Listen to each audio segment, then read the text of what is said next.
Thank you for joining. Do you know what comes next?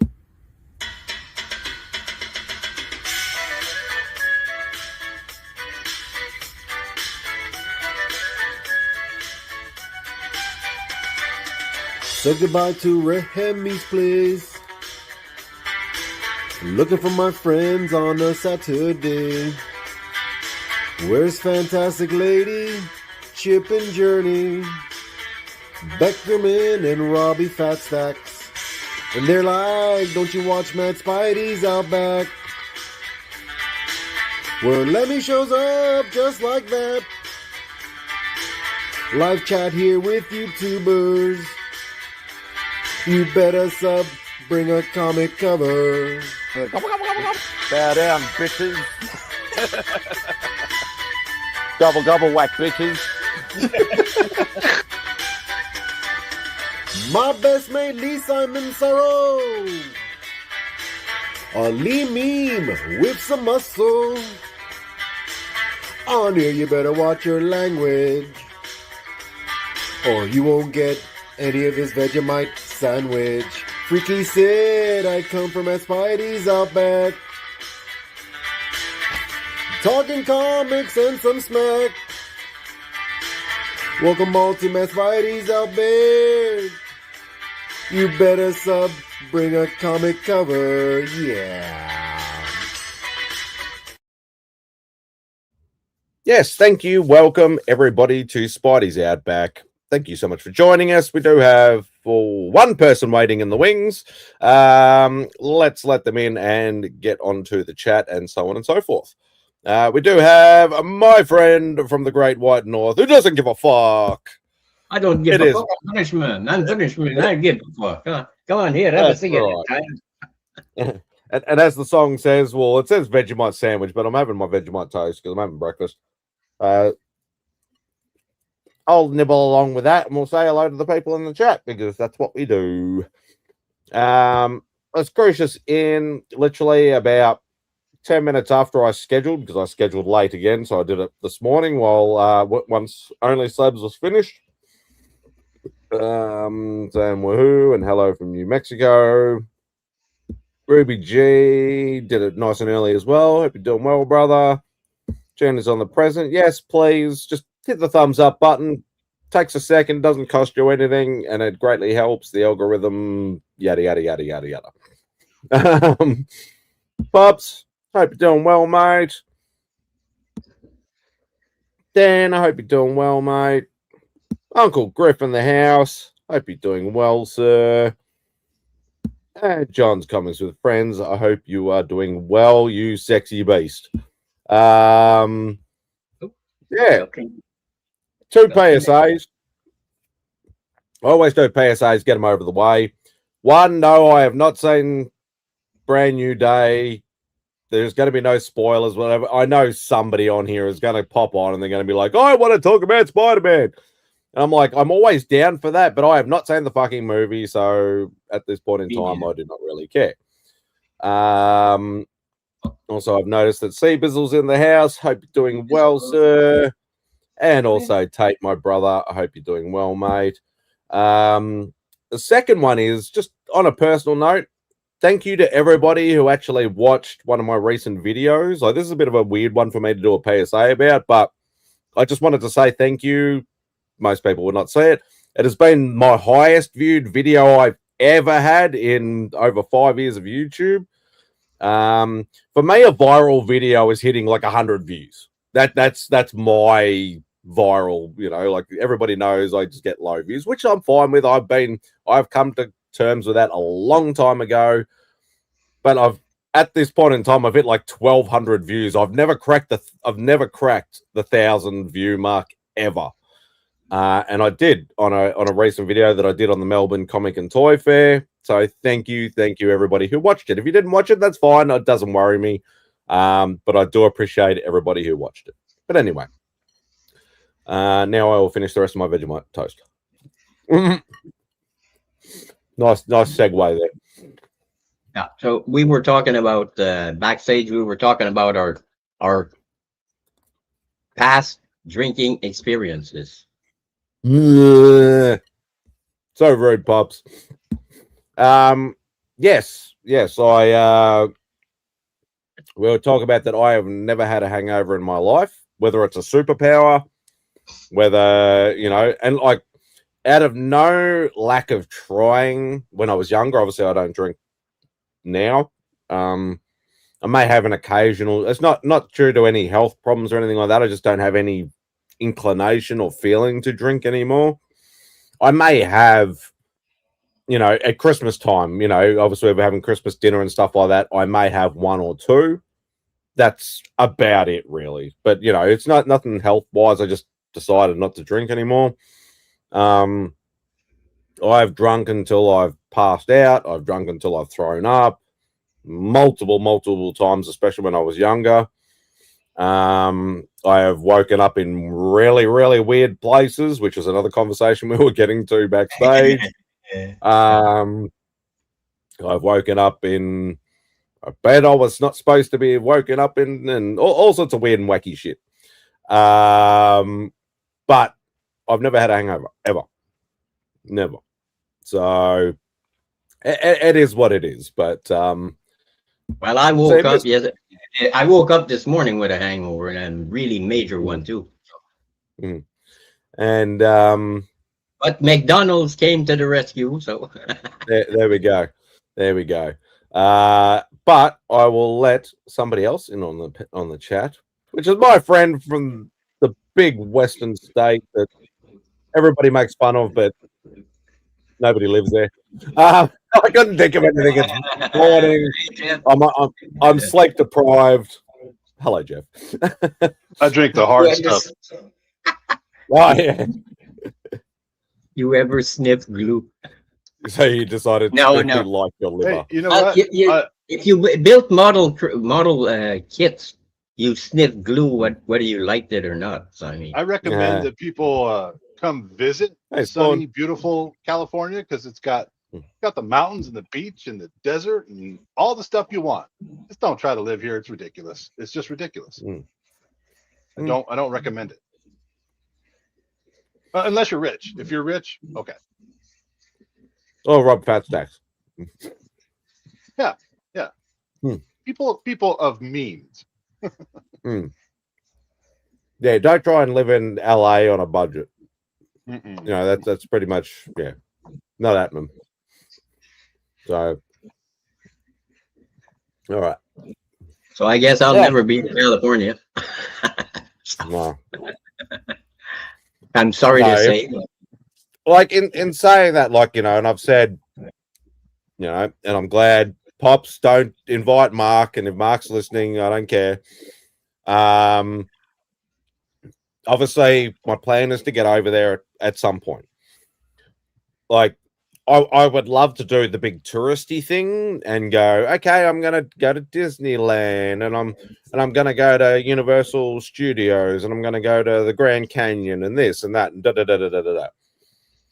Realistically, probably the only thing I'm gonna end up doing is going over for like 4 days and go to Heroes and then come home, because that's about all I'm going to be able to afford. I'd love to have 50K and just go, I'm gonna travel around and see all the sites and do all the touristy things for like a month. I would love to do that. I just don't have that kind of cash.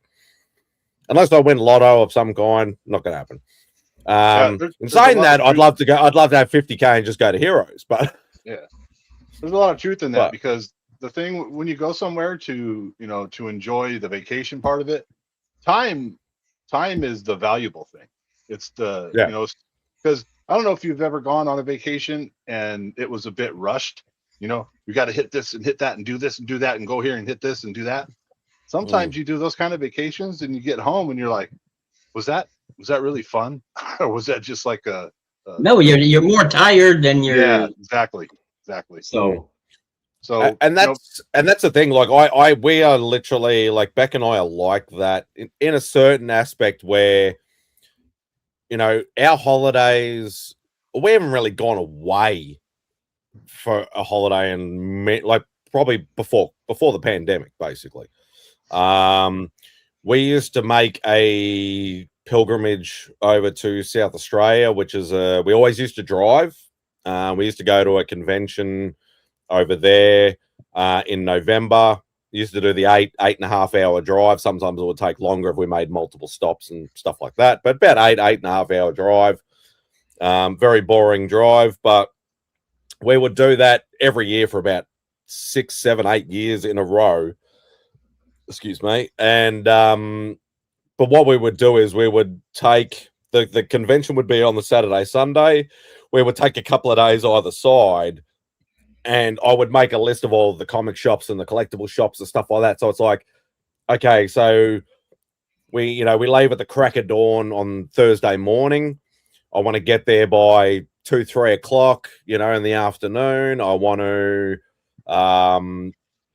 make sure we're settled and whatever. Have a bit of a rest, obviously, with that sort of long drive.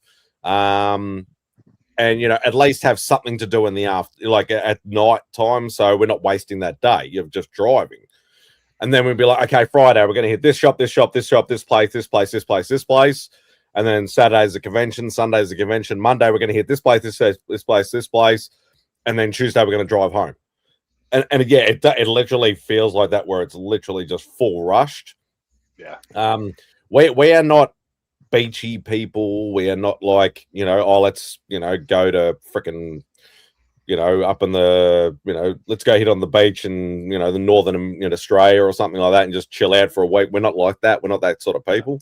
Check out some okay, we might check out we'll go on a hike, or we'll go see these waterfalls, or we'll go walk along the beach at night time when it's, nice and quiet and whatever. Like that stuff, yes. But we're not sort of like, let's go to Fiji for a week and just chill out on the beach. No, we're not that. We're not those sort of people. So I get what you're meaning, Jeff, with the it's always rushed, but that's by choice. But sometimes we should take a little bit longer and, and just sort of go, okay, we'll hit 3 or 4 places this time, 3 or 4 places the next day, instead of trying to hit 10 places in one day. And, but in saying that, in those days, I wasn't a content creator either. So if I was to do that now, I would probably have to take extra time, because I'd want to get footage at all these places and stuff and release videos and all that sort of bullshit. So I've always thought about that. And you're still working. If you think about it, you're still working. You're not really relaxed. Yeah. I don't know. I honestly, why don't you relax? Yeah, I honestly don't know how to relax. It's not. Unless he enjoys making content. Some people enjoy doing it, Yeah, but for me, vacation is going to the cottage next to a lake, sitting outside on the porch or next to the lake, maybe do a little bit of fishing, having a couple of cold ones. Just dip your feet in by a couple, you mean 29. So. And then you just sit on the side of the lake next to a campfire at night and just chill out. I could do that for about an hour. About an hour I could do that for, and that'd be about it. That's a vacation for me. My brain doesn't, I'm one of those, I'm full overpowered overthinker, where my brain just does not shut off. Doesn't matter what I do, whether it's meditation, whatever, blah, blah, blah, blah. I cannot shut it off. So it just keeps going. So I'll be like, okay, now I'm bored. What do I do? The whole weekend that I was at Heroes with Matt and Aaron and my buddy and everybody there that I'd met, I think I took maybe 3, just 15, 20-second video of phone videos. They other people have but other people that do content creation, their channels, they're taking a lot more footage, and a lot of that stuff, it has to be planned, how the shot's going to be and what's going to happen and things like that, and for them, I think they enjoy doing that. That's what they do. Some of them, maybe it is work, I don't know, but for me personally, my brain doesn't work that way. You know what I mean? I'm there to experience it through these, not really how's this going to look on my channel, you know what I mean? When I do that stuff, I literally just wing it. Like it's nothing's planned, or like obviously the only thing that's planned is I'm going to go in and I'm going to get footage. I'm not one of those, like, if anybody's seen, you know, my con videos, stuff like that, it is literally full B-reel style. I don't do interviews. I don't do, let's stop and talk to Big Jeff and see what his thoughts are. Like, I don't do those sort of things. Like, there is interaction sometimes. Like, obviously, if, you know, Simple Simon or Dave or Sean or one of those guys is around, you know, we might have a little bit of a quick banter or something, and I'll sort of, you know, include that in the video, but that's about it, sort of thing. I watched let my brother in. Sorry. Your video is definitely more organic. Yours doesn't feel like you know, there's a whole lot of, you know, super production value planned. Yours is more there's no thinking. Just say there's no thinking, and I'm happy with that. I do have to get back to the checks. I know there was a few things in there. Some of the people that do all that slick editing don't really do all the editing. They get somebody else to do it for them. What's the minimum on traveling? It depends on what I'm doing, Biggie, to be perfectly honest. Like, you know, I've talked about, you know, the hero's budget and stuff like that. If I was going to be doing the, you know, the touristy thing, then yeah, it would need a lot, because there's obviously, you know, airfares and accommodations, and then, you know, all food and spending monies and all that sort of stuff, you know, like obviously entry into parks and it racks up really, really quickly, and especially when you're talking about, you know, currency conversion stuff. And especially if you have the wife or the girlfriend with you, you have to include her in the. I took $1,800 to Heroes Con, and I came back with like 20. Yeah. So I think I took the like prostitute you said was worth it, Matt. Totally worth it. Your audio totally worth it. Totally worth it. Fake Remy. I'll call you Fake Remy from now on. Speaking of, because Mark's here, like the speed of how fast it goes by. I wasn't going at 100 miles an hour. Me and Matt hung out, I think, most of the time, but not the whole time. And I saw Mark. I don't know. I probably saw Mark 3 or 4 times, 5 times, and his dad, and got to say hello, give him a hug. How you doing? But we didn't really get time to stop and talk and have coffee, and you know. I think the only time we really saw each other when we were stopped is the first evening in the restaurant at the hotel for a second, when everyone's still trying to get in and settled and their bearings about them and stuff. And at that point, everyone who's staying there is all down there, and it's overcrowded, and you can't hear the person 2 people down from you and stuff. Yeah.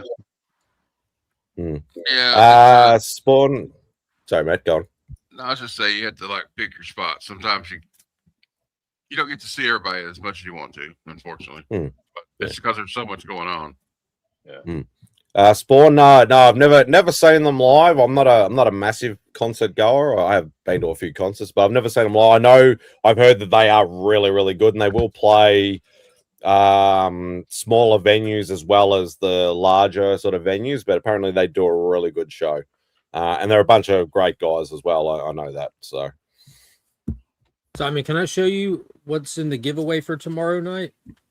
Yes, you may certainly do that. I will in big and new Fake Remy. At Week's End is tomorrow night at 8:30. We're talking Spider-Man Brand New Day, but it also is the Legion Loot giveaway. So we got X-Men 53, first appearance of Onslaught, but a sweet cover featuring Jean Grey. She might be relevant right now because of the Spider-Man movie. And then we have X-Men 333, the first appearance of Bastion, another sweet Jean Grey cover. Then we have what is this, like X-Men Onslaught or something like that, the Miko Suion exclusive featuring Jean Grey. Then some issue the Hulk, David Nakayama goodness. No. Then what is it? Spider-Man India issue number 3, the John Jang variant. Hulk Smash Everything number 1. The Punisher number 1 Frank Miller variant, still polybagged. Amazing Spider-Man 25, the homage to AF-15 there. Red Hulk number 1 Miko Suion exclusive. Spider-Gwen number 1. I forget who this wicked sweet artist is on this, like really tiny, really light signature, like right there. It looks like what's his name? G Hook Lee or G Hook Sun or whatever. I can't remember. I don't know. You would know. You tell me. Oh, This in gorgeous Lee? Nico. Look at that. It's not in Hook Lee. It's not him. Oh, And then the exclusive John Jang as well. So a whole bunch of Spider-Man Brand New Day related stuff there. That's the 12 books being given away. And I must say, 8:30 p.m. the first time I've ever seen a Legion loot with no DC in it. Oh, I hope you lose so bad. The one I win was literally like not one Marvel book in it. It was the Superman anniversary giveaway. It was like FMV'd at like $480, and you won it. And you're like, oh, I think I don't like this. Yeah, and I'm like, I ended up re-giving it away or gifting it, or I did start something. Yeah, with you it, so. re-gifted a lot of it and giveaways and Yeah. stuff. So, which I'm it's always about giving back and things like that. So I just, if it's something I don't want, I just give it to somebody I know who does want it. So There you go. But yeah, that's a nice stack of Spidey stuff there. Very nice.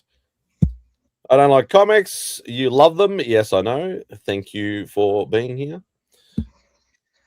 No, never a true word is spoken, Jeff. Never a true word is spoken. But yeah, if you didn't hear my PSAs at the start, Mark, no, I have not seen the movie, and we will get to it eventually. MJ grows 6 arms. Okay, cool. She needs a bit of recently extra meat on her bones. Mark, I recently watched Supergirl, so I'm sorry. I watched Supergirl. Yeah, I said I'm sorry. I gave it an 8. I think I was a little bit generous, but I gave it an 8. That's very generous. You're a sweetheart. It's the Canadian in you. The only thing I didn't like is that there's something wrong with the girl's jaw. What? I don't know. There's something about her mouth that doesn't make any sense to me. what are you trying to say, John? I don't know. Yeah, she does not have a classic human look to her. There's no Millie Alcock looks. What the hell is wrong with her mouth? Comment on her looking good or bad. She definitely has her own look to her. She looks related to no one. And I'm sorry, but Crypto looks CG all the way. I mean, it doesn't look like a real dog. I don't care what anybody says. I don't think anyone you can say he's cute. Who gives a fuck? He doesn't look like a real dog. Sorry. That's why I'm not saying that, but I have seen. Finally, watch now that it's free on Prime. I did finally get to see Masters of the Universe. That was pretty fun. And it was a fun movie, like visually very, very stunning. It was a fun movie. I like the soundtrack. Yes, I can sort of see the point where people are like, oh, there was too many jokes and the jokes didn't land all the time or they were stupid. I can see that point of view, but I still enjoyed it. It was just a fun popcorn flick just to sit down and turn the brain off and enjoy it and be nostalgia based. The universe, they could have easily toned back on 50% of the jokes, but the thing with the messaging is great, the energy is great, the vibe is great. Like it's just got a damn good message to it. It's like they could have gone a different direction and made it a more serious movie. They could have, and it would have probably been just as good. But again, they got like, it was just, I don't know, it stuck the vibe for me. I gave it a 7. I gave it a 7. It was the biggest spoiler out of Spider-Man was I found out that Spider-Man is actually Peter Parker. Oh, spoiler! If you've been following spoilers and leak stuff, Matt, that's actually a legitimate thing that you just said. I'm being serious. A lot of the prominent spoilers and leaks were that there's like a Ben Reilly twist aspect to the movie. No. I don't know. I didn't get that vibe, but I just thought. No, I mean like that's a literal prominent leak. I don't know if you follow leaks and stuff. No, not really. The tricky flask. Not a vibe. I mean, an actual. People made tons of content on it all over X the day that the premiere dropped and stuff. And no, I don't usually. People are just assholes. I usually don't even watch like the reviews until I'm like already seen it. I'll just kind of like go by them. Yeah, I don't do too many reviews.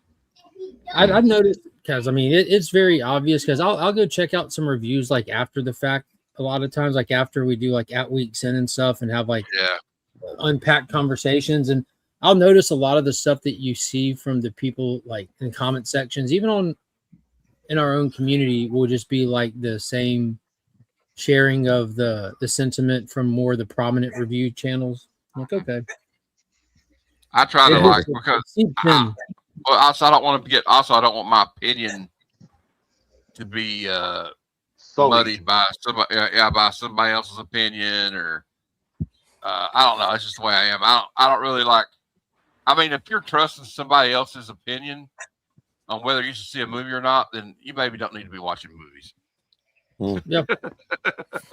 Yeah, and I'll always be the first person to say, like, if I'm on say we were on Outback and there's 10 people on there, including myself, and 9 people say they love the movie, it's the best movie ever, and if I hated the movie, I'll fucking say I hated the movie. I'm not going to be a sheep like some people might do and just go, I'll just go with the general consensus. Yeah. No, if I fucking hate something or if I don't like it, I'll say it. I don't give a fuck what anybody says.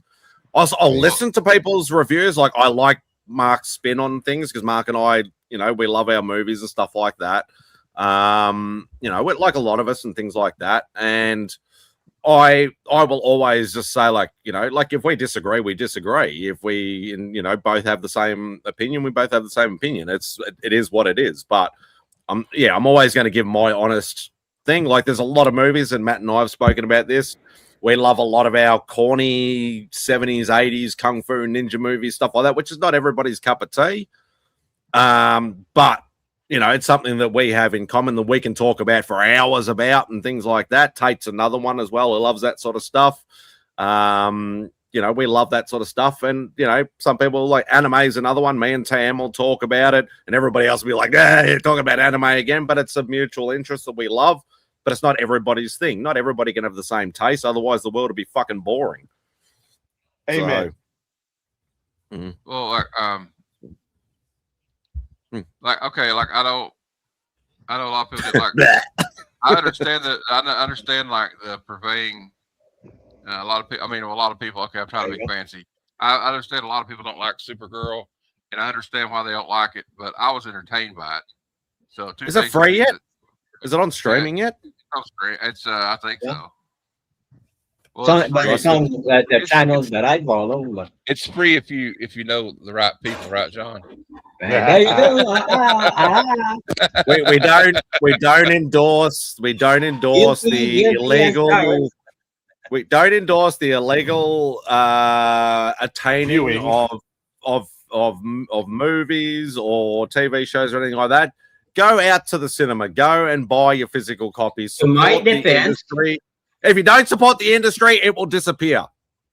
To my defense, I Googled, I said, the best free streaming services available, and they gave me a list, and I looked, and all these channels are available. So don't blame the messenger. I remember when I was a kid, and my parents got the first pirate box for cable. And, you're watching HBO, you're watching Showtime at, late at night on summers, some summer nights. And that little warning comes across. Viewing this, piracy, blah, blah, blah, FBI warning. Being a little kid, I was like wondering, like, I wonder if they know I'm watching this. You're on a list, Jeff. You're on a list. We used to get these DirecTV satellites, right? We used to get these cards. And you could, like, just get this. They would, like, I don't know what they do to it. And then you put it in the DirecTV receiver. You could get all the channels, like pay-per-view. So from like 96 to like 99, I've watched every movie that came out on pay-per-view. Every boxing match, every WrestleMania, every WCW pay-per-view, every UFC, whatever. You've exposed yourself to 9,672 hours of prison. Oh, yes. Yeah. I have a great gift yesterday. I got the DC Connect issue 51 August 2024. Absolute power. So happy condition. Oh, nice. Yeah. But that's a very nice gift that you received there. Not my cup of tea, but great gift. Did you all hear the story about the guy that got busted for posting the Simpsons movie? You want to see my balls? Look, it's a venom ball. Ooh. Simba nut. We'll leave that for Outback late night, okay? About to see your balls. Well, they gave us to at the comic shop. The like a little bouncy ball with venom on it. Yeah. I agree with nice. Taylor. With Supergirl, was Lobo? I mean, why? Even necessary? Lobo was completely Just- unnecessary. They put, you know what made me think of? We're afraid that this girl can't carry this movie, so we need to put something shiny in it and flashy. Yes. So they put Lobo in it, and I don't If think it was. he wasn't there, it wouldn't change the outcome of the movie. It wouldn't change Exactly. He didn't even help her at the end, really. He just wanted to get his bike back. So I don't know why Lobo's in the movie. Lobo doesn't help anybody, as far as I know. Well, Momoa is as good as Lobo. I loved him as Lobo, but I don't know that he was necessary in that movie. Maybe he should have had his own movie. I did say the new trailer. I did say the new trailer for the Street Fighter movie, and him as Blanca, and I'm just like, oh, I know it's like, you know, full CGI and all that sort of stuff, but he looks like it's going to be a lot of fun. Do you guys being an old head? Do you guys like Momoa's acting? Do you think he's a good actor?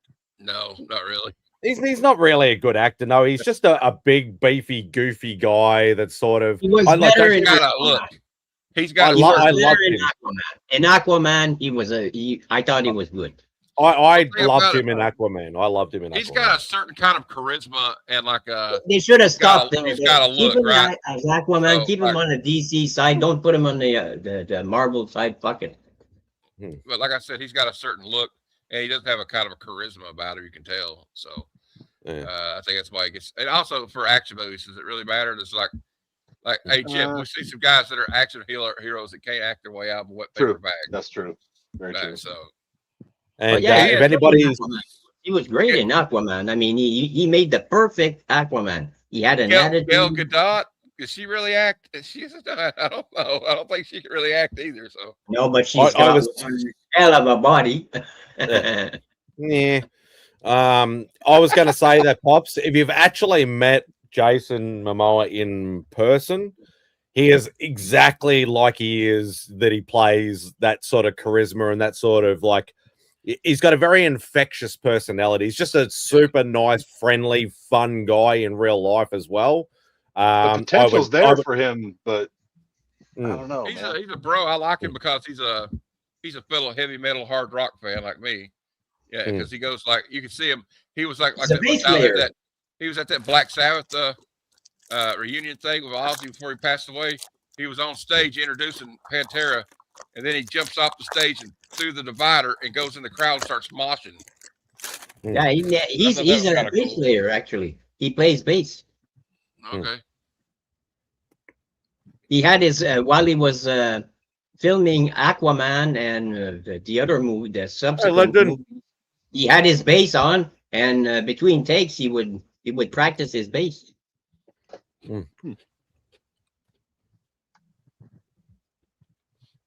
Yeah, he's a really fun, like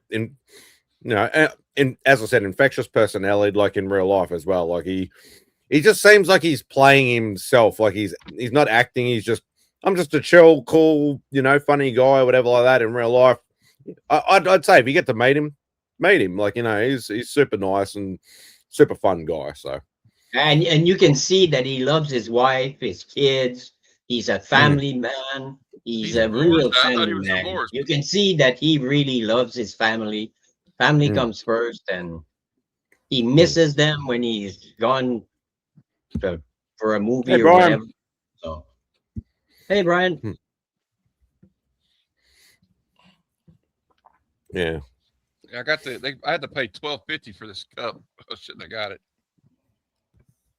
I mean, $12.50 for a cup. Yeah. Yeah. Oh, you got no idea what I've been. Yeah.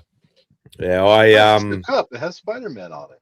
Yeah, I haven't even seen the movie. I didn't get all the popcorn tins and all the drink cups. I've mentioned this before, but I've already spent a lot of money, and they should have been sent by now. But where Mark's at, I was going to show him my Godzilla books I got. But I like that. Oh yeah, he looks mean. Ah, yeah. Halloween. That's cool. Where are we? I have a stray dogs like that. Yeah, I will say this. This is no spoiler. I had my doubts that like a PG-13 Punisher would be good, right? But I was wrong. What's up, Vogsy? Yeah. No, mate, no, you're not allowed, Vogsy. You've been banned. Sorry. You're banned. That's the way it goes. Sorry, kid. You had a good run.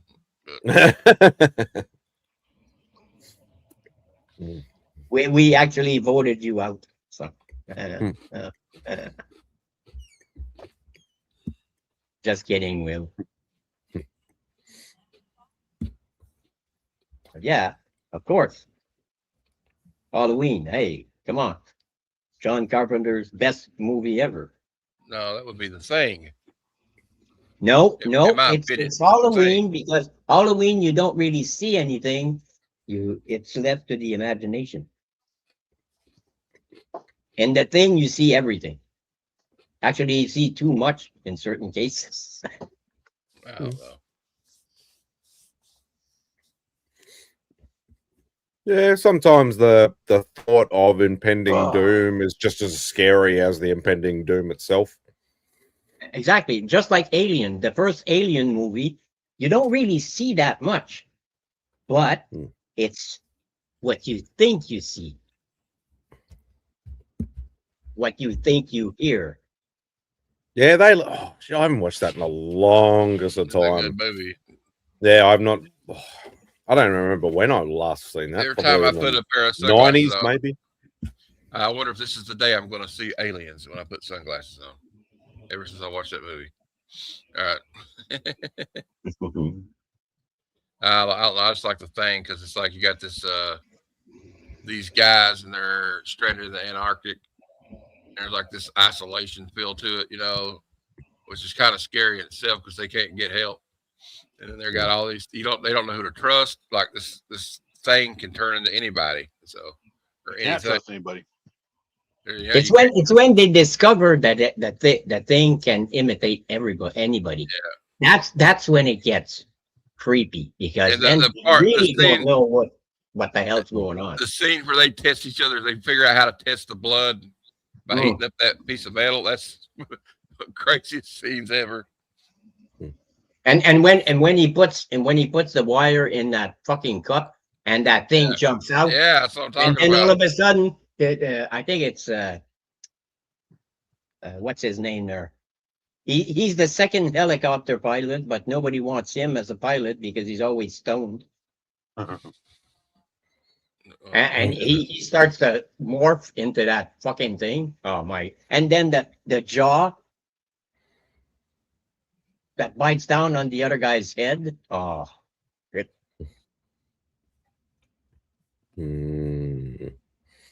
Yeah, I think I need to do a rewatch of The Thing. I haven't watched that in probably 20 years, at least. Oh, Pops, I watched that about a week and a half ago, 2 weeks ago, with Donald Sutherland and Leonard Nimoy. Yeah, Leonard Nimoy. Going at you like, ah! Yeah, the pod people, baby. That movie's scary too. And that movie was creepy. Actually, it's not as scary as it is creepy. Yeah, it's not like real visual, a little bit, but. Hey Jeff, what about that masterpiece we watched backstage the other day with Macho Woman? Yeah. That was so terrible. I love it. There's a shot in this movie, Simon, where the boom operator is in the weeds next to these people fighting, and you can just totally see he's just in the shot. They never cut away. He's in the entire shot. The other one where two females were fighting in the loft of a barn, and they fly out the open window, and you can see the fucking mustache and beard on the fucking stunt guy who's wearing a wig. Yeah, it's just a dude in a wig. What movie was this? They called me Macho. They called me Macho Woman. And Oh, she okay. like gets Never heard of it. by all these like It was absolute train wreck. It's a train wreck. It's the worst movie, one of the worst movies I've ever seen. It was put out by Troma Pictures. If you know anything about them, that should explain it all. Yeah, I gotcha. I didn't have to say anymore. Yeah, it was bad. It was bad enough when I remember and it was all Bubs' fault when he started talking about welcome to Frogtown. And Comes to Frogtown. I love that. Yeah, and I'm like, I knew of the movie, but Bubs, described it, and I'm like, I've never seen that. Bloody Ratty Roddy Piper and whatever. And I'm like, I found it on Tubi. I'll go and watch it. And I'm like, I'll never get those freaking hour and a half back. That's for sure. I don't mind bad movies, as in like badly produced or low budget movies and stuff like that. But there is a line. There is a line. I don't know. I thought that was pretty funny. No He's budget. got like they send him out to breed with women in the wasteland of this Class like of Nukem High. post-apocalyptic world. He's wearing like a nuclear or something like chastity belt or something. Is that what you're talking about? Hell comes to because he literally was just like, everybody was attracted to him. They all wanted to sleep with him because he's like the only guy that could sleep with them all. I try to blot it out of my head as much as possible, but yeah, it's hilarious. That was I'll watch those kind of movies for a different reason. I'm entertained for the opposite of the shits and giggles. Like the one that me and Jeff watched. I'm not entertained by it because of the way that the people making the film thought you'd be entertained by it. Yeah, we're not watching it for the plot. No. Yeah, you're watching it for how many dodgy, production errors can you find, or how many fake stuntman, dressed as women are like it, all that sort of shit. Just how much did they if you not care? If you want gory, you go to watch something like Ilsa, Queen of the SS, or something like that. There. I don't know. That was not. Oh, but actually, Matt, I'll put some up on my my Google Drive. You can watch them. I know you already said that one to me. You can give me a review of those. I quit. I already watched it. You sent it to me a while back. And after she cut that guy's willy off, that was the last part of my watching the movie. Whoa, those movies are like way out there. I mean, they're not for the faint of heart. Trust me. Yeah. Didn't Rob Zombie and his wife try to remake that or something? It wouldn't surprise me. Yeah, but they try to remake every fucking movie there is. So. And it always backfires. So. Because look at what happened with Halloween. I mean. Yeah, so I've seen the original 5 Halloweens. Not for a long time, but I've seen the original 5. I never watched the Rob Zombie remakes. Apparently the second movie that he did, or the second remake, not the first one, was apparently quite good. The first one was apparently absolute dog shit, but the second one apparently wasn't too bad. But that's only just from, as I said, I'm getting a lot of very suggestive stuff, and I mean this loosely, on my reels lately, where I'm getting a lot of I've been talking about maybe getting back into horror movies, possibly. I don't know. I used to love them as a kid, not so much anymore. It's nothing to do with fear factor or lack of sleep or anything like that. It's just more, I don't know. They just don't gravitate towards me anymore. But I wouldn't mind getting back into it. And as I've mentioned this quite a few times, recent times. So of course my reels comes up with everybody who's there's a guy named Slasher Talk or whatever like that. All he does is watch and review and talk about horror movies. There's a few other guys as well. Maybe it's the googly eyes listening and watching, but we should all enjoy horror movies. For me, Halloween 1 and Halloween 2, because it's like a continuation of the first movie when she gets to the hospital, are good. After that, like Halloween 3 has nothing to do with the The Well, movie. no, Halloween 3 would have been a good movie if it hadn't been called Halloween 3. It shouldn't be. It shouldn't be called Well, Halloween 3. Well, see, period. Carpenter wanted to do like an anthology type series, and every year or two it'd be like a movie called Halloween. It would be out something else, but nobody wanted that. They wanted to see Michael Myers, because Well, that's yeah. what we related to it, Oh, But there you go. Halloween 3 has nothing to do with the and Halloween 4, and then they tried to come back, and it's same old. So no. Yeah, But the first it's two, like it's like Beck actually asked me last night. She's like, "Oh, are you going to watch the Friday the 13th series that they're going to be doing? Because it's made by the same people that I think that did Welcome to Derry." Yeah. And I'm like, I've seen. I don't think I've seen all the Friday the 13th, but I've seen most of them. And I'm like, I don't know, because Friday the 13th is about Jason. Like, I know the first movie is his mum and da da da da. I know that because I've seen it all and all that sort of stuff. But I'm just like, do I really want to see a prequel to when it's her and it's not really like Jason's going to be in it, but he's going to be a kid. It's going to be nothing to do with the actual killing and we don't know the whole point of it. He's not dead yet. He's not even dead yet. Well, I'm interested to see what they do, though.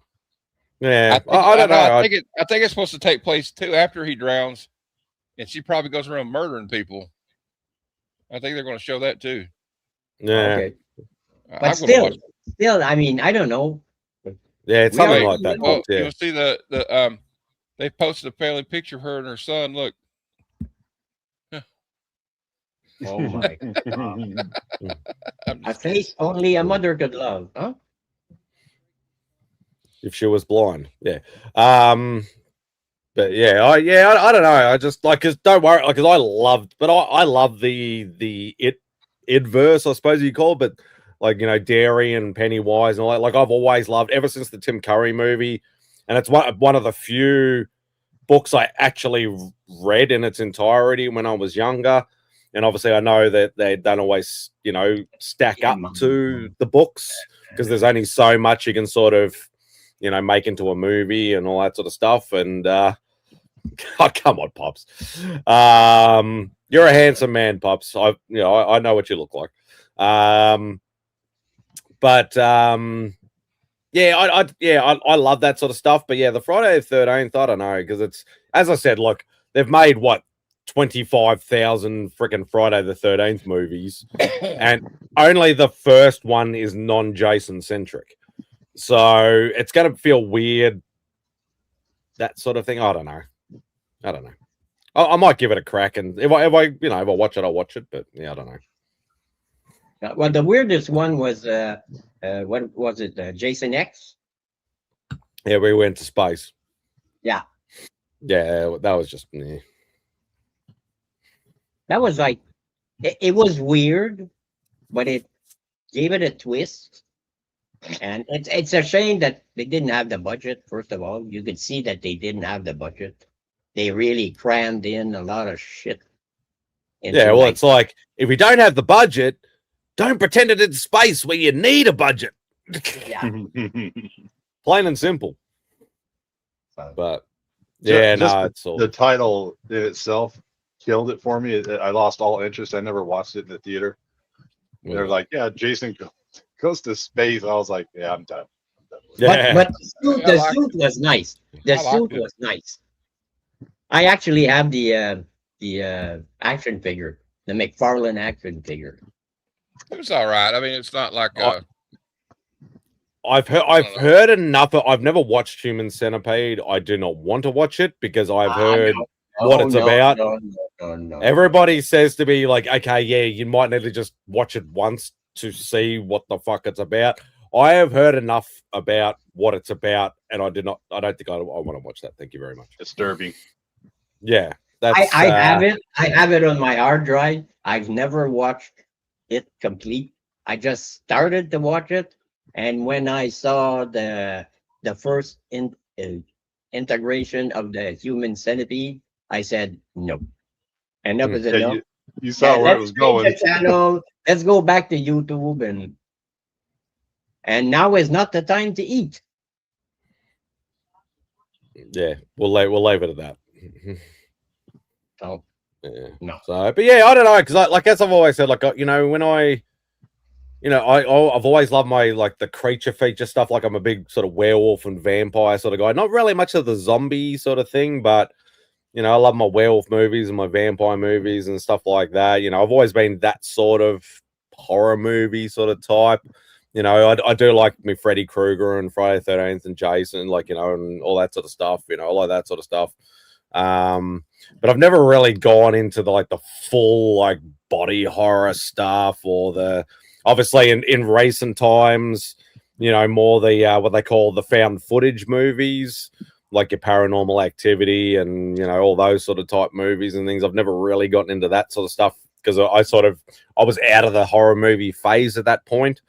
So yeah, I don't know. I might dabble in bits and pieces and but I need to sort of be able to sort of put something on and just go. I need a starting point, this sort of thing. Like I'm not going to re-watch something. I'll probably watch something new. But I don't like zombie movies, but there's one movie that I really enjoyed was World War Z. That movie, the Brad Pitt movie kept me fucking glued to my seat. Pause. Let's go to the bathroom. Let's come back and I like the book, but I didn't really. I mean, come on, that movie really glued me to my fucking seat. That was that's like a serious take on zombies. Cosmic horror, love co. And so that's the thing, Pops. Like, I tried to watch the Lovecraft TV series that Jonathan Majors was in.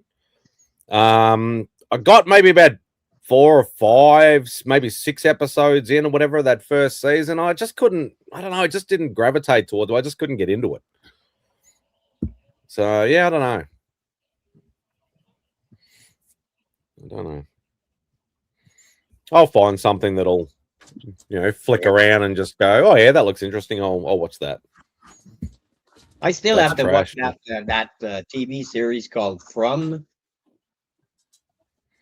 Yeah, I've heard people talk about it, but it's on a different streaming service over here. I'm not paying but I still have to watch it because it looks interesting. Yeah, it's on about one of the only streaming services I do not have over here. I'm like, I don't need another one just to watch one show. I was just on the phone with my oldest. She just moved into her first house. She's in her sophomore year of college, so her and her roommates doing that. But I did hear Jason X slander, I think. Did that happen while I was gone? Was there Jason X slander? Yes. Yeah, there was a bit of that. Yeah. We kind of went down on Jason X. You did what? We went down on Jason X. Someone had to. I'm sorry, I'm French and I'm Canadian. Okay, give me a break. I might not talk English like all you guys. I'm French, goddammit. Huh? What would you give me a break, huh? Here, have a cigarette. Get on, Bob. What would be if somebody said to you, Mark, can you recommend a horror movie to watch? What would you recommend? Michael Bay's Texas Chainsaw Massacre remake. Not the original. With Jessica the Body Bill is phenomenal. Like it's a 9 out of 10 horror movie remake. Like it's so freaking good. It's insane. Well, why don't you watch the original 1974 one? He didn't ask me what I would watch. He asked me if I was going to recommend it to somebody. Stuff that's the original one is a lot better than the Michael Bay one. Stuff that's dated like that doesn't fly with the general audience. Like you have to be a fan of like older stuff, a fan of niche stuff. But yeah, the Michael Bay remake is damn good. But I spent all my high school years with the original Texas Chainsaw Massacre poster hanging in my room. I love them. Gunnar Hansen was incredible as Leatherface. That iconic shot when they're first walking to the house with the camera right by her hip. When he hits him on the head with the goddamn hammer, and then the guy drops like a sack of potatoes. Oh my God, that was cringe. Well, what's interesting about the original Texas Chainsaw, there's not that much blood in it. It's just the way Toby Hooper shoots it, it's just like a stuff film. It always feels like. It feels like it could happen for real. Yeah. Shocker. It's just that uneasy content. He did the content correctly. Like even when you get to the butcher shop in the beginning or the gas station with all the meat in there with the flies on it, it just really sets the tone. It's really uncomfortable film. Like And you at never the, get. and at They the don't end, want you when to the get girl comfortable. is trying to get away, and she's trying to get up in the pickup truck, and she's slipping and sliding. All Yeah. Jesus Christ! I was at the theater here in Buckingham, and it's burned down a long time ago. And I was at the theater in Buckingham, and my friend was standing. We were way in the back, standing up, and his leg was going up on the side of the wall, trying to get into the pickup truck like the girl. I was laughing at him. That's when they the Saw's Family tagline, I think, was really added with Leatherface, the Texas Chainsaw Massacre 3. Viggo Mortensen actually played in that one too. Wasn't it the second one with Dennis Hopper that was banned in a lot of countries? Yeah, Dennis Hopper, Bill Moseley. Yeah. That's what Dancing Leatherface. It's kind of like that one's turned into a cult classic, but there's one that's just awful that Matthew McConaughey wished never came out. It's called That's Next Generation. Yeah, Next Generation. It's got Renee Zellweger and Matthew McConaughey in it. I like when he's chasing her through the woods on the dirt road. He's like, "Why are you running? I'm only trying to kill you." Yeah. Have y'all ever seen a movie called Motel Hell? Yep. The guy's like he's got like a roadside like motel, and everybody's like, "Oh, he's got the greatest barbecue." And it's got this actor that used to be an All Westerners named Rory Calhoun, and so what he does is he like if there's like drifters ride through town or bikers, he shoots out their tires or puts spike strips out. So then he puts them and buries them up to their neck in the ground for like a few days, lets them marinate, then lops their heads off, and then cooks them up and gives everybody this barbecue. So they're all eating this barbecue. They're like, "Oh, this is the greatest barbecue in South Texas." It's that tender jaw meat. Yeah. If you want to go back, The Hills Have Eyes. Yeah. Oh, yeah, that's a good one. Wrong Turn. While we're at it. Yeah, the original Texas Chainsaw Massacre takes away your sense of security and never gives it back. You just have to worry. That's a good way. Hey, you know what? And that movie was made. I think that movie was made for less than $100,000. Jeff, I'm going to repeat that and pretend I came up with it. That's yeah, okay. that was a good tagline he just made. I share. I mean, what would be the one you would recommend? You asked me, but what is yours? Me? Yeah, Simon. That's the reason why I asked, is because I'm literally, as I said, I haven't watched horror movies in decades. An odd one here or there, and I'm just like, I wanted to try and get back into it, but genre. What's the one that ran you off? I don't know. I think I just lost interest. Lost interest, to be perfectly honest. The Descent is another one that's really good. I think that's Rob Marshall that did that one. That's more of a supernatural film, but Poltergeist also directed. Oh yeah, the steak on the counter that starts to move. Oh, that's so gross. Also, you said you eat your steak that way. The Reanimator is also one that is like very visually disturbing. I've seen a lot of the classics, like that everybody's mentioning. Like I've seen the Chainsaw Massacres, I've seen the Nightmare on Elm Streets and the Jasons and the Michael Myers. Like I've seen all that sort of stuff. It's probably more the newer stuff in the last 20 years. Is probably more I'm sort of thinking. I think the only thing that for some strange reason, I decided to watch it was I watched The Nun and The Nun 2. Oh yeah, and I'm the like James Wan verse, yeah. I just sort of saw it. I'm like, she looks kind of cool and creepy. I'm like, I'll just watch it. I think I was homesick or something, and I'm just like, fuck it, I'll just watch it. And I'm like, it was okay. It wasn't scary or anything, but it was okay. The Conjuring universe stuff is pretty solid, and because the lore, they've got so much lore, and they're all attached between the Conjuring and Annabelle. That original Conjuring movie is like really good. It's just like whoa, yeah, it's creepy. Would you guys consider Ex Machina? You know what the title is? It's the girl that walks on all fours, and she's coming down the stairs on all fours, like almost like backwards. I mean, Ex Machina is kind of like I That's don't the remember Ring. what the name of the title is, That's but the I Ring. mean, That's that the Ring. movie was creepy. Remember The Grudge, The Ring, like Yeah. that. Yeah. Horror, Yeah. horror was hitting them. White Noise was coming out around that time, and Yeah, White But Noise. it's got to be the Japanese versions, not the Ricky T. American crappy remakes. They were not scary at don't all. know. Get off your high I horse. watched The American Ring, and it's pretty good. It scared the shit out of me. Get off your high horse, Simon. I'm sorry. When she crawls out of that TV at the end of that movie, I didn't sleep for a week. I like when Scary Movie did it, and Regina Hall just beat the brakes off of her. Oh, That's great. That was great. That's the best part. That was the best one. Yeah, there are so many versions of horror. It's hard to suggest something specific, and that's why. Like, okay, I will say something specific. As I mentioned, what would you suggest for a werewolf movie and for a vampire movie? Now, this will be the caveat here. It has to be within the last, say, 20 years. It can't be American Werewolf in London or Bela Lugosi vampire or anything like that. It has to be of recent times. I'm out because those are the classics. What was the one? You're already behind her hands behind her back. It's not Benicio del Toro and Anthony Hopkins in it. Wolfman. Yeah, I like that one. That was good. Wolfman, yeah. If we're talking vampire, Van Helsing. Joe Johnson did that one, Jeff. The same guy who made Captain America, but it's incredible. Is that the recent Wolfman one? Hugo Weaving is in it. It's probably like 2011. Wasn't there a recent one though? There's a recent one being made right now that'll come out at Christmas time by Eggers, the guy that just did Nosferatu and the Northman. He has Aaron Taylor Johnson playing the Wolfman, but the trailer looks incredible. I'll pick one for both. I could pick one that's got both vampires and werewolves in it. Underworld.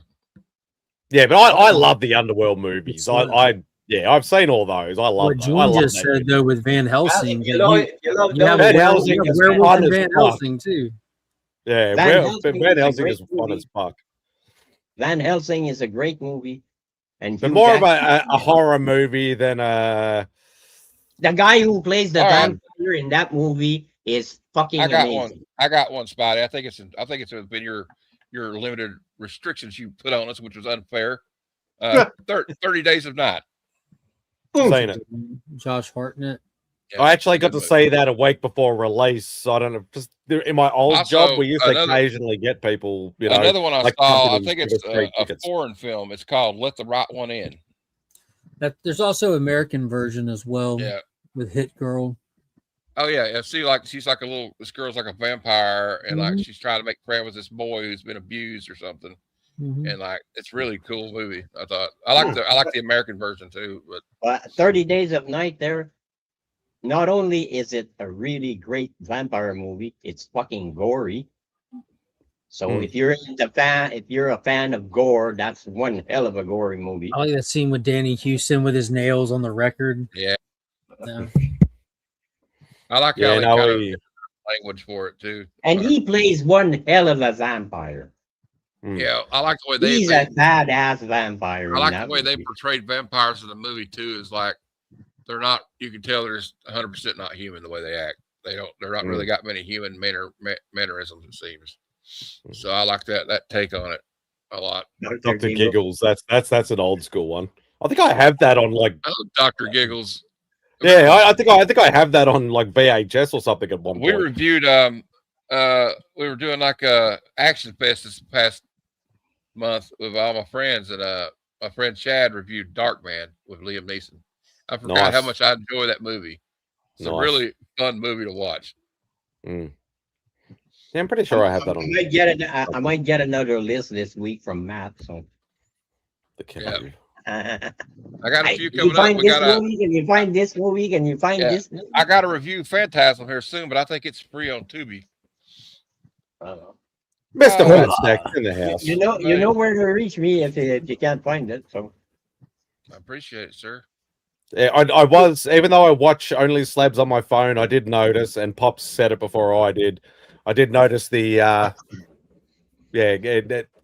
going the full Rob again. The thing is, right now, what happens is it makes the tips of the mustache disappear. you lose your trademark a little bit. Well, it also means I don't have to worry about them being as tight and as crisp as usual. Ah. But so you're getting into retirement mode almost with the sounds of this sort of thing. It's like I don't have to go into the office anymore. All my team that's in the office is gone. He hangs his keys on him. Oh, there's no point. I can just hang out at home all the time. Yeah, no. Hey, Rob. Hey, how you doing? I'm good. How you doing? Are you doing what? I couldn't think of any werewolf movies in the last 20 years, except I could say one you've already seen, Werewolf by Night. So that wasn't a movie, though. Yeah, that's right. It was only an hour special. That's only like it. Wasn't there some make? Oh, there's another one, right? That came out like last year. I can't remember the name of it. Never mind. Sorry, Rob. I didn't mean to interrupt you.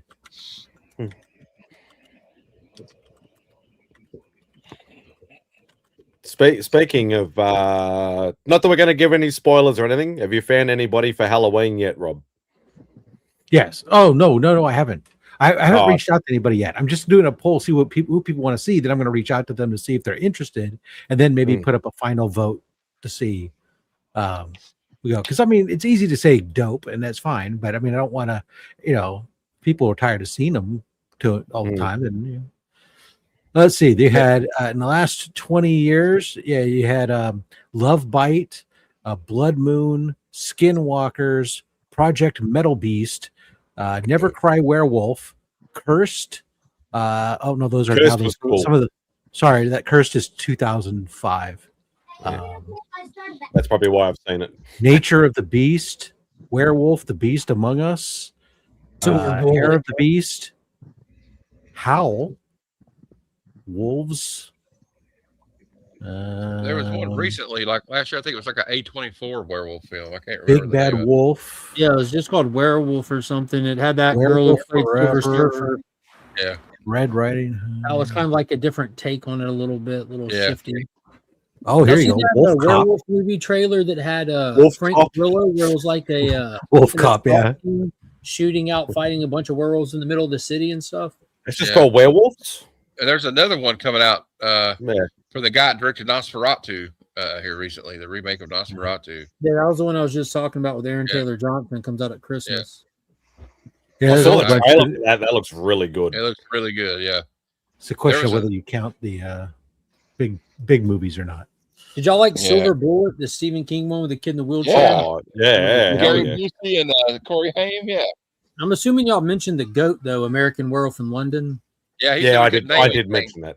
I didn't want any classics. I've literally seen most of the classics, so I was more recent sort of stuff is why I sort of put the caveat on it.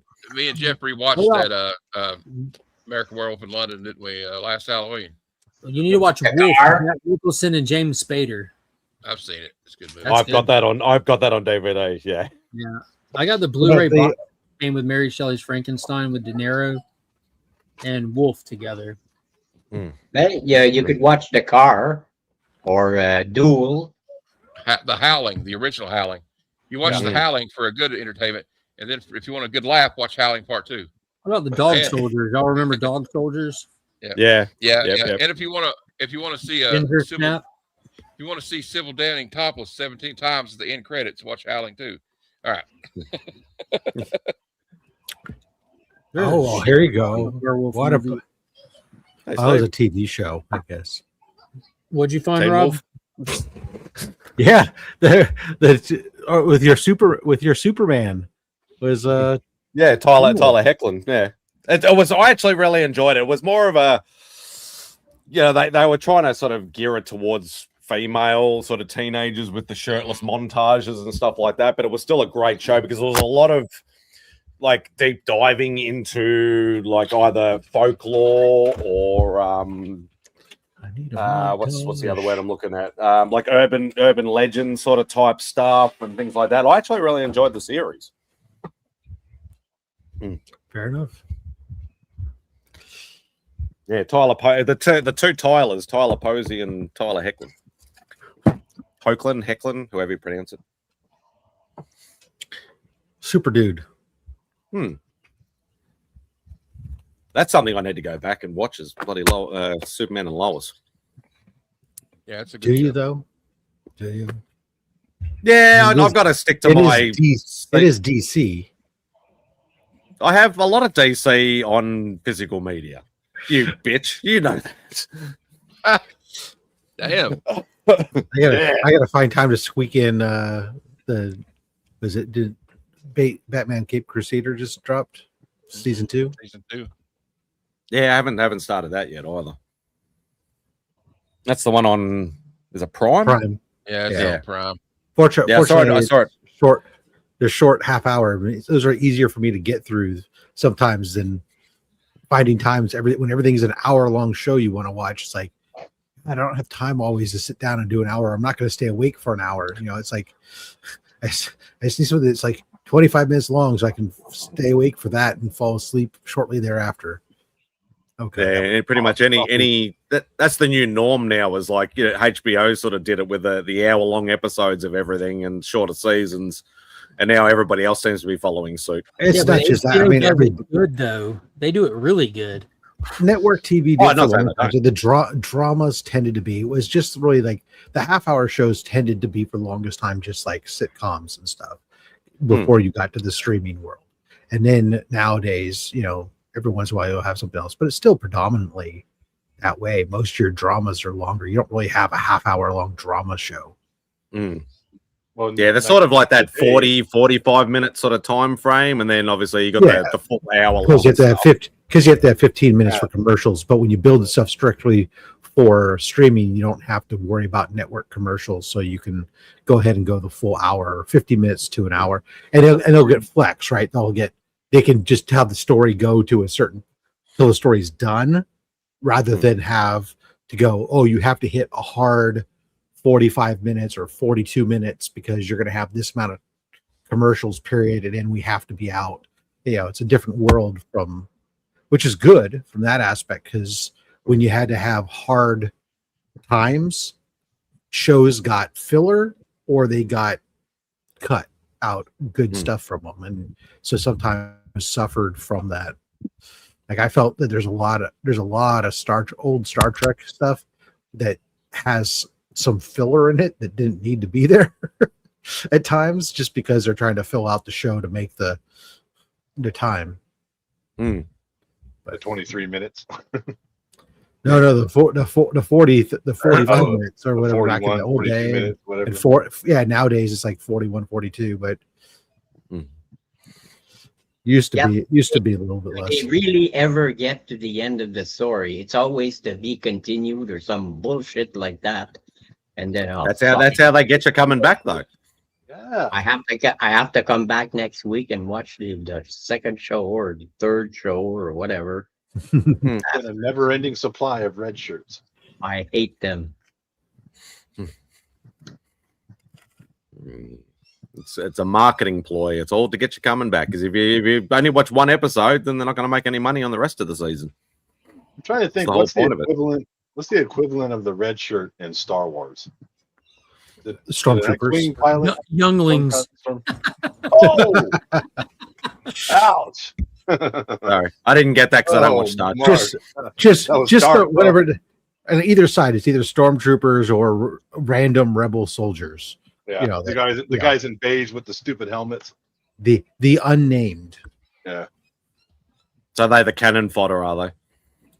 Yeah. Yeah, you can't shoot. They can't shoot. They can't shoot a bar nobody from, can shoot. 20 feet away. So.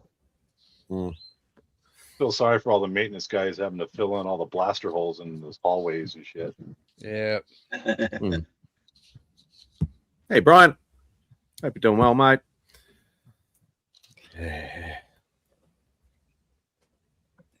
So what are you kids up to? Anything exciting? No, it's literally been pretty much just talking movie stuff actually for the last sort of hour or so, I think. You know, it all started with, you know, Mark trying to, talk about Spider-Man, and I said, well, I don't want to talk about it because I haven't seen it yet, and a lot of people haven't seen it yet, and when are you going? Went from there. I'm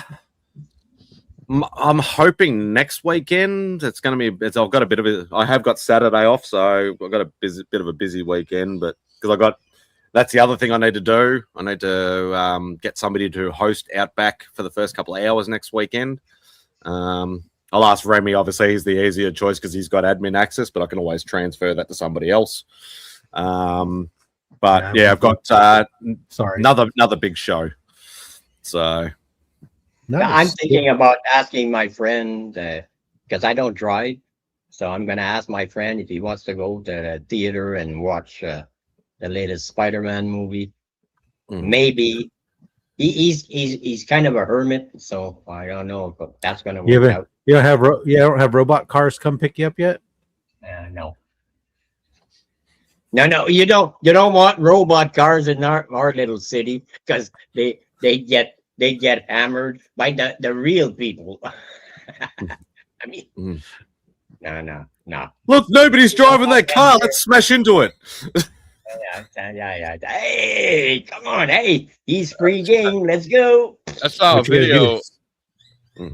I saw a video of one of these Waymoos.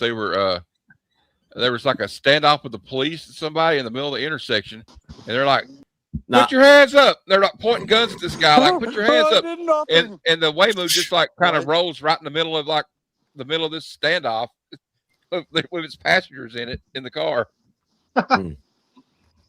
Hello, William. I did nothing, I swear. Hello. Hey, Will. You did everything. Hello. You know it. Hello, Simon Says. Yeah, because I've never heard that before. Come on, Will. Nah, you're gone. Nah, you're gone. Nah. I've heard better than that. I've heard better than that from you, Will. Come on. I know. What you got to do, Simon? I've been going through a lot. Is you just need to commit. You need to go buy yourself. You need to just go buy a movie ticket, pick a day, buy the ticket, and then you're committed to going that day insteed of this wishy-washy. Yeah. Oh, maybe I'll go there. No, when have I ever planned anything? Has anybody seen my YouTube channel? I don't plan anything. I don't either. Welcome to the club. Hey. I'm sorry, Mark. I didn't hear what you said. Sorry. I said, Rob, that's way too complicated for a guy like Simon. Purchasing a ticket and going. No. Or going and buying the ticket there. Either one. Too many steps involved for Simon. There's 2 steps to that fucking equation. He's out. That's already 2 steps too many. 1 step too many. Some would argue 2 steps too many. No, if it's anything Marvel, I will always see it at the cinemas. I'm not a first weekend guy like I used to be. Bless you. Simon, that's why I go on Sundays. Who cares? Sunday's not really the first weekend anymore, but it is for me. I'm going tomorrow. If I go, I'm going to go during the week, and then we can go into a matinee like at noon or something like that. I'll be there at 9:30 in the morning. 6 or 7 people in the theater. That's probably a good Nobody's bothering us. Yeah, 9:30. I'm there tomorrow at 9:30 in the morning on a Sunday. It's beautiful when I go to the movie theater. Hey, I went at 2:15 yesterday, and that theater was full. There was not an empty seat in it. I went to see Odyssey at 11 a.m. and it was pretty damn crowded. Yeah, you guys are waiting too long. Yeah, get up early on the Sunday where all you respectable individuals are all at church. Well, the rest of us heathens are just living life. I will say this: the one problem I had during this movie was these people had 5 kids with them. They were just letting them run free through the aisles. No, I don't understand 2 things. 1, I don't understand people that let their kids do that, and 2, I don't understand people that allow that shit to happen in their theater auditorium. Like, there's a room full of people that just sit there passively and let this happen. Like, go get somebody. That's why I always have peanut M&Ms, and I'm very happy. Thank you. Throw them toward the exit. Yeah. Whenever they come out, throw another one. I am the arsehole that will stand up, and I don't care what age they are. Tell them to shut the fuck up. Well, I almost did. Get your kids, or I'm getting someone to get them out of here. It's that simple. Hey, get your kids. I almost let the intrusive thoughts win and stuck my leg out the aisle a couple of times. I literally take children. I literally take children to opening weekend, normally premiere night movies all the time. Yeah, my kids aren't allowed to do that shit. Like, even if they're whispering in my ear too loud, I'll give them the little tone it down. Like, it's not hard to teach etiquette in a theater. Not at all. I remember when I went to see the Star Trek the motion picture. There are 7 people in the fucking theater. 7. I counted them. Okay. And I'm sitting, and all of a sudden, two people, a guy and his girlfriend, I guess, good for him, sit right behind me. And she movie. starts talking, yapping. Hey, why is there only music? Because at the beginning, it's just the soundtrack playing. Why is there only music? Blah, blah, blah, blah, blah, blah, blah. And I turned around and I looked at the guy and I said, are you going to shut her up? I came here to watch the fucking movie, not to listen to your girlfriend. You know what? Now, if you don't move, I am going to go get the manager and he's going to make you move. Damn. And the guy's like twice my size. Okay. And I was pissed. First of all, I had to borrow my sister's car because my car was in the shop. My brother was supposed to come with me. He canceled at the last minute. And this bitch is blabbing away. I said, I want to fucking watch the movie. They moved all it's the definitely way 2026. back. They moved all the way to the back. And I had to minutes be later, quiet for in the the car. fucking movie. And I cried the whole time. Hey, Kenny Bird. Because it was Star Trek. So I'm going to say something real quick. I don't like when people cheer at every freaking scene. Oh my God, he did this. Yeah, I get it for Avengers. Yeah, picking up the hammer, I get it too. I've heard Matt tell me the story. But every freaking scene, oh my God, it's him. Whoop-de-fucking-do. Whoop-de-fucking-do. Hey, I'm starting to like this kid Vogs. Hey, It's starting to sound like me. Here's the like, I hate watching the movie with these people too. Like, you'll be watching the movie, they'll be like, "Wait a minute, I don't get it. So why did that guy kill that guy? I thought they were friends." They'll do that in the middle of the movie. Oh my God, I hate that. I just want to be like, why are they doing that? Yeah, I hate that shit. You know what pissed me off? It wasn't at a movie, but I was at a concert once, top level, and a guy just blows a giant vape cloud in front of my face. I'm like, hey, bro, I'm trying to watch a concert, not your damn smoke, idiot. What's it? What kind of What kind of? It depends on what kind of smoke it was. I'm just kidding. If you're at a concert, Will, I gotta say you're kind of the Karen in that one. I'm sorry. It was an indoor concert. You're not supposed to vape. You're a Karen. I'm a Karen. It depends on who's watching the concert. Hey, dude, it's called Be Respectful. Was it a Cypress Hill concert? I mean, because like. No. Hey, people get stoned watching Shania Twain. I mean, Snoop Dogg, or was it like Andrea Bocelli? Like, Donnie Marie Osmond, or none of those. I am an old man at heart. I am a bitter old man at heart. I swear. We know, Boggs. We know. Yeah, come on, Boggs. People go watch Shania Twain and they get stoned before they get there. Hey, Mark, did you see the new Godzilla that came out? No, what is that? The horror of Godzilla that just came out from IDW. What's that about? It's like a prequel to like when Godzilla was first created by the scientists and stuff from all their experiments, the nuclear stuff. I like the Halloween version. That's the one I love. I think Jeff was gonna. I joked around with Matt the other day. Jeff, this is a joke, by the way. Oh, you got it. Where are you going? What is that? You had it. Matt, I got the Kelly Jones cover. Famously did the covers for Nightfall. Like, what great timing! Like, that's fantastic. But yeah, they go back to his horns aren't big enough. They go back to 1954 in the Kaisei universe and give you the origin of the current ongoing Godzilla. It's pretty dope. It's gonna be a 4-issue miniseries. I'm very excited for it. But this first issue was fantastic. I think I saw Hey, Shaggy, how you doing? Well, I think Jeff was in the movie I saw the other day. Oh, here we go. What did you watch? Jack and the Giant Slayer? He's gonna watch. It's gonna be a tile person joke. Oh, it's the Odyssey. Yeah. It was gonna be a joke, but Jeff knows I love it. Does he though? I love you too, buddy. I'm an ale. I'm an ale. You angry old man, you. Yeah. Have you seen the parody? It's like Clint Eastwood. He's like, "You kids get off the F off my lawn." They're like, "What did we do?" And it's a capital F. He's like, "That thing." Huh? Sorry, wah, terrible joke. I know. No, was a joke in there. No, I've had a stressful last 2 weeks. We know. Bruce, it's okay. We're just giving you a hard Wellbore time. says Bruce Dickinson threatened to shut down an Iron Maiden concert because of a smoker. Yeah, What? no, because somebody was smoking a joint, and he stopped the concert, and started cussing them out, and said they're like horrible people for smoking weed at his concert. And, Oh, What? crap, Yeah. what did I do? yeah, I was like, what an asshole. Oopsie. Oh, Bruce, come on. Oh, my screen's gone. There's a video of it.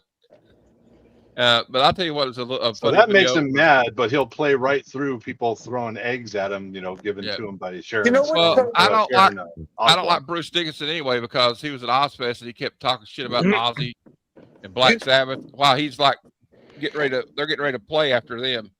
And then finally Sharon Osbourne had enough and she turned his PA off and said, Bruce Dickinson is a fucking prick. Over and over. Yeah, they had a big fucking falling out on Ozfest. Hey, I saw a video, and this was rude. I don't remember who it was. It was a guy singing his own song, and the crowd was singing too, along with. And he stops the song. And he's like, "Hey guys, this is my song. Stop singing my song. I know the lyrics. Thank you." Who said that? Wow. Some concert. I was Good, like, good for him. Can you imagine going to a concert, paying all that money, spending all that time traveling to be in the crowd, and all you can hear is the jackass next to you? That'd be awful. Was it Adam Levine? Apparently, he's a fuckwit. Oh, he's definitely a fuckwit, but man, he can sing. I think it's a mark of respect. Oh, I was thinking of the other Adam. What's the Adams guy? Oh, yeah. Front man's for Queen now. When people like sing Adam your Lambert. song, Adam and Lambert. they Yeah, know the yeah. words and they know the lyrics and all that, I think it's a mark of respect. I thought like I've seen it like where like it actually made like the musician kind of like tear up like when they start singing. Like I've seen like Dave Grohl singing like Times Like These before. I think You hear all the whole crowd concerts chanting it. people put Yeah, these I don't know. things, Or like It's all like concerts. or famously when Queen was at Wembley Stadium for Radio Live Aid, they're leading Radio Gaga, and Freddie Mercury's got the whole crowd like eating out of his hands. dude, that scene, watching that just gives me chills because that's an awesome song.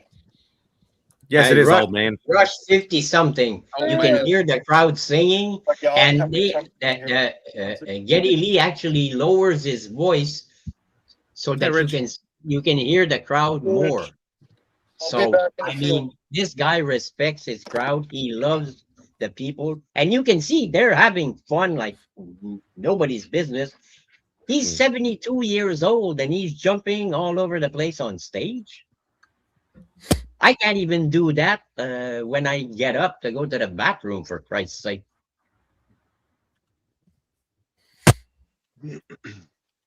I know. I love people singing with the band. It's a mark of respect. Crowd participation is all what it's all about at concerts, as far as I'm concerned. Yeah, I don't think they want the crowd to just sit there silent. Well, the only thing they really don't want you doing is throwing shit at them. Yeah, that's true. Unless you're Tom At Jones the end of and the song, throwing if brass. you hear crickets there, Well, there's a unless it's like underwear, yeah, then Tom Jones will be like, hey, go ahead. Not another. Oh, what? Who was that? I There's saw a great video of. There's a okay. picture. There's a picture of Drake that just surfaced on the thing where he has kept every bra that's been thrown at him on stage, and now he actually has like a collection of like thousands of bras, and he took a picture with it, and I'm like, is that absorbed or what? It's Not a good look. Not a good No. look. that's But- kind of creepy. There's a great saw- video of a Tool concert, and some guy jumps on stage near Oh, Maynard, Yeah. and they don't know Maynard. I think he's either a brown or a black belt in jiu-jitsu. Yeah, And Brazilian he just- jiu-jitsu. He he trained just with the Gracies. freaking spider monkeyed him, got him into a rear naked choke, and kept singing. It was fucking Well, also, fantastic. like he acted like he was going to give him a hug too, Jeff. He kind of lured him in, Uh-huh. like, put him in some kind of jiu-jitsu hold, and that was it. He was done. He was done. I saw one when Sammy Hagar was live with Van Halen one time, and like I don't know, I thought it was kind of weird, but so the women were throwing underwear. One of them kind of hit him in the chest, and he picked it up and sniffed it. I was like, Oh, dude. we don't talk about the interim singers. Oh, that's mean. He's got a. Sorry, he's got a. But I will say this: he's got a better voice than David Lee Roth. Nah. No. Yeah, he does. No. He's got a better singing voice than He's David not Lee a Roth. singer. He's an asshole. He does. That's what he is. Van Hagar. Okay, well, let's watch Sammy from a recent performance. And go watch Dave's recent performance. It's sad. Sad. I love Dave. But Dave has more charisma and was a showman. That's what made him a better lead, the front man for Van Halen, though. You know. Well, versus Gary Cherone. oh, that's hilarious. Gary Cherone. Although that was a mistake. Oh, that was a bad mistake. You're trying to lowball me. What the fuck? What's wrong, Rob? What are you buying now, Rob? You're going up in that Spectre book, aren't you? No. I had that book. I sold that. He might have even bought it from me, for all I know. But no. I want to get something else, but I decided to move something. So I posted as a bundle that like one day only. If it doesn't sell today, tomorrow I'm going to put it up on eBay on auction at starting at this price. But near mint copy, Absolute Batman 1, the Absolute Batman 1 San Diego Comic-Con Ash Can, and the New York Comic-Con Absolute Batman Ash Can issue 2. So all three together. $2,000. 2 ash cans, one book, all together, $800 shipped today only. Tomorrow I post them. I'll take it down. I'll put it on eBay starting at $800 and let it go. Because isn't a 998 of Absolute Batman 1 going for like over $600 now? Raw near mint Batman is going for about $500 to $500, and then the ash can's going for about $500 to $800. And the ash can number 2 is going for about $150. Well, the way it's going, like I know you probably need the cash, but I'm just going to say the way it's going, I'd be sticking that in C3 and watch that skyrocket. Oh, then I just give it away. Yeah, no, I actually want to invest that into something that I want to buy for once. I know I give know, Rob. I think Simon's on to something. Simon, can you go to your collection and grab like $1,500 FMV worth of shit and just donate it real quick to the C3 for us? You're on to something. Okay, I'll give my giant X-Men one that I just bought. Yeah, perfect. Perfect. Hell no. I want this. Rob, you're off the hook, Rob. Simon's got you. I was asking. Yeah, he's just asking me to. And you know what else I already give? Jesus Christ, man! I know. Yeah, there you go. Yeah, that's exactly. What's this going for these days? That's the non-foil one. That's going for anywhere from $500 to $800. That's the Noir edition. Noir, yeah. Oh, the Noir. Oh, that. Oh, yeah. So the ash can one's the small one, like your issue number 2, Rob. The ash can number 1 and the ash can number 2 were direct market books as well. Like I got mine from ABX when they were coming out and everything. I guess they sold them at Comic Cons or whatever, but they weren't. Mine's SDCC. It says on it. Gotcha. Yeah, I need is this one worth anything, or is this like dollar box shit? No, it has worth hundreds of dollars, brother. Any Absolute Batman has value. No, that one has hundreds of dollars of value. I mean, I'll look it up for you right now. It just keeps skyrocketing. I won it on Bruce's Friday Jeopardy thing. Some of these Absolute Batman ones I got were like they were free from Comic Mint. They were giving them away if you spent $50 back in the day. Absolute Batman, just over $100. That's the non-foil. Non-foil, yeah. Okay, so that one is selling for near mint about $100. About $55. Not bad, shit. 9.8 sells for sold for $75. One sold today for $90. Okay, so this is a little bit behind, but still, yeah, it's all those things they're all various versions. I'm actually glad to finally see the Nick Dragotta foil virgin variant finally starting to go up in value. I was like, oh man, I got the 9.8 of that and it was like, I thought it was a really cool cover, and it was like You saw it in the chat, Rob, where I just happened to look up my Liam Sharp exclusive, and it's like $400. That if we're talking about which chat, the one that you commented, I guess I'm about to sell mine. Anyone interested last night? Because remember, I put the pictures of the ash cans in there, and I put the picture of that random cover with the green background. Because that was I think it was Things from Another World, who I absolutely despise ordering stuff from ever since the ENIAC debacle. But I love Liam Sharp, so I wanted that exclusive, and it's like up to between $400 to $500 for that. Yeah, that's crazy. Sold. Well, that's not bad. Now I just feel weird for having them. Like I've read it. I'd rather turn it into something else. Yeah, it's like I just don't. I got other. I got more. The ash can I can do without. I mean, it's like, and then the number one, I have other copies. So it's like if I can turn it into something else that I want for once instead of just giving everything to C3. I mean, I'm already Jesus, Spidey. Okay, look here. Let me tell you something. It stuck with him, Simon. It stuck with him. Hold on. I want to be. Oh, this is like. Here's my. Just kick myself out. God damn it! I gotta find the right thing. Am I the only one who'd like to CGC make a slab exactly the right size for Afghans? It'd be nice, but yeah, they don't. But they can't make slabs for every. They can't make slabs for every single thing because that would be. They make slabs for cards, for trading cards. So why not? Yeah, but they do a lot of trading cards. They don't do a lot of ash cans, and it costs. There's a special feature or whatever. I don't know. But Gene, so there's two different costs involved. There's one is the material cost, which isn't. You buy less of it, no big deal, but. There's the machining, the tooling cost. The tooling is super expensive. And if you don't do enough of them, then you're never going to pay off the tooling. And it's not cost effective.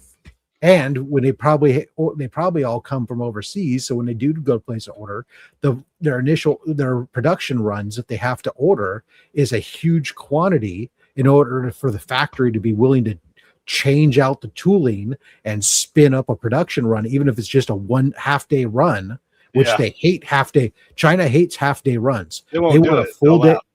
They'll do it, but it'll cost you a lot of money. If they want to at least get a full day of production without having to change out the tooling. So that's a lot of fucking slabs. Yeah, but if you think about it, if they offered it for a limited amount of time, okay, because they have some kind of machine that can actually adjust the tooling. You can't. You're just talking crazy now, Jean Below.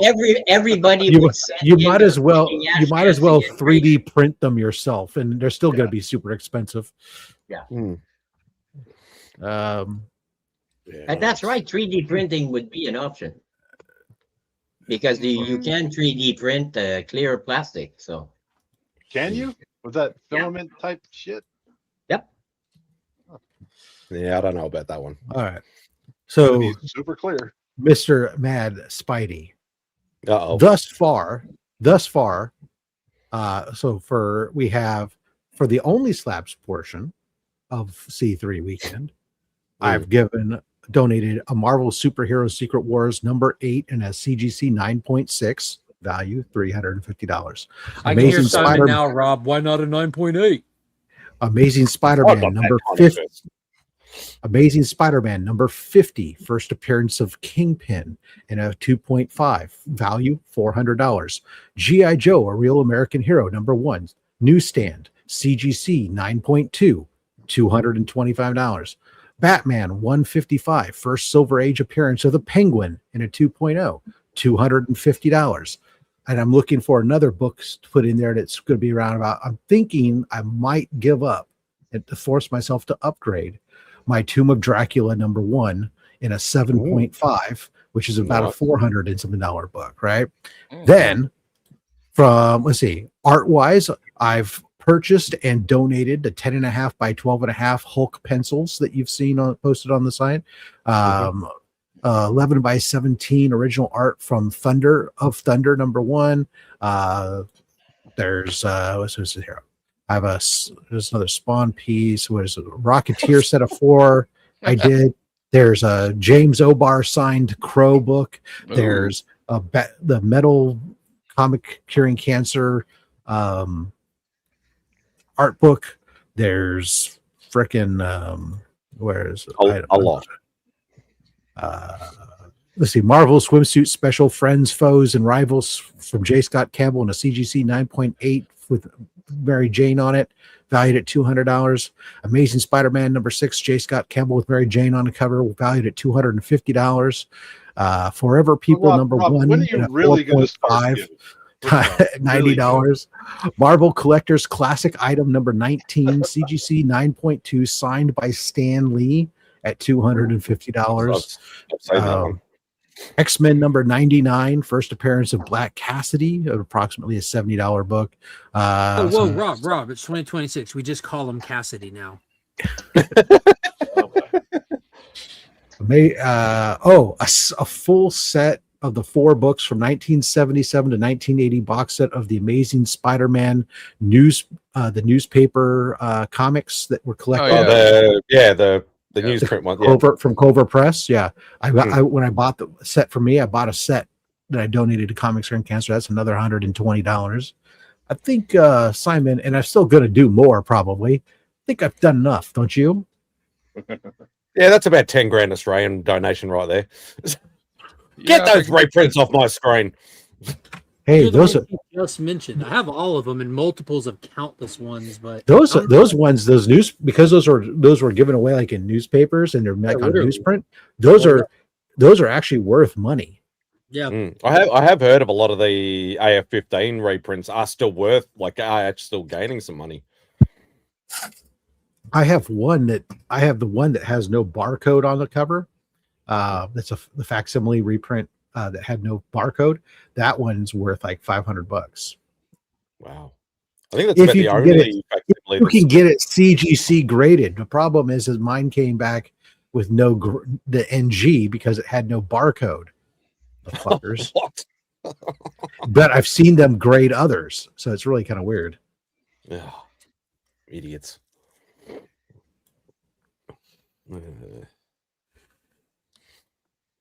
Yes. Could they have decided that we're going back up, Jace? It was like a print of a real comic book or a copy or something? No, since they said no grade. Their whole answer to me was they gave it a no grade because it had no barcode, and I'm like, oh, it was fucking manufactured that way. They have others that they've graded that way, but I don't know, so I don't get it. Check your own census. You're on a list, Rob. Yeah, but the left hand don't talk to the right hand in certain cases. The website is there, but the actual OA is not. What's up there right now is a bunch of there's a bunch of slabs that are there. Each one of those actually is original art for Hail Crow. Those are going to be done first. I think those are going up, I think in August, sometime this month. I think those are going up. And then the C3, the original art for C3 stuff, Jason, that's going to go up in October. That's the one that DJ organized, like 21 or 22 different covers, I think, of Hail Crow, like done original art done by that was awesome. A lot of them are like 9.9s and 10s and stuff. Yes, I did. I wouldn't mind getting my hands on that newspaper, those newspaper Spider-Mans, because I'm old enough to remember newspapers. I was gonna say, where's Bogsy when we need him? Comic strips at the end there. Just Bogsy would show his age and be like, "What's a newspaper?" John Malone is like Hugo Weaving in Lord of the Rings. I was there 3,000 years ago. Yeah. Well, not 3,000, 2.5. Okay, 2.5. I remember newspapers too. I'm only like 1,500 years old. My parents still get a newspaper delivered every morning. But quit doing that every Saturday. He gets his on Saturday, and then he disappears in the bathroom. I can't teach my mum to text, let alone use a computer or anything like that. So that's why they still get a newspaper. I gave up years ago trying to teach them anything. My brother Paul. Oh my God! If you want somebody that's really nil when it comes, a lot of us did, Brad. A lot of us did. Him is like he's really nil. The other day he had lent me $40, so I sent it back by e-transfer, and there's no security question or answer or anything like that. So I send him the money. He comes back to me 2 days later. He says, "I can't get the money." What do you mean you can't get the money? Hey, there's a security question I have to ask. No, I didn't put any in. And I tried to explain to him, and I was going back and forth, and he was yelling at me. I said, "Listen, I'm going to hang up. I'm going to call my bank. Don't call me. Wait till I call you back. I'm going to call my bank and I find out what the hell's going on. Worst comes to worst, I'll get the money back, and then I'll send it again. And then I'll write, 'What's your name?' And you can answer, 'Paul.' And that's it." So he says, "Okay, so don't call me. I have to call the bank." So after 7 fucking phone calls to call the bank, because I always press the wrong fucking number, like press 1, press 2, press 3. And there's no press 0 like they used to be when you were used to be able to talk to a representative. So anyways, I finally get a hold of this lady. And while I'm talking to her, the money comes back in my bank account because my brother Paul hadn't accepted it. So I said, "Hey, okay, everything's fine. I got my money back. I want to thank you, and I'll give you a 10 out of 10 when I fill out that survey." So this episode of what grinds John Below's gears. Yeah, we finally so landed. I got him his money. He answered the question, and then he was sorry. He was sorry. The next time, I'm gonna block you, you fucker. Gene, I went and put this shirt on just for you, and because I'm about to make a video. Jason X. I thought you might have changed fucking t-shirt.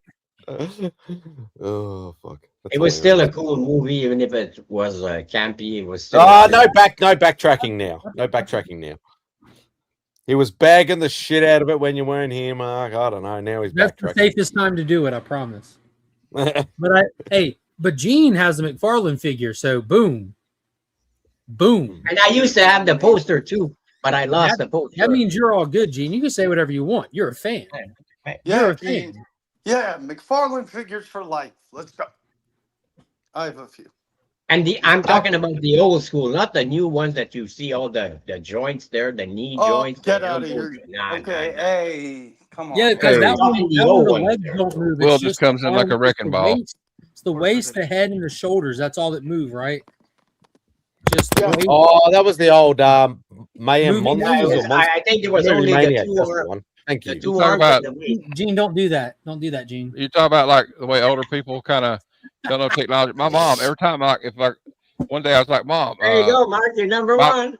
My phone's not working. Let me check yours, see if it's working." I get her iPhone, and for some reason I don't know how she does it, but I'll open her phone up, and all the apps are like spread out over like you'll have one up here, one down in the corner. Yeah, I remember them. The page, and there'll be 5 on the other corner. It's yellow. Like the plastic is yellowish. Yeah. Now that's old. That's really old. Jeff, look at IG, Instagram. What am I looking for? Nothing. It's just boobs. Instagram. He said he's looking for Instagram. Just go to the gram and check out his not gram. boobs. I was kidding, but I always took mine out of the bubble blister, whatever you call it. Got it.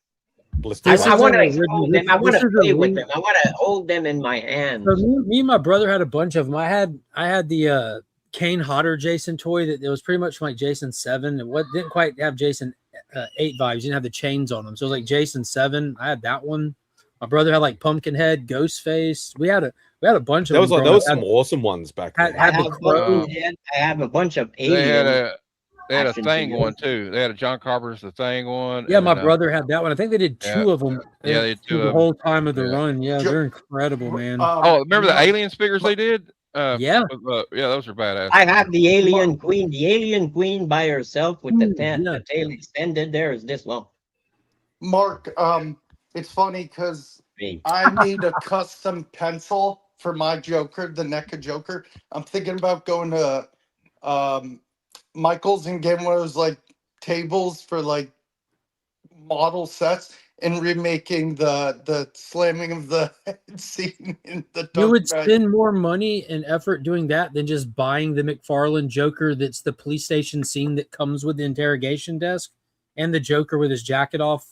They make that scene in McFarlane figures. Oh, I didn't know that. The exact scene comes with the chairs, the table, the background that looks like the tile wall from the interrogation room. I still love where it's like he's like, what are we playing? Good cop, bad cop, and like freaking something like he's like, that. no, Yeah. wait, what? And he slams the door, and then Batman's like behind him. Did mommy send you Getting your head beat on a desk must really freaking hurt.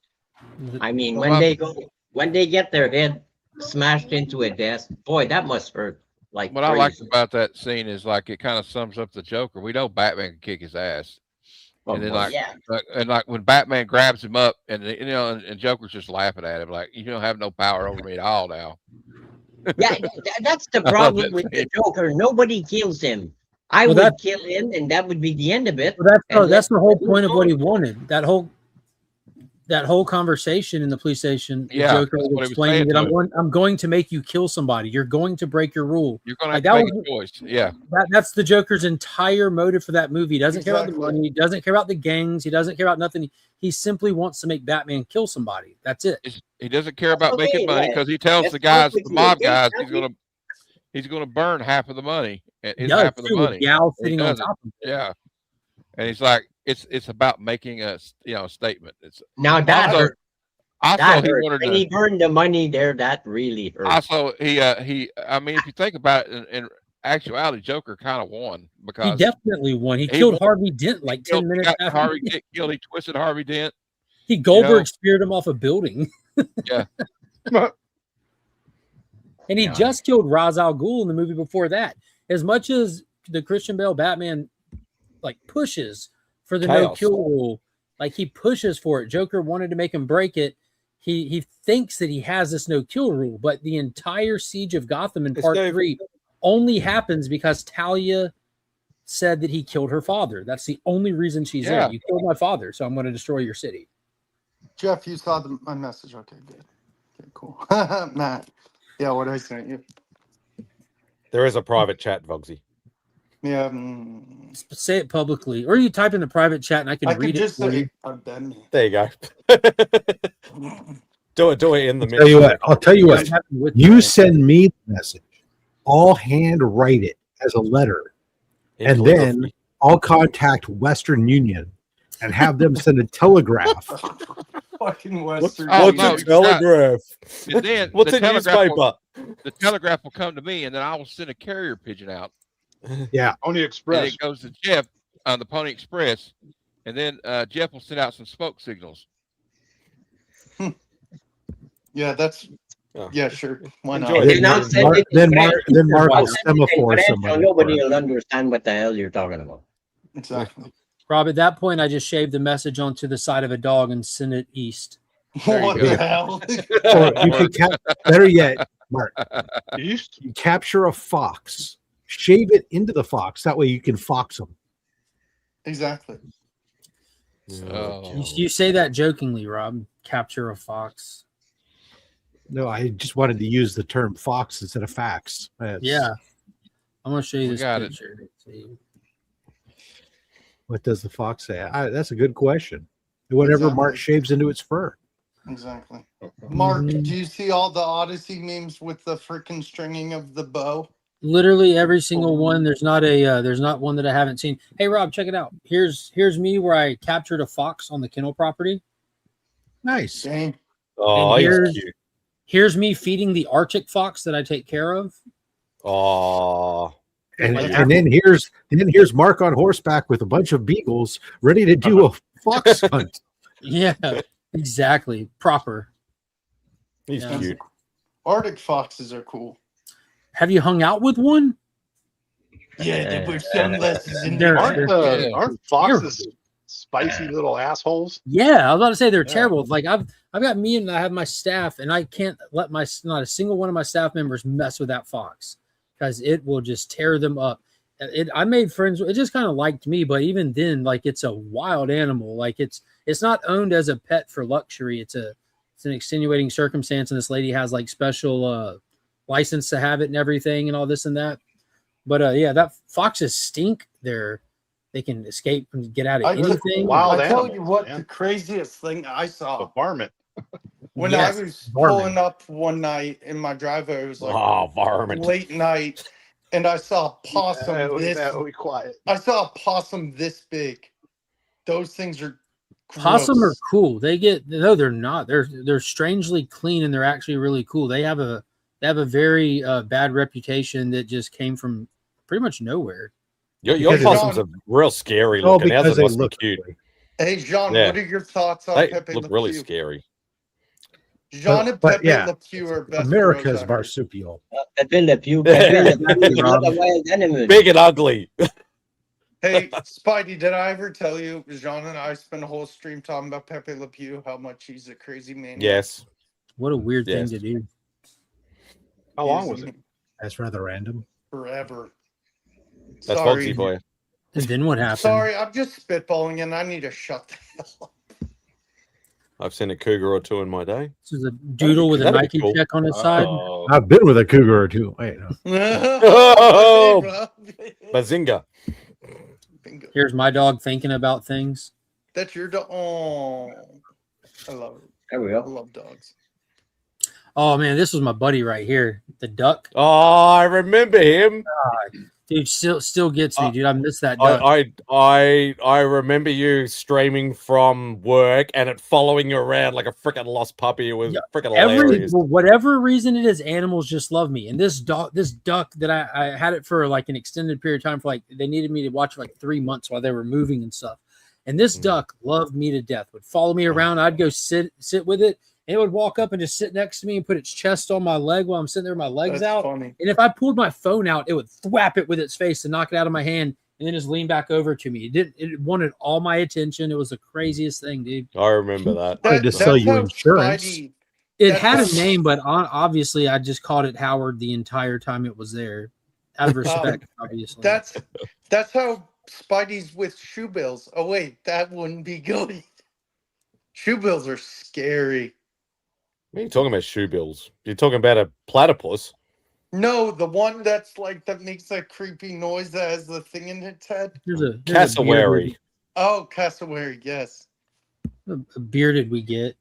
Oh, he's That's beautiful. cool. Those things are cool. Bearded dragon. Feeding him his little worms. Not motivated eaters, those guys. No, I'm sorry. I meant cassowaries. Yeah, those things suck.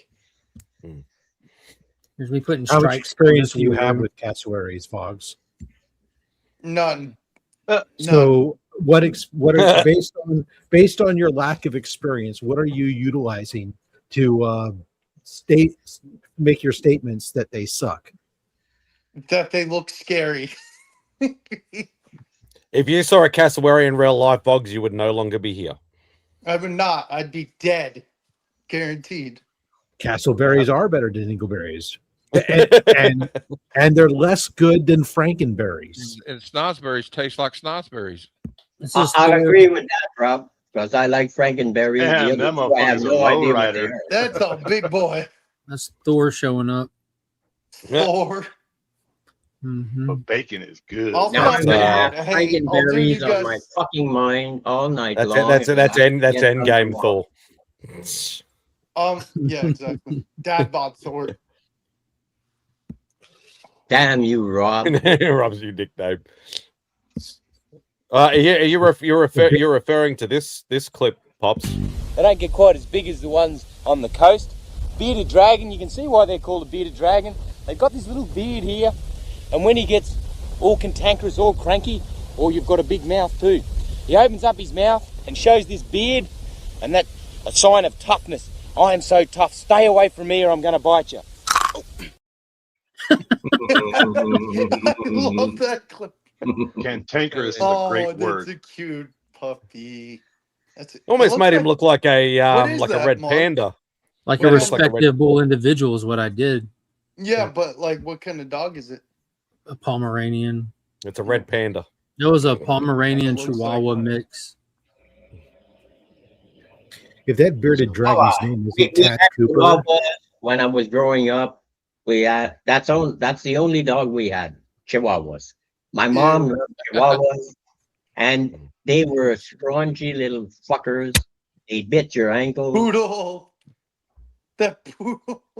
You have too much fun. Chihuahuas are, Go on, Rob. Chihuahuas are like that with because the punk haircut. Hang on, Shane. Rob was talking.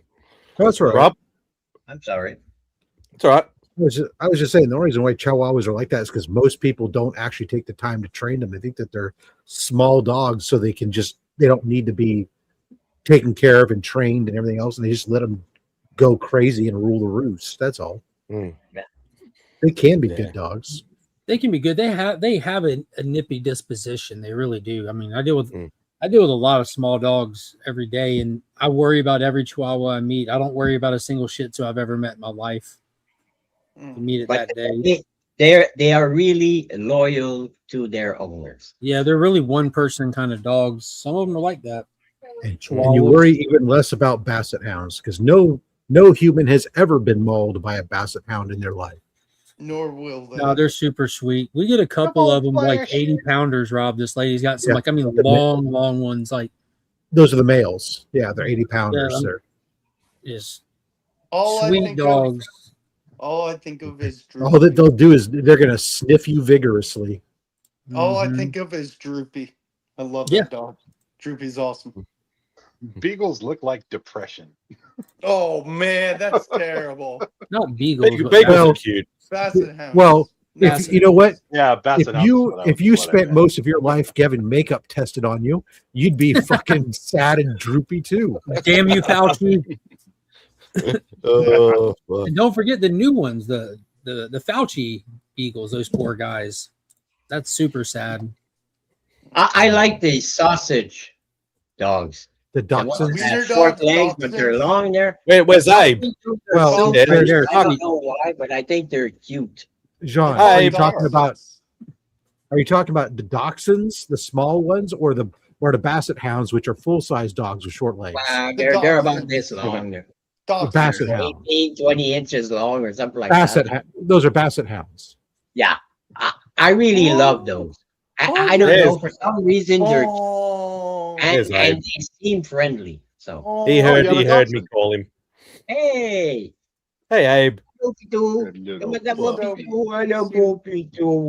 My wiener dog. Dude, I tell people. Look at his Stop touching face. your He's like- wiener on he's screen. like, I'm Dude, not I part of your tell fucking show. people- Put me down. Dude, I tell people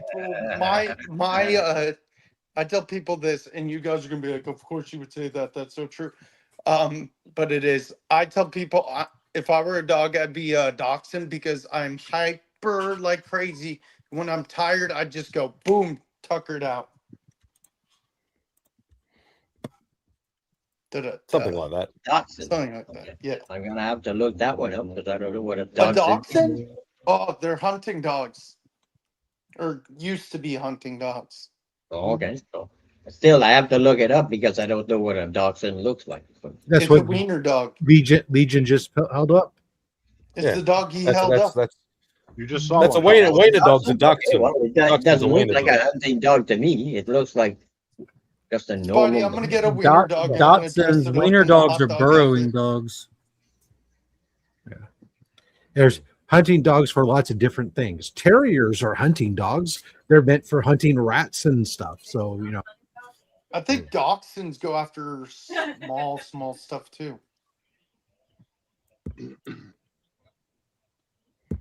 Most amazing breed that I've seen. Is We just use dingoes over here. Dingoes. I love dingoes.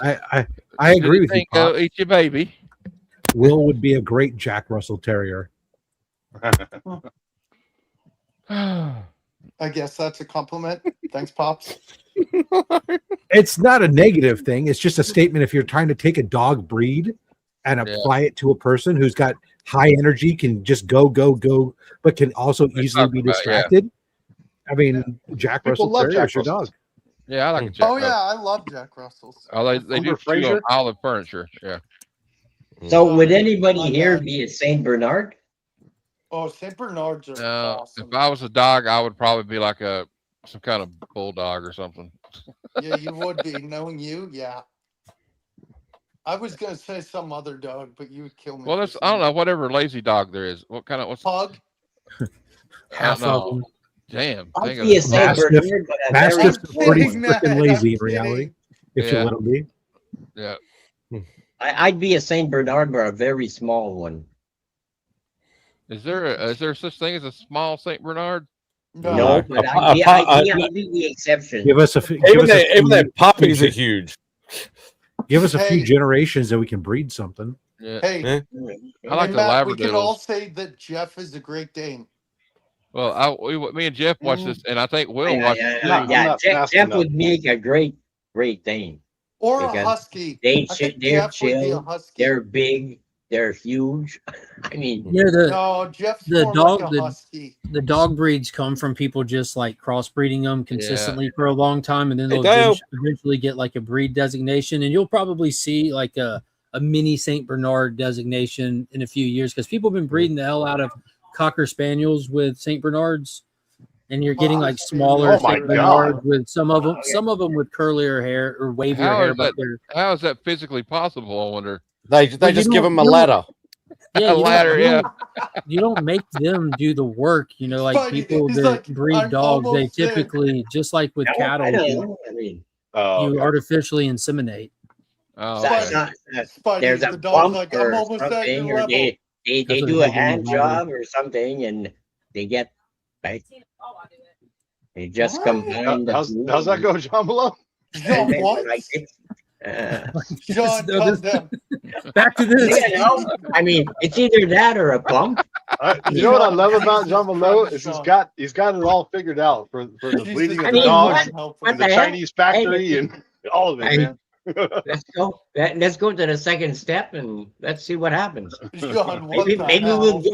we'll get one of those really We're weird so breeds. canceled. We're so canceled. Like for a cat, I'm a cat lover. I'd love if I had enough money and I had the place. I'd love to have a Maine Coon. I'm allergic to cats. Those big fucking cats there. They look like freaking lions. John, you should look up a Bengal because Maine Coons Oh, are they're hairy, gorgeous. but a Bengal Bengal's a gorgeous Bengal cat. cat is an actual big cat. I don't mean like a large cat like a puma or a leopard or a lion. I mean, for what people can, they call them domesticated cats. But for a domesticated A cat, Bengal cat. a Bengal cat is about as big as they get. I got one at the kennel and it has spots like an African cat. They're gorgeous, but this thing when it stretches up on the wall, the son of a bitch comes up to like my shoulders, just stretching. Like that's fucking crazy, dude. They're gorgeous too. If I hate cats, if I ever had one, it would be a I Bengal love thing. cats. I'm a cat person. I Matt, mean, I love Get one cats. of those fucking hairless ones. It's made of Oh, no. God, No, ew. those I No. hate. Those I Ugh. hate. They look like fucking rats. Oh. Watch out. There's going to be a Power Ranger bikini happening any second now. Hey, If you orders know, I you know. God! Hey everyone. Scott Yeah. heard shaved pussy and showed up immediately. What's up, Scott? Just getting ready to do some bagging and boarding. You got Nice. thousands of them to get through.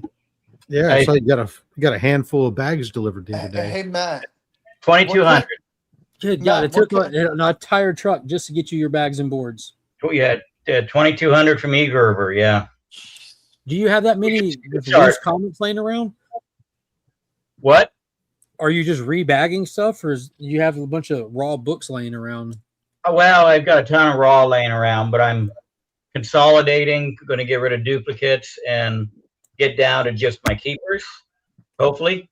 I don't believe you, not for 1 second. We all say that. This We all isn't say that Scott. all Who the are time. you? Yeah, it's going to be fun.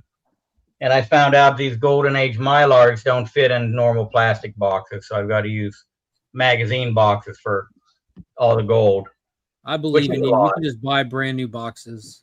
I did. I bought right 20 plastic. Yeah, 20 of the regular size comic bins, and so far 10 of the plastic magazine bins. I remember when you started that endeavor of the plastic bins years ago now. Yeah. You're like, these things are so fucking expensive. And they haven't gotten any cheaper. Hey Matt, what kind of dog is Ivy? Do you know? She's Strange Shepherd. Oh, I thought you were talking about the dog. She's adorable. I love Ivy though. Ivy's no, I had an Australian Shepherd. Those dogs are workhorses. You really have to you Hey, gotta Dave. let them run. They love to run. They're great dogs. They're really protective though. Like if you like mess with anybody in the family, it would literally probably bite you. You had to right in the ankle. Yeah. Yeah. So this is number 6. Knock you over. Yeah. Australian Shepherd. Mine was a big dog. This is probably my first one that's actually got a chance at a 9.8 when I send it in. Huh. That'd be a great donation for C3. It would be, huh? Yeah, I'm not saying anything about that anymore. Fuck you. And then this is my last big pickup, I guess. Nice. Which is upside down. The upside down. It looks better upside down. That's a fun series. I'm on volume 3. So this was the retailer incentive that they gave out at like a DC roundtable they had where they had distributors and some of the big resellers come in for like winter meeting or something. And I guess the estimate there's around 200 copies of that. So that was the last one I was needing for the Fable series. Like one of the Diamond distributor events or something like that, except it was put out specifically by DC themselves to pass out at the meeting. Got it.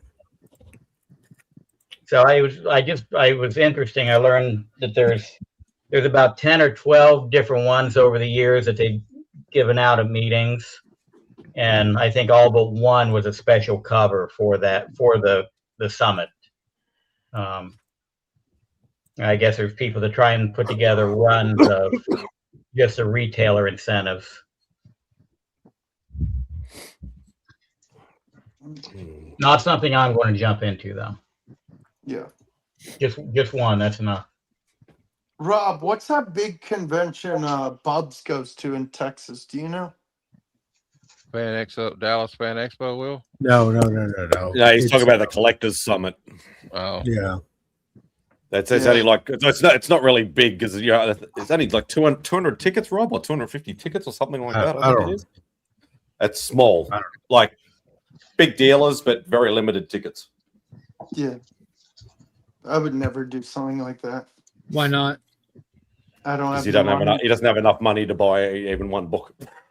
No, you're right, Simon. You're exactly right. Hey, I'd be the same way. Yes, you can 3D print a comic box. It'll be in several sections, but you can print one. That would take too long. I know, but it's still possible. I'm too lazy as well. And you don't have a 3D printer. Exactly. Oh. Who's next week's guest, Rob? Archivist Adrift. Oh, I know who that is. Yeah. I don't believe you. Who is it? Jason. I thought Jim Mint was supposed to be on your show, Rob.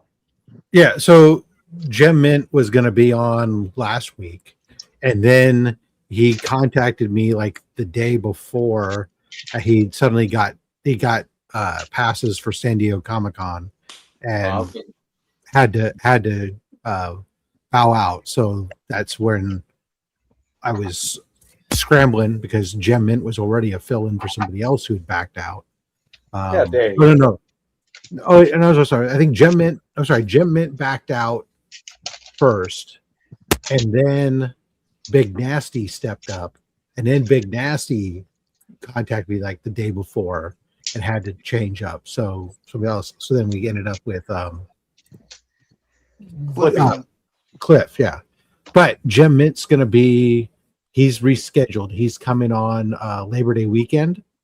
And Jim Mint is also going to be our guest during the Comics Curing Cancer show. Nice. So he's doing two. So he's doing two. Now that Jim Mint is a slab guy. Yeah, exactly. For now. For now. Yeah, well, he had a few slabs back in the day. He still had. Yeah, but he was, but he's been going hardcore. I mean, but he's been going hardcore at like, you know, the stuff that was from his youth, which is cool. But he's, so anyways, he agreed. He said, "Oh yeah, I'll do he agreed to do the Comics Curing Cancer show as a second appearance because he felt bad about backing out with only 1 week and stuff." And I was like, "Oh, that's great, man. I appreciate it." Because I was my original guest for Comics Curing Cancer weekend had also already backed out because of an issue. And I was like, oh. It's always one of these conflicts. But I like to get somebody. It's nice to have him on there because he's he's got a good following. He'll help promote it, and that'll help get more eyeballs potentially on the Comics Curing Cancer event. Exactly. Oh yeah, that's for sure. I'm at. He's got over 100,000 followers, anyways. Yep. Yeah, he's got a couple more than I do. Yeah.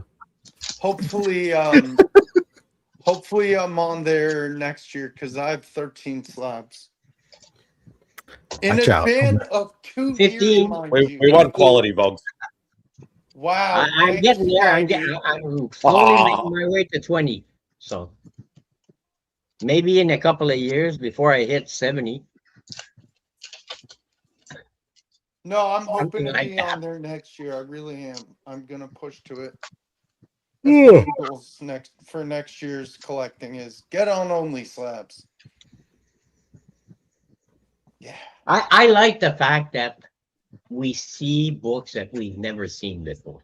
Shoot, like the It doesn't matter. Conroy It signature. doesn't matter what they are, as long as I've never seen it before. If I'm on there before someone else shows a Conroy, I'm gonna be surprised. But I don't know. We'll see. Because right now, for the past, I don't know, 10, 20 shows, I'm seeing books that I've never seen before. I don't know what they are. I don't know what they are. I'm starting. I'm trying to learn. You're learning. My age, I'm trying to learn. That's And it's part of really fun. It's fun to see all these covers and all these different covers and all the colors. Some of the old books there, the colors really pop out. They must be toxic. Yeah. As fucking shit, I man. like to mix it up, and that's why next week Jason, Archivist Adrift, he'll have a good different set of books, and then we'll have the Signature King is going to be back, so you'll have all signed books for probably more modern stuff, but it could be some older stuff. And then we have JSS Brooklyn coming up, then Gem Mint, then Johnny's comic stuff. Nice. Marita's collectibles. So Devin, Uncle Griff, he's gonna he's gonna have all old war books. That's awesome. After C3, I'll probably be on again. Who knows? One of the days right now, I'm only booked up to the October 24th. I still got I'm working on. Like I said, we kind of trying to get ideas on who we want to bring on for the Halloween Day special. You know who would? You know who? They have to have a lot of horror books. They really have to have a lot of horror books to show. Otherwise, it's not a Halloween show. You know, go ahead, Will. Thank you. You know who'd be really good at that? Bruce. Bruce doesn't collect horror books, does he? Yes. Yes. He has Or a handful of good ones. Jigs is the same. He has a lot of horror books. Yeah, but no Has one knows. Dope Comics ever been on? Who? Dope has been on twice at least. But so I have put out a thing like on the channel. There's a thing asking people to say, "Hey, who would you like to see?" And Dope and Chonko have both been suggested. And I've had them before, and we can always go to them again if they're interested. I'm just trying to see who else is out there that I might not be aware of that has. I mean, obviously, also, Alan has a lot of horror books, and Doc and stuff. But I'm trying to look to see if there people know of somebody that maybe who hasn't been on before. Actually, Dracula. I don't know. He has a lot of horror books. I know that much. Tribute. He has a lot of horror books. I don't know if I'm there's. gonna assume that you've already had Chonko on. Yeah. He has. Okay. Yeah. I nominate Matt again. I don't have any slabs. Dude. It'll be another 2 years. It'll be another 2 or 3 years before I'm on only slabs. Like I said, my goal is to be in the middle of next year before maybe possibly HeroesCon or the beginning of next year to be on, hopefully. But the thing is, I guarantee you, no one's gonna want to see my slabs. Rob, the auctions are in like November, right? October. No, October. October. Okay, I never remember. It's right before. It's the weekend before Halloween. All right. Why do you think nobody wants to see your slabs, Will? I just have that feeling. It's about the stories, Will. It's not necessarily about the books. It's about the stories. I didn't have the best books in the world, Will. It don't matter. Nobody wants to see all the same keys all the time. They want to see different stuff. As interesting. We've seen a show with all Spider-Man ones, so we have seen that kind of show before. But he had good stories of how he acquired them and how he got to that and things like that. His education about why they were all those Spider-Man ones were different. Yeah, exactly. So I didn't know. I've never seen, being a big Spider-Man guy, I had not seen probably 75% of those Spider-Man ones before. Yeah. I'm like, what the fuck is this? Yeah, no, it was I'm glad that we had that episode for no other reason. Every once in a while, I get people who say something like, when I was talking to Uncle Griff, and he's like, "Oh, well, I don't know. All I have is just these war books." So I mean, that's perfectly fine. I mean, I said we did. I can reference. We did an episode where somebody just literally had only one issue of one. Exactly. So it's like, oh, okay, you've got different books. That's going to be even more interesting. And that's why, like, when Griff popped on here, we said to him, we all agreed, like, you should go on there because it's something different that, people have shown war books, but they've not necessarily done a whole episode of war books or anything like that. So it's something different and it's cool. And Griff has great stories. He's a great storyteller. So it's going to be a fantastic episode. So yeah, I think I'll have fun with mine because I got some fun stories on mine. Yeah, well, you've won them like from giveaways and people have AOK'd you stuff and that. And you've got stories from that. So what I do for my slab story series is, and I'm going to do it when I'm on Only Slabs, I'll show it. I put on the back of the slab a piece of blue painter's tape and I write down how I got it. Yeah, that's a good idea. So you remember the story if you don't remember it off the top of your head. Notes is always good. Yep. Why do you think Rob always writes the key elements on the back of the backer board with his giveaway book so he remembers them all? Yeah, I can't remember. I don't. Sorry, giving away trade secrets. Well, I mean, I can't always remember, and that's like sometimes I pull out a book and I'm going when I'm stumbling for a second. I think it's because I forgot to write down the key. What's key about the book on the back? It's a virgin variant. I don't know what issue this is. Rob, did anybody pull the blind bags today? Nope. No blind bags today. Who won? Anybody we know, Spidey? God, come on, Yeah, don't make us rehash that. Jolly. Rob, do you still have in your box, Rob? Do you still have some comic book that says slab on it?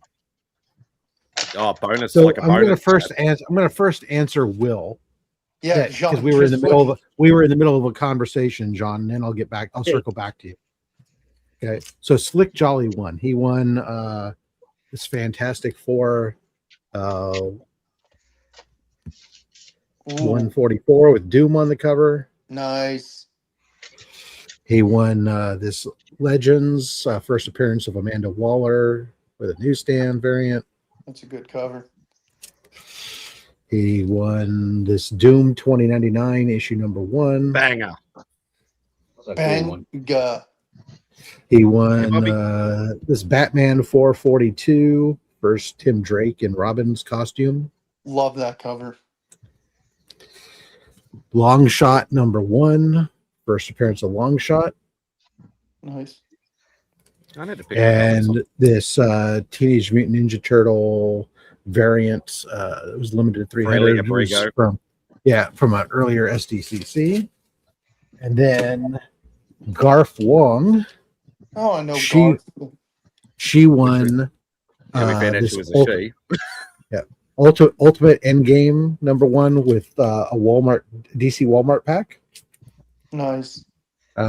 She won this Superman #1. That's a key, is it? Yeah. No, it's not. Is it? It's a minor key. Yeah. First appearance of Nomad. I need that book. First appearance of Necrosis. That's a gorgeous cover. I like that cover. A high grade copy of Captain Marvel #9. Blah blah blah blah blah. That's crazy.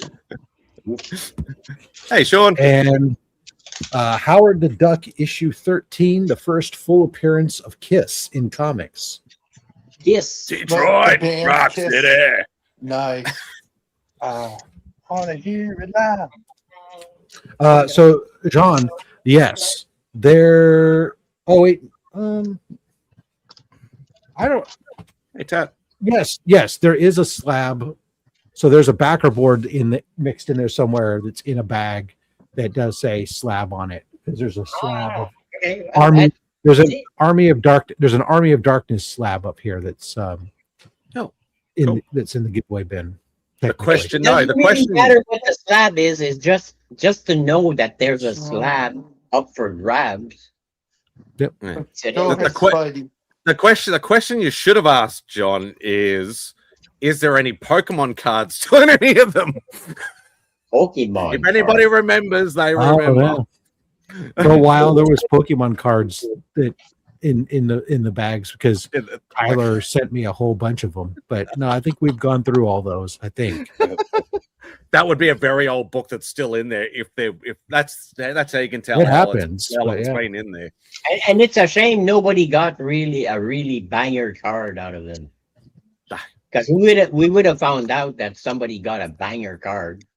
And why would a $500 worth card? I mean, why would they throw in a $500+ card? They could just resell it themselves. I have no idea what they were. It could have been. I mean, it was probably sent because they were all sent to me. I'm sure that Tyler knew that they were all just extra stuff. But even if he didn't or missed it, I wouldn't have known. I was just throwing them all in there. I didn't care.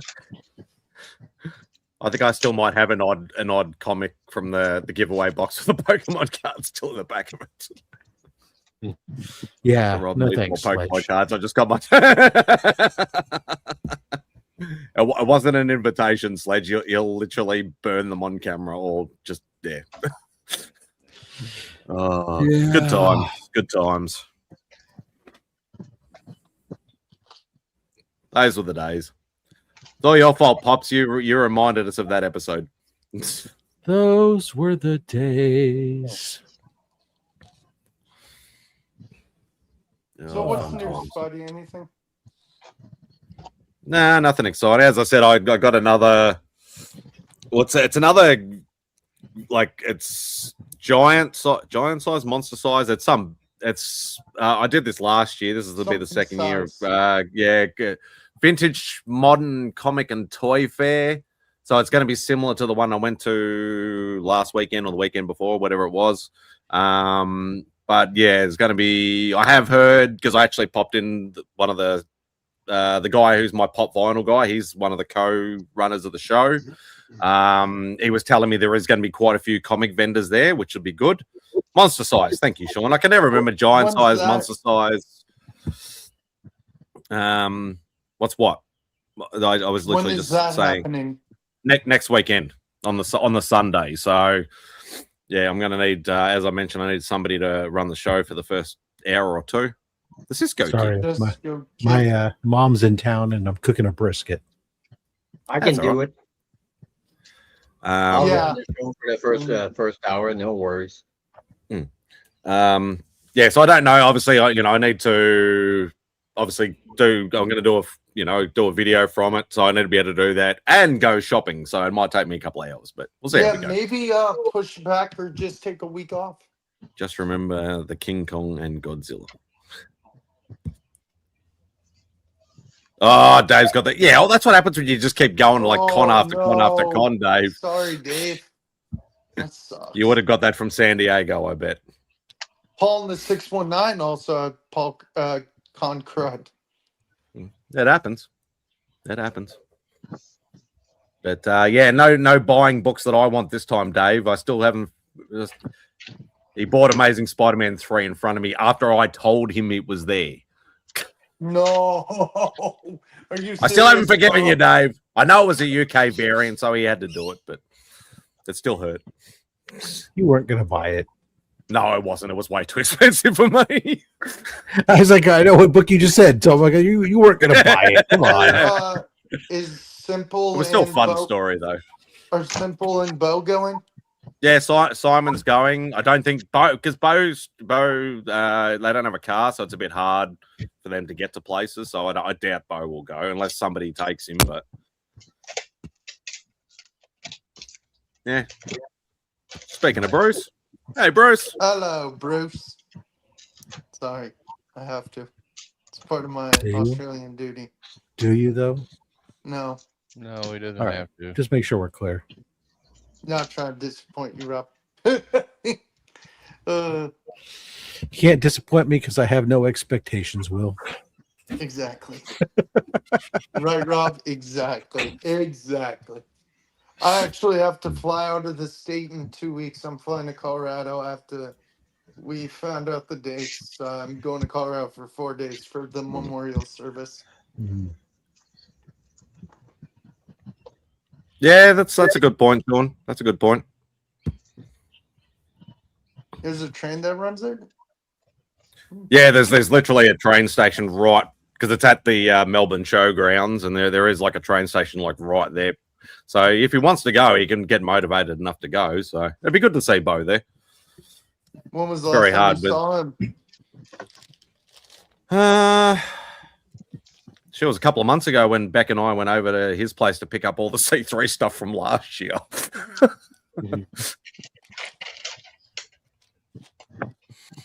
So I have to finish editing this video later. Ugh. I had to quit nicotine, so I've been leaning on the bags of candy. From one addiction to another. Yeah, well, just hold a carrot. Just take carrot sticks. That gets rid of the hand to mouth fixation. Yeah. I don't smoke. I never smoke cigarettes really. Oh, just the chewing tobacco, the chewing nicotine stuff. And then I switched to that. Like, well, get yourself some jerky snuff. No, what? He stopped. They make beef jerky, shredded beef jerky. That's like just like tobacco, but it's beef jerky. Oh, okay. Yeah. No, never heard of that. No, I used to go through a shitload of that when I was a kid. I'm having a surgery, and they said I had to. They're going to test me for nicotine. So, like, 45 days, I have to be off of it for 45 days before they'll do the surgery. Once you're off of it for 45 days, you might as well stay off. I'm going to. Yeah, I'm going. Yeah, Christopher. Yes, jerky. Yeah, I actually remember I was applying for going through a job interview for a camp counselor. I was going to be teaching archery and at the YMCA, and when I was young, and one of the guys said, "Oh, well, we don't, there's no smoking and no tobacco use here and stuff." I was okay, no problem. And he's like, "Oh, well, if it's no problem, then why do you have a tin of tobacco on you?" And I'm all, "I don't." And he goes, "Well, what's that?" And I had to pull it out and show him it was a little tin of jerky snuff.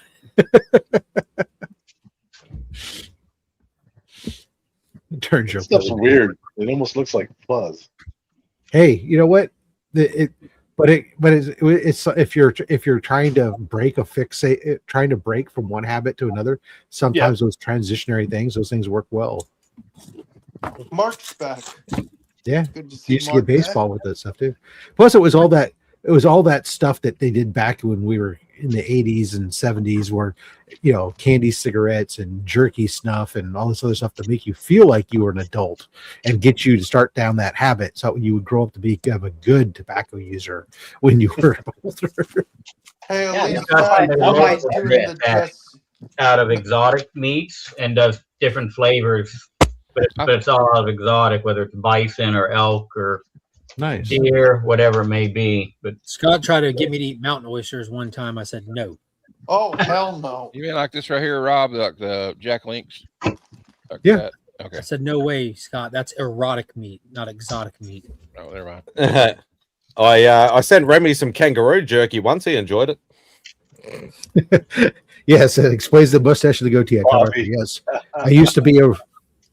I was a range instructor for a range master for archery for many years at both YMCA, the Easter Seals camp, and at Boy Scout camps, until I got old enough where I could become a range master for air rifles and such, because you had to be over 21 for that, but you just had to be an adult to do I think actually back then it was over 16 is all you had to be to do archery.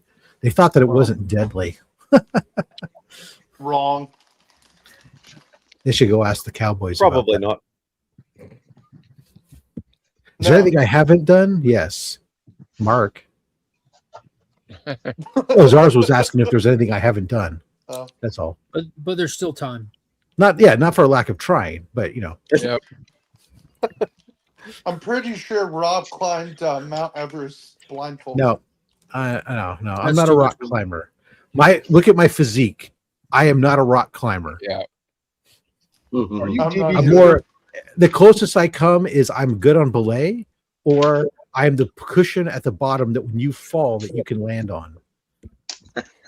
Rock thrower, maybe, just not rock climber. Oh, give me a trebuchet. We can chuck some fucking rocks. Let's do it, baby. Parkour Rob. Yeah, parkour Rob. Yeah. Parkour is just me carrying a load of groceries and tripping over the edge of the carpet and trying not to fall. Oh wait, there's a footstool and an ottoman in the way. Oh god. Now you're getting too fancy. Bonus points for anybody in That's the good. chat who can spell trebuchet in the next 10 seconds. TRIBUCHET. I don't know, something I'm like that. gonna buy a vowel. Let me guess the letter Z. It's like catapult, It's only actually better. So I can spell it, so no worries. Trebuchet. Trebuchet. Whatever that means. It's like Fabergé, only better. I think it was well bore by a split. Actually, trebuchet is actually falling over something or tripping over something. Actually, tripping over something. That's what it is. Trebuchet is tripping over something. Win. Oh boy. Oh. Oh, I think Stephen Lucky is close to it. No, The money. Billboard got it. Ah, there you see. What they spelled. We got people that are knowledgeable. Christopher. We are you win not in just mind book. idiots, and even in the chat, some people are really smart or pretend to be. Or Me pretending. copy and paste works too. Me Hey. pretending to be smart is a part-time job. Hey, if you're smart enough to look it up on Google, That's cheating. I don't know. I mean, That's why I said the next 10 seconds. What smart ass? Right, Sam. Yes, my brain is full of useless information that I never remember. shit, I Same remember here. my That's- first phone number, and I don't know why. That's why we used to say my brain is like a steel colander. It's full of holes and shit passes right through it. only the chunkiest bits remain. Unfortunately, the chunkiest bits for me are commercials from the 1980s. Amen, Rob. That can do that. Discovery Channel is always fun, especially Shark Week. That's on Discovery Channel, isn't it? I don't know, Yes. They had this really cool program, prehistoric sharks this year, like super cool. Big. Oh, nice. Megalodon. Yeah, and then a bunch of other ones that you wouldn't think about. Have y'all seen the goblin shark whose jaw like comes out when it bites stuff? There's a prehistoric version of that they have like the skeletons for or some shit, the fossils for, and it's just like on a bigger scale, and it's crazy looking. And there's also a shark that was back then that didn't have it had a mouth, but it was like a saw blade shark or something that just had one row of teeth that went long ways down the middle of its mouth. It's fucking crazy, some of the stuff out there. But it's really cool. I think I saw something pop up that they might have actually proven that there was something. It might be what you were talking about, Mark, that they might have proven that they found some fossils or some teeth or something that it was like the shark bigger, or about this, that they think that the megalodon was actually bigger than what they thought it was, or something like that. I saw something briefly on a reel or something at the just literally just recently. Bigger than they thought it was. That's what she said. It's never bigger than they thought it was, but anyway. Well, I'm sorry for them then. Fish are friends, not Never food. bigger than they thought it was. It's the name of his sex tape. All my last girlfriend ever said was, "Wow." Spidey, fish are friends, not food. That's exactly right. Thanks, Bruce. Hey, Bruce. I heard. You want to put that where? Them bones.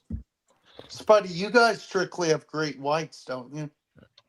No, we have quite a few different sharks. Quite a few different. We do have quite a few certain areas where there is population of great whites, but we have great whites, we have lemon sharks, we have the wobbegong. I bet you nobody's ever heard of that one before. Never heard Grey nurse. We have about 10 or 15 different types of sharks around our waters. We don't have makos or tigers because they're more tropical, sort of different areas. Hammerheads? No, I don't think they have not aggressive. They're like puppies. What? Which one? Hammerheads? Tiger sharks are like puppies. No, they're not. They're like one of the most aggressive sharks there is. They're not aggressive. One of the most aggressive sharks you can find.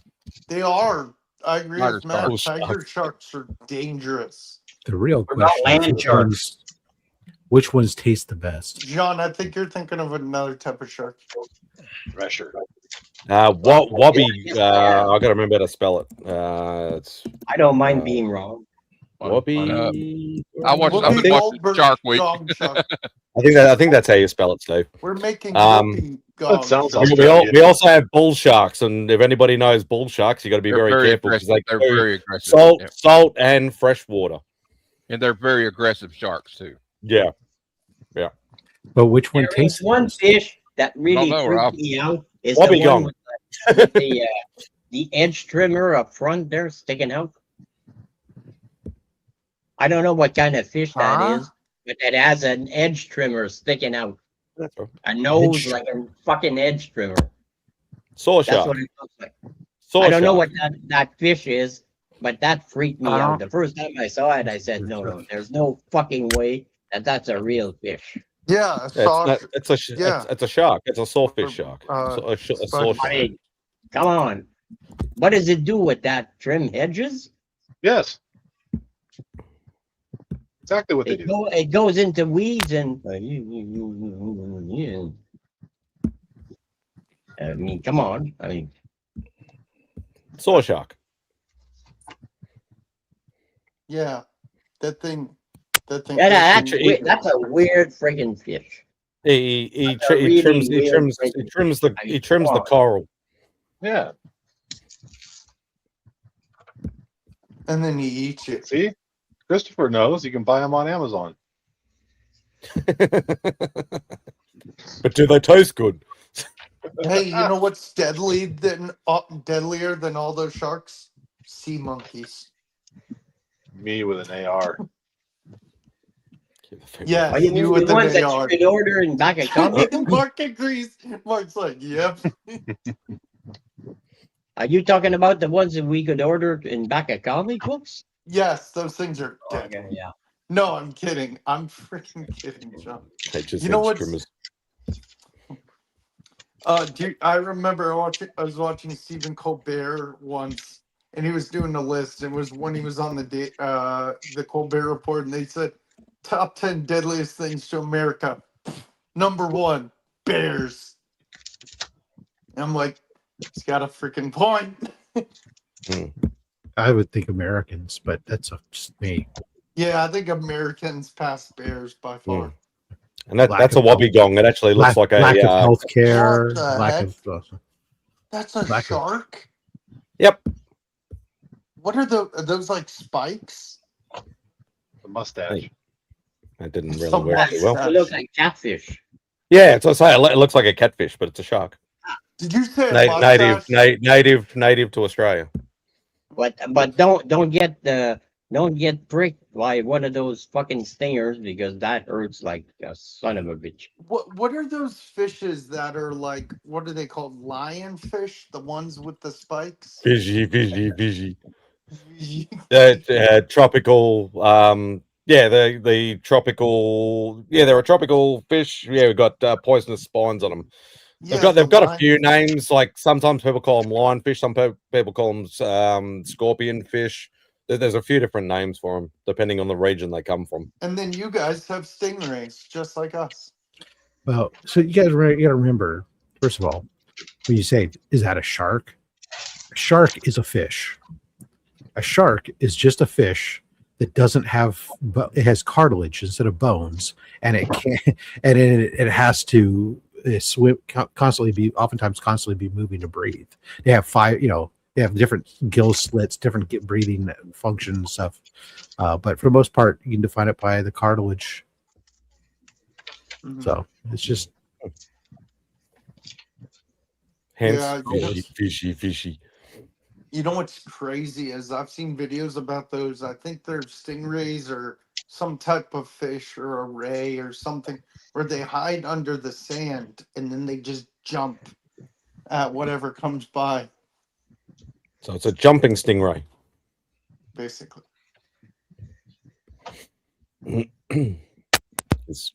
There's stingrays and there's manta rays. Isn't that the fish that What was- killed the guy in Steve Irwin. that used to Yes. study fish?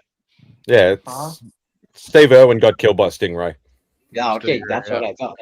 I was just watching a video of him yesterday hanging out with an orangutan and his little baby in a tree. He Yeah, he loves does that. animals. Yeah, just- It's crazy.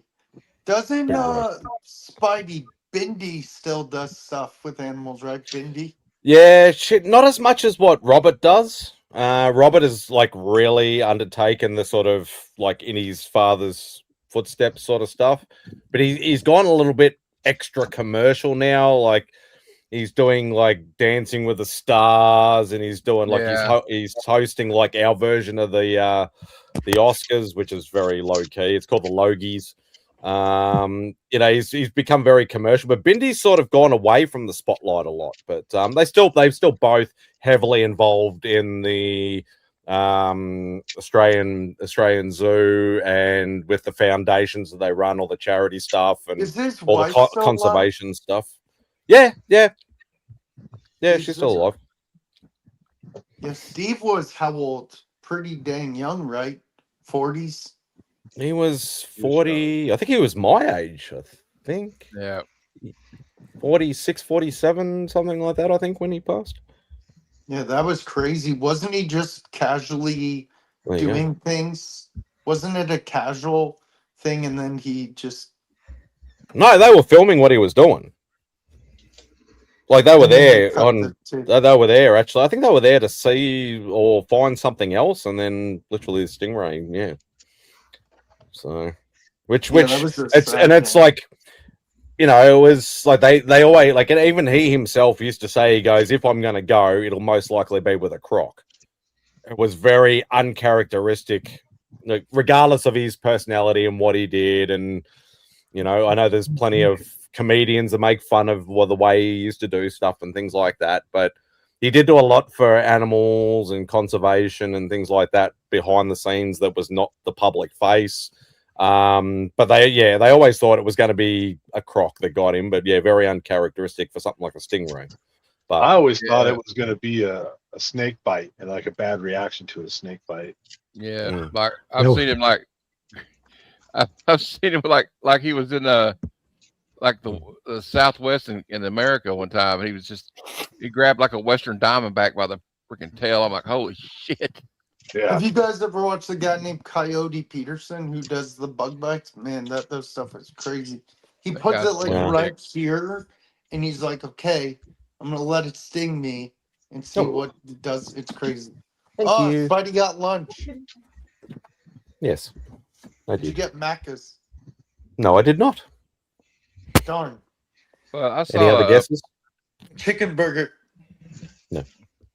I don't know. Go on, Matt. I'm done guessing. I saw a clip. I saw a pretty cool clip with Steve Irwin before he passed away. He was with his wife, and he said, I don't care about money or fame. I'm just here to preserve wildlife, you know, and nature. I thought that was pretty cool. The guy was amazing. Yeah, she does, Sean. Yes, she does. No, Steve Irwin was amazing. Chicken burger. Nope. Was there an American equivalent of Steve Irwin? I'm trying to think. No, never was. Well, who's the guy that used to be on the late night TV a lot? Jack Hanna. Yeah, him. Yeah, him. He was good. I used to see him on like Letterman and stuff. He was really good. I liked him. Yeah, he's from Columbus. He ran the Columbus Zoo, or was a figurehead of the Columbus Zoo anyway for a long time. I thought it was just as a Bonaventure. There's a big game preserve about 20 miles from me called the Wilds, and he was there at the dedication ceremony. Well, let's see, be 37 years ago now. I was there with my scout troop for publicity, and he flew in on a helicopter along with the governor and a couple other high-profile people for the groundbreaking. And pretty cool guy. I wonder we're trying to guess what Spidey's having. I'm out of guessing. Peanut butter and jelly sandwich. Oh. No. Oh my God! I can't believe they made this. At least I tried. For Christ's sake, nobody's Cadbury over here have made a PB&J Cadbury block, and I'm like, what the fuck? I'm not even going to bother trying it. I remember that show, Pop's Attic. Mutual of Omaha's Wild Kingdom. Yeah, I remember that. Marlon Perkins. That's usually what signified when cartoons were over for Saturday morning. Yep. When that came on. Like, damn.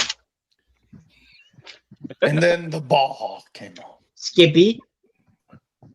Right, Matt? If you're really old, you remember Skippy the kangaroo?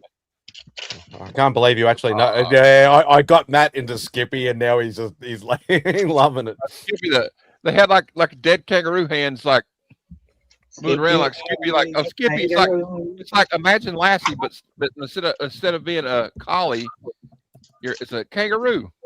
Yeah. Do you guys remember? Awesome.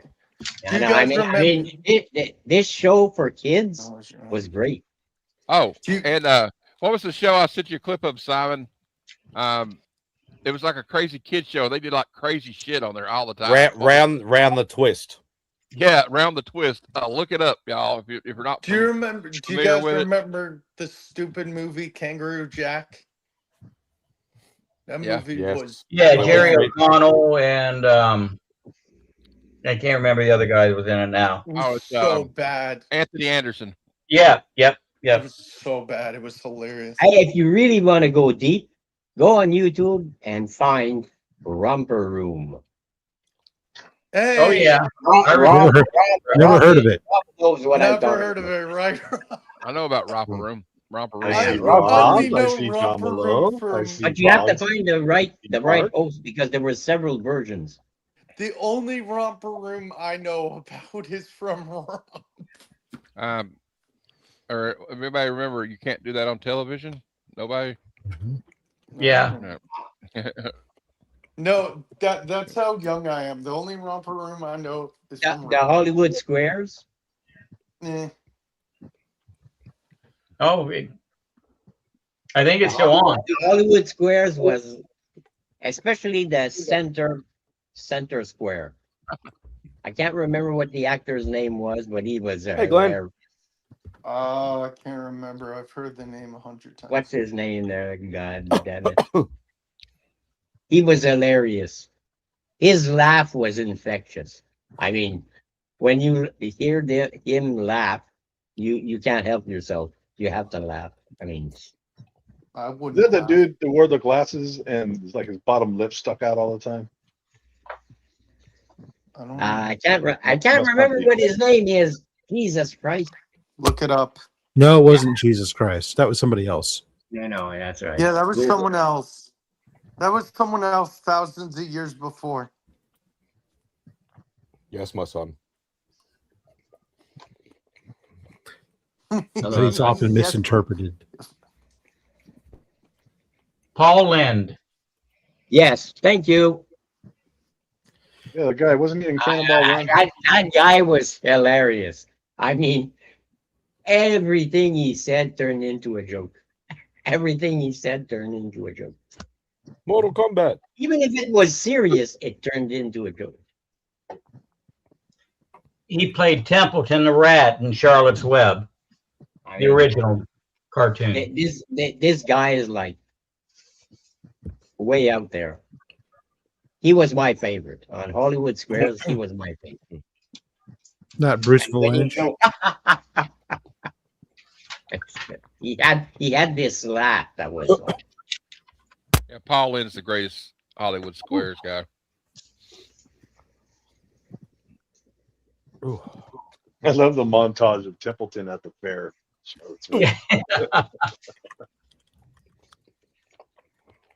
Song he sings. The Golden Girls. Another Jeff great Corwin TV was the show. American version of Steve Irwin. Okay, I never heard of him. I watched Earl a was guy. cool, but- I watched a guy called Forrest. Is his name Galante and he does a lot of different stuff like that, nature stuff.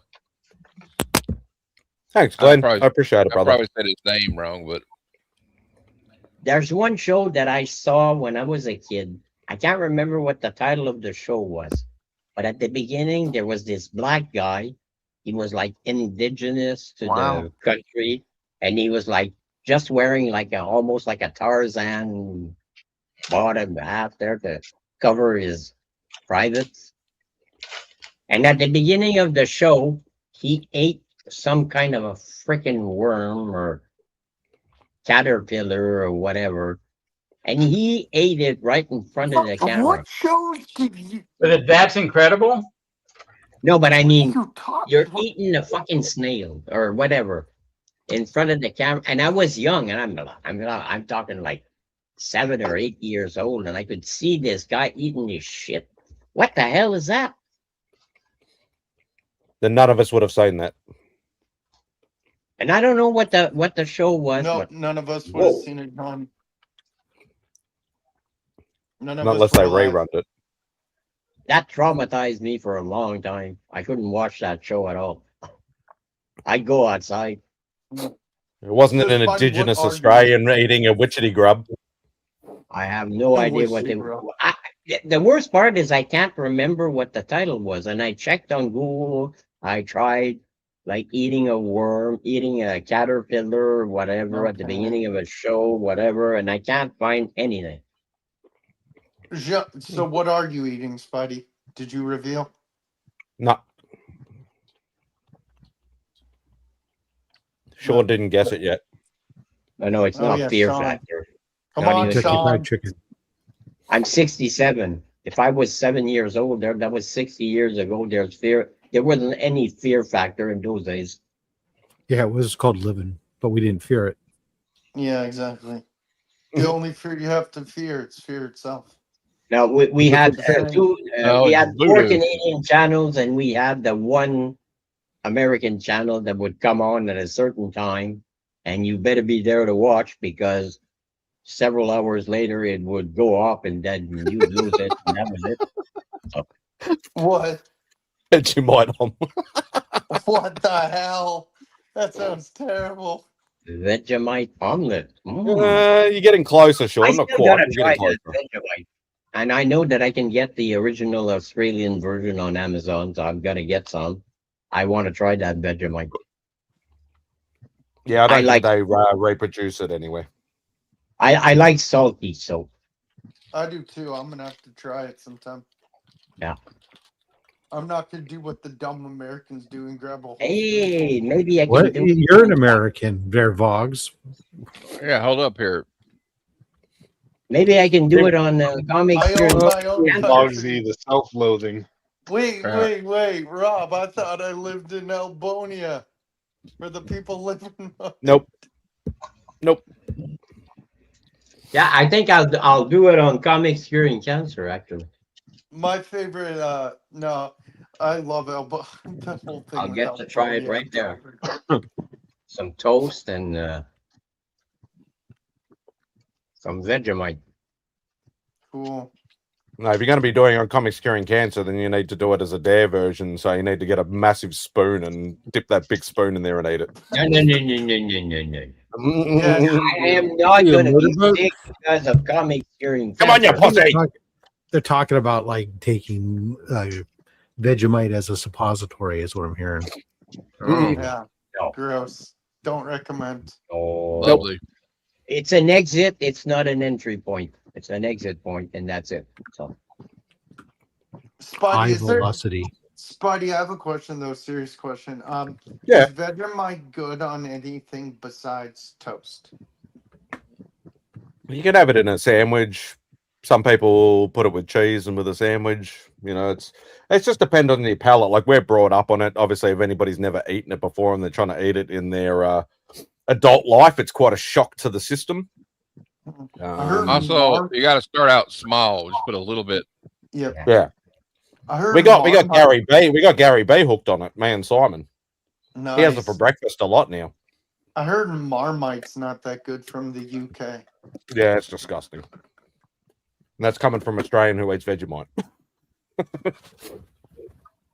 They're very similar. Spidey, have you? Yeah. Rob, you've had Vegemite, I'm guessing. okay, well, No, because I I don't can eat get it in myself. Montreal, but I can get it on Amazon. So, Wait. and did I already just have see- an account on Amazon, so I'll get it on Amazon. You're a pink guy. What the hell, Pops? Pink eye. It probably comes from Montreal, anyways. So Oh, that made my nose run. So what did you have? Burger and fries? Food. Food. Glorious food. Yes, thanks, Oliver. well, I woke up with a hangover, so I had a large McDonald's coffee and 3 sausage McMuffins. Dude, you need to get their hash browns. Their hash browns are good.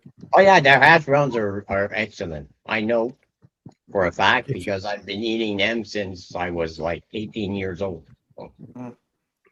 I prefer Chick-fil-A breakfast.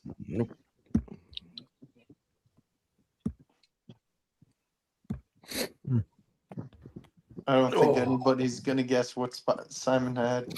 That makes sense. Bon appétit. Ah, thank you very much, my friend. I don't care. I'm not going to guess. I'm a Frenchman, so I don't give a fuck. Huh? Yes, Exactly. exactly. No. Exactly. Hello, Josh. You're watching Beck ate her lunch. Where's Rogie? I don't know. I haven't seen her for a little while, actually. Somebody will be eating food as well, and she'll be there.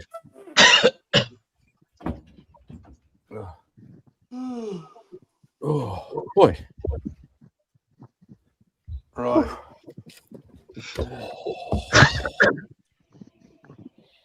Chimichanga. I'm not Deadpool. Yeah, really. No, the chimichanga. There's one thing I want to try at some point is a cheesesteak. You've never had a Philly cheesesteak? Oh no, I never have. I never have. I never had have. a Philly cheesesteak, and I want to try it because it sounds so delicious. I can accept it from MadSpidey, but goddamn, John Malone, he never had a cheesesteak. No, and I want to try it because it sounds so delicious. It is. It is.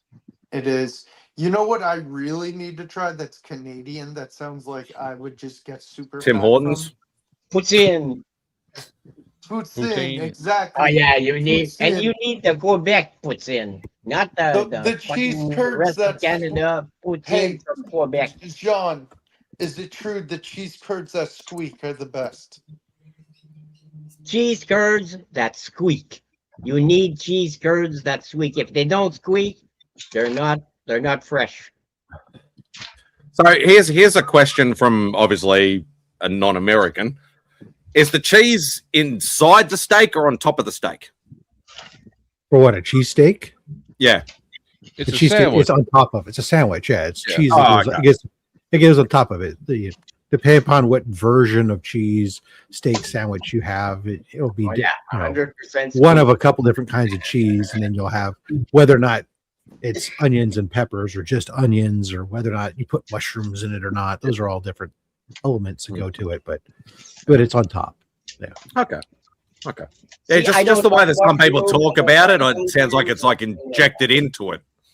Well, that would be very American, so I don't blame you. Oh, and Rob, remember when they had hot dogs like that? They used to inject cheese in the middle of the hot dog. Yeah. And we had a chili one too. That didn't last long. Yeah. Oh, your second guess is very close, Sean. The kebab. Yeah, that's probably the closest anybody's gotten. Oh, But- did you have kefka? No. Shawarma? Yeah, but if you ever try poutine, you need to have the squeaky cheese curds. If they're what I've not heard. squeaky, they are not fresh. Oh, cool. That's I'll what I've take heard, Sean. John Malone. Sean knows my palate. I have a very fucked up palate. Oh, So he knows it's kind of I'm hard. It's a Philly cheesesteak, especially since you can, whether or not you can choose not to have peppers or choose not to have this or whatever on it. But I mean, yeah, it's essentially beef and cheese on a fucking sourdough roll with some mayo. It's like that sounds really nice, actually. The official one, like they're saying in the chat, some people, is like the cheese whiz, basically. Like fuck the cheese whiz. Yeah, I always go with provolone. or they go provolone on it, melted provolone. You'd be proud of me. You'd be proud of me, Rob. We went. I might have mentioned before, like we have a USA Foods store that's on the other side of town, close to where my pop vinyl guy is. And when we went and saw Andrew last weekend or the weekend before, Beck wanted to go in there and have a look and all that sort of stuff. So we're having a look around, and I started looking at the root beers. They only had two, and I'm like, I'm pretty sure they're not the two that Rob's. I know A and E or A and W or whatever it is. Stay the hell away from that. That's crap. No, you don't have to. It's not A&W bad. is It's pretty good. A&W is pretty good. Yeah, there aren't many root beers that are actually bad. Okay. Just some are better than others. Yeah. Well, there's Virgil's. No. Can't say I've had that one. Oh, well, Virgil's has a black licorice finish. So if you like black licorice, it's fine, I guess. But if you don't like black licorice, which a lot of Americans don't, it's one hell of a mix with your sarsaparilla flavor. But the thing that I remembered the most was they had a container and it said American cheese. Oh, okay. And I said, she goes, "Oh, I want to try that." And I said, if Rob has told me anything, is like, it's not real cheese. Do not fucking touch that shit with a 10-foot pole. Yeah, American, she just laughed. Is actually, when you look at it, plastic. it's pasteurized processed cheese food. Is what it's actually called. It's good on toast. Well, it's made from on top of a burger. So it's Rob, made from cheese, but you know, it's also got a lot of oil and other stuff in it. And yeah, it's great for like melting on things, but it doesn't have a lot of flavor in its own right. It's a very bland cheese. So you're not going to get, so if you want something that has flavor to it, it's not the cheese for you. I don't know, but I think it's essential for a cheeseburger, in my opinion. But I understand that it melts really well, but I'll still take a thinly sliced extra sharp cheddar on my burger over it any day. But then I don't put ketchup or anything sweet on my burger, so it's If it's a cheeseburger, I need ketchup. I like Swiss on my burger. Otherwise, it's not a cheeseburger. If you put ketchup on it, it's a kid's burger. Not with cheese. Not with cheese. So, Rob, Yeah, I know Lawrence. you like Virgil's. Do you like Mug or? No, I do not Barks or like no? Virgil's is hell. Do you Hell like on earth. Do you like Bark or Mug or no? I grew up drinking Mug root beer and A&W. Those two are the big from the big manufacturers. I'm very familiar with what I do. Like when I drink root beer today, I tend to drink craft root beers. So I drink Henry Weinhardt's. I drink from this place up the road from me called Devil's Canyon. I drink Henry's. I'm gonna have to try Henry Weinhardt's is a West Coast only. So unless Jeff, so get me some. I think that even if you go to Colorado, I don't think it's sold east of the Rockies. I think Colorado may or may not be within the border. It's a regional brewery. But think the one I've had in Colorado, it's bottled, and I can't remember what it's. Yeah, but Henry, Does it have Henry Bevmo on the East Coast? I don't What's know. up? Do you guys have Bevmo on the East Coast? I don't know. Beverages and more. Beverages and more? No. I don't believe so. You can usually find just about any type of any drink. Well, except that still there are certain things that are still only distributed regionally, and so that's the thing. Like Henry Weinhardt's is a regional brewery, and they only distribute in the West for the most part. And so both from a beer as well as their craft sodas. Although I think today they were originally a brewery, and then during the Prohibition, they were a soda company, like a lot of breweries. And then they went back to being a beer company. But I think today, for the most part, they're really known more again for their craft sodas than they are for their beer again. You know what's really good from the South? I don't know if Matt agrees with me, but I like Cheerwine every so often. Yeah, we have like a Cheerwine, Matt. Yeah, we have a thing in Kentucky called L8. It's like a ginger ale drink. Okay. But I like the Cheerwine. But yeah, I think it's only a Kentucky thing. It's because the bottling company's only in Kentucky. So, but it's kind of like a ginger ale, but it's pretty good for a hangover. I'll be right back. All right. So next time we go there, I might try a can or a bottle or whatever, an A&E or A&W or whatever the fuck it's called. Try it. A&W and give it a try. I like Mug. I like Mug's root beer too. Mug Well, they only had two brands, but we can't remember the other brand name. So and there's one called I think somebody was talking about it a minute ago. I wasn't paying attention. Ayers? Dad's root beer or something. I think they call Ayers? it. There was Ayers root beer. Yeah. Yep. I just want to try a root beer, but I don't want to try a crap version because then it'll be, I'd rather try something that is all right. The common ones that you probably have. I like you probably have like Barks. Barks might have been the other one because Barks is distributed by Coca-Cola. Oh, okay. But so like this one here, this is from You're right, Steve. This is from Devil's Canyon Brewery, which is a local brewery up the road. This is what actually I get on tap for the big barbecue. Where's that at, Rob? Because I'm not too. It's in San Carlos. Oh, okay. I used to work in San Carlos. Okay, yeah, no, San Carlos Devil's Canyon Brewery. That's where we get all our kegs for the root beer for the barbecue and such. Okay. You probably don't have this over there. Zevia root beer. Never heard of it. Zevia is a sugar-free soft drink sweetened with stevia extract. Interesting. So that's the only thing I drink anymore. I only do sugar stuff. You know what? Someone trying to get me. I'm a casual beer. I'll have to try it. Someone tried to tell me to drink not your father's root beer. It's a type of beer. It's alcoholic. I hated it. I hate Yeah, it doesn't. It's actually not very good root beer. It's horrible. It's just it's the only thing is that it's got. So what was that called again, Scott? I want to check that out just because I should. Zevia. Zevia. I'm curious, just because I'm not really shouldn't really be drinking sugar cola. But we have quite a few different flavors. I mean, every flavor you can imagine. I get this in the grape mainly. Spidey, like of the big one, the mass-produced ones here in the States, A&W is more of a creamier finish, and Mug and Barks has more of a bite to them, more of that carbonation burn. Yeah, you know? if given your choices, what you probably have there, I would definitely probably go with the A&W, and for the Australian palate, I highly recommend have some vanilla ice cream on this ready. Because you will probably drink it, and you may not care for the root beer by itself initially. Root beer float, and then flip it to the float, and then it'll change your opinion of root beer altogether. Every video I've ever seen of Australians and New Zealanders when they don't like the root beer, but they switch to the float, they go, "Well, goddamn, that's a game changer. Why didn't we start that way?" Oh yeah. Frosty root beer, A&W. There's Barks. Barks, yeah. Dad's root beer.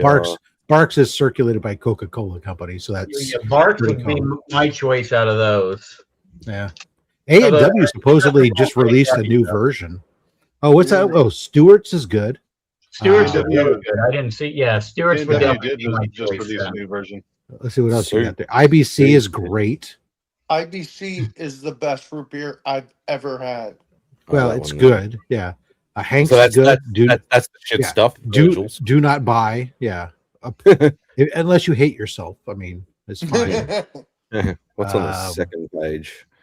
Frosty Diet. Frosty's. Hold on one second. Frosty is Ayers is not there because Ayers is a make that I associate with. Yeah, if you don't get Frosty. Sprectors is good. Okay. Americana root beer. Root Jolt 66 made root beer? I didn't know that. Hey, Jolt! Scroll back high up caffeine root beer. Yeah. Usually wild. That's pretty crazy considering most people would let their kids have. One of the reasons parents would let their kids have root beer is because it didn't have caffeine in it. So now you go to a Jolt with it. So Sprectors comes out of like the Illinois region. It has a honey finish. They use honeycomb in it. I like honey, so pretty much just no, I haven't. I could literally try any of them except for what was it, Virgil's or whatever it was. Don't go with Virgil's. I'll tell you that Sprectors is, I think it's probably my number 2 of all the root beers I've had. Well, actually, now it's probably number 3 right now, as far as my. Sold it. I like the logo they have. Buyer brewed craft soda. Because number 1 for me is Henry Weinhardt's. Number 2 right now is Devil's Canyon, and Sprectors is a good number 3 root beer IBC, as far as IBC. what I've had. IBC is like number 4, number 5. It's somewhere it's definitely in the top 5 for me. Those are the high polluting root beers. Did you like New York Seltzer root beer flavor? I don't remember if I've had that one or not. Stewart's is definitely up there. That's a pretty good one too. Yeah. So there's a good, because I think when we went, they only had we just looked in the fridge and they only had 2 in the fridge. I think it was A and E or A and whatever and A&W. I kept saying A and E. And Mug, I think, were the 2 that were in the fridge at the time. Those are pretty big. Yeah. IBC. Go ahead. IBC will only come in bottles. At least here it does. And that one is great in that you can you definitely these things serve them in a chilled glass is definitely either in the bottle or get a pint glass and chill it really cold and then pour it in there. Don't pour it over ice. It's like the one soda that even Americans don't really put over ice because root beer you don't want it melting it and diluting it. Spidey, do you and Beck get food from the American sort to make for dinner or lunch or whatever? No, it's more just a gimmick for us. Like go in there. We usually want to just try sweets or different flavors, or like if they've got different flavors like M&Ms or like that sort of stuff, like gimmicky sort of stuff. She did like they haven't got as much as what they used to, but they used to have like tubes of like cookie dough, and she'd actually make up like cookies and stuff from some of the cookies. She'd like doing that. But nothing like making dinners and lunches and all that sort of stuff out of it. It's more just, as I said, just a fun gimmick sort of thing. Like I tried, don't ask me why, please don't have a go at me, Rob. But I like my iced coffee. I know iced coffee is not a big thing in America, but I love my iced coffees over here. Oh, it's very popular amongst young girls and and Gen Z. They're all about their iced coffee. I like it too. I like it too. Okay, millennials will drink it too. Yeah, I'm Gen X women too. Gen X I'm women. Generation X now. Hey! I'm born in 1976, so there was I stupidly bought a pre-bottled Starbucks one. I hate those. And I tried it, and I'm like, it was like they doused it in sugar. I'm a sugar guy. I love sugar. I love sweet things, but this was just it was way too much. But yeah, anyway, I digress. Never again. Yeah. Unfortunately, my thermos ran out of coffee a while ago. Yeah, there was a place called Frost Top that made their own root beer and served it over crushed ice. Absolutely incredible. Okay. Okay, well, guys, Shut up, I need to eat. I'm hungry, and I've been on for over 3 hours, so I think I've wasted enough of your time. So, no, you're cool. Yeah. Take care, guys. Be safe, and be nice to everybody. Fuck you. Nah. Be excellent. Perfect timing. Be excellent. Yeah. Asian. All right. Yeah. Am I gonna drive to the store and get a root beer right now? Is that what's gonna happen? Too much root beer talk. Yeah, I'm like, I wish you. Sorry, I missed that, Rob. Talked about this earlier. Oh shit! I would have got. Mom's like, I'm going on a store run. You need anything? I would have said, yeah, some root beer. Mm-hmm.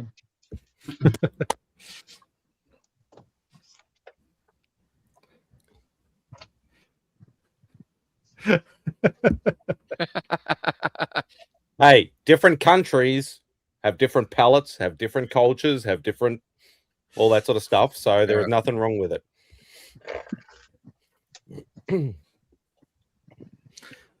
Hey, she like that one, MadSpidey? I still need. I need to get over this con, and then I can start buying the new stuff. I need a new mug. I need a new T-shirt. I need the art book because I've gone art book every year. So I will. As soon as the con's finished and I have some money, bang, it's going to happen. This one's the next one I have to send off. Is I got one of the Bart Sears signed ones. So I do remember you mentioning that this morning. One of the 4. Yeah. As soon as DJ posted that, I was like, "Oh, hell yeah!" I won't. I wasn't. I'm thinking. I was not. Oh, okay. Rob, do you go to this brewery to get that root beer, or is it somewhere in a store near you? We go to the brewery. Usually it's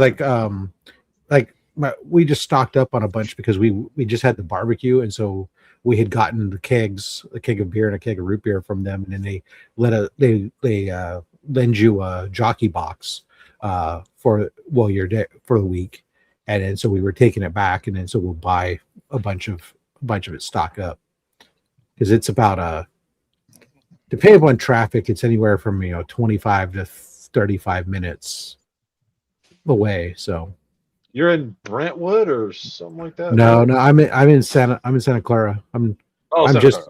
I'm right next to the Niners stadium practically. Okay. Oh, that's what I was going to say. They're coming out here. Yeah, that's right, Spidey. You gonna get tickets? We'll go together. I was actually thinking about. I would love to experience an NFL American game football? in person. Yeah. I don't care what the team is, like, 'cause I don't follow any Well, team, but I would it's love the to go best and see team it. to follow, the 49ers. Yeah. Yes, sir. Yeah, I think it's They're October, playing, I think. November or something like that, I think. No, it's not even. It's early on in the season. I know that. Rob, do you go to games like Giants I or don't. Niners? No, I don't because it costs so much money to go, and Oh, crap. So Sean's already looked at it. We're going. yeah, well, I'm sure it is. There are crazy prices here even, but I don't mind watching games. I like to watch them on TV though. I got the comfort of my home. I got all stuff. I don't need to be go to the stadium with a whole ton of people. So I mean, I've gone to a football game before, a Niners game before, but I'm not spending $800 or $600 to go sit up in the nosebleeds and plus parking. Well, I wouldn't drive my car from here to there. I'd probably just, get dropped off nearby and walk the rest or something. Or I went to one game, but it was back when they were still at Candlestick Park. And yeah, that was fun. hard to get in and out of. Yeah, it was fun, but I was just like, you know what, man, I can't really fucking see what's happening. And I was too spoiled by then by watching it on big screen TV with cheaper beer, and the bathroom is 10 seconds down the hall. Exactly. The problem with Candlestick Point was like you'd go there and you'd tailgate, but then you had to have a second tailgate after the game just because it was take 2 hours to get out of the parking lot. Yeah. So it was awful. Well, at least here here it's a lot easier. But matter of fact, you know what? Actually, to be honest, if I were to get there, I would honestly probably just go over to the light rail and take the light rail, because the light rail drops off right in front of the stadium, and it would allow me to get over there easier. Well, the stadium that they're holding the game at is our biggest stadium in Melbourne. It's the MCG, the Melbourne Cricket Ground, and I think the maximum capacity is 98,000. So if we got, and it would be very popular, I reckon it'd be a pretty close to a full house. So it'll be an interesting experience, even just to watch a game, but obviously to have that many people go to something like that. So I reckon it'd be still cool. Did you grow up in the Bay Area, Rob? Yep, I was born in Santa Clara. Okay. Did you used to go to? Look, I'm going to tell you something here. I am the most redneck city boy there is. I live in the same town I was born in. I live just a mile and a half down the road from where the house I grew up in. The house I'm in is next door to the house my wife grew up in. My wife and I met in high school. We've been together. It's like Wilcox or Santa Clara? Santa Clara. Okay. Did you ever go up to for Giants games when the A's came to town? I would never go to Giants games because I refuse to support the Giants. Period. I was an A's tried and true. I always go to always went to Oakland, because Oakland, when I was growing up as a kid, like they always had the scout day. For the scouts, you'd get in for like $1 a tickets, and because they had the third deck was open. And so you could get into third deck for like $1. And so all the scouts would always go there. So I was always going there as a scout in the summer and stuff. So that was plus at the time, your mind was captured by like Ricky Henderson and all these the guys of Billy Ball. So that was my youth, was those A's and the Billy Ball stuff. But now baseball's dead to me because the A's left and the Giants had their hand in pushing them out the door. Yeah, money, sport, money. But yeah, no, it was all when I grew up out here north of Bayshore. It was all landfill. There was a sheep ranch or dairy farm and orchards. That's what it was all. Cherry orchards. Yeah. And 237 was a grade crossing back then. Yeah, it was weird watching it transform, watching Silicon Valley pop up. Oh yeah, my whole family worked at Hewlett Packard. Back when it was a garage. Yeah, not too long afterwards, to be honest. It's so funny. It's so funny how many like big tech companies there are that you you find out their history, and they all started in a garage in like Santa Clara. It's like really bizarre. Even like company I work for now, they started like in this little like practically a shed in Santa Clara, and I'm like, oh, that's just really crazy to me. But if they do well, they expand. Yeah. I sure miss the Battle of the Bay. Yeah. Well, the ultimate Battle of the Bay, of course, was the 1989 in the World Series, but Earthquake series. No. That was the time I was actually baseball. You can, I think you could live. So I enjoy a live baseball. I think it's absolutely phenomenal. But I've heard a lot of Americans say that watching it totally different. Yeah, watching it on TV, it's easy to get bored and distracted and stuff, unless you're like super into the game or the Baseball is boring unless you understand the nuances of it. If you understand the nuance of it, it's a lot more entertaining. You don't, if you're just like you want to call them a casual or couch fan, or they get 3 outs, 3 strikes, you're out and all that. It might be too slow, might be kind of boring for you. Yeah. We used to every year we used to buy somewhere in the first couple of weeks. I would always get a luxury suite at the ballpark, and we'd have a bunch of friends, and we'd all go pile in the luxury box and watch the game and stuff. And it was always a lot of fun. But otherwise, I would also love to just go to the game by myself. I'd find it like in a Wednesday day game, and just go by myself and go sit down on the infield and keep score and stuff. And it was a lot of fun. Nice day out. I had season tickets the year that Barry Bonds broke the Asterisk broke the home run record. The Balco Juice Bar. Yeah. Hey Rob, when's your next con? My next con is going to be the end of this month. I'm actually taking the week off for Only Slabs. There'll be no show on August the 29th. So August 28th and 29th, I'm at GalaxyCon San Jose. And then August 30th, I'm up in Oakland at Cape and Cowl Con. Double header. What's that con you were telling Jeff about that's near him that you go? Oh, he was talking about Stockton Con. Stockton. Oh, yeah, Stockton Con. I didn't go. That was like last week. That one was like all dollar. There's a lot of the one you didn't find much. Yeah, we didn't find much. Yeah. Sometimes it's good. I picked up the first appearance of Wally West there. I've picked up some good books, but this go round it just was like a lot of dollar book bins.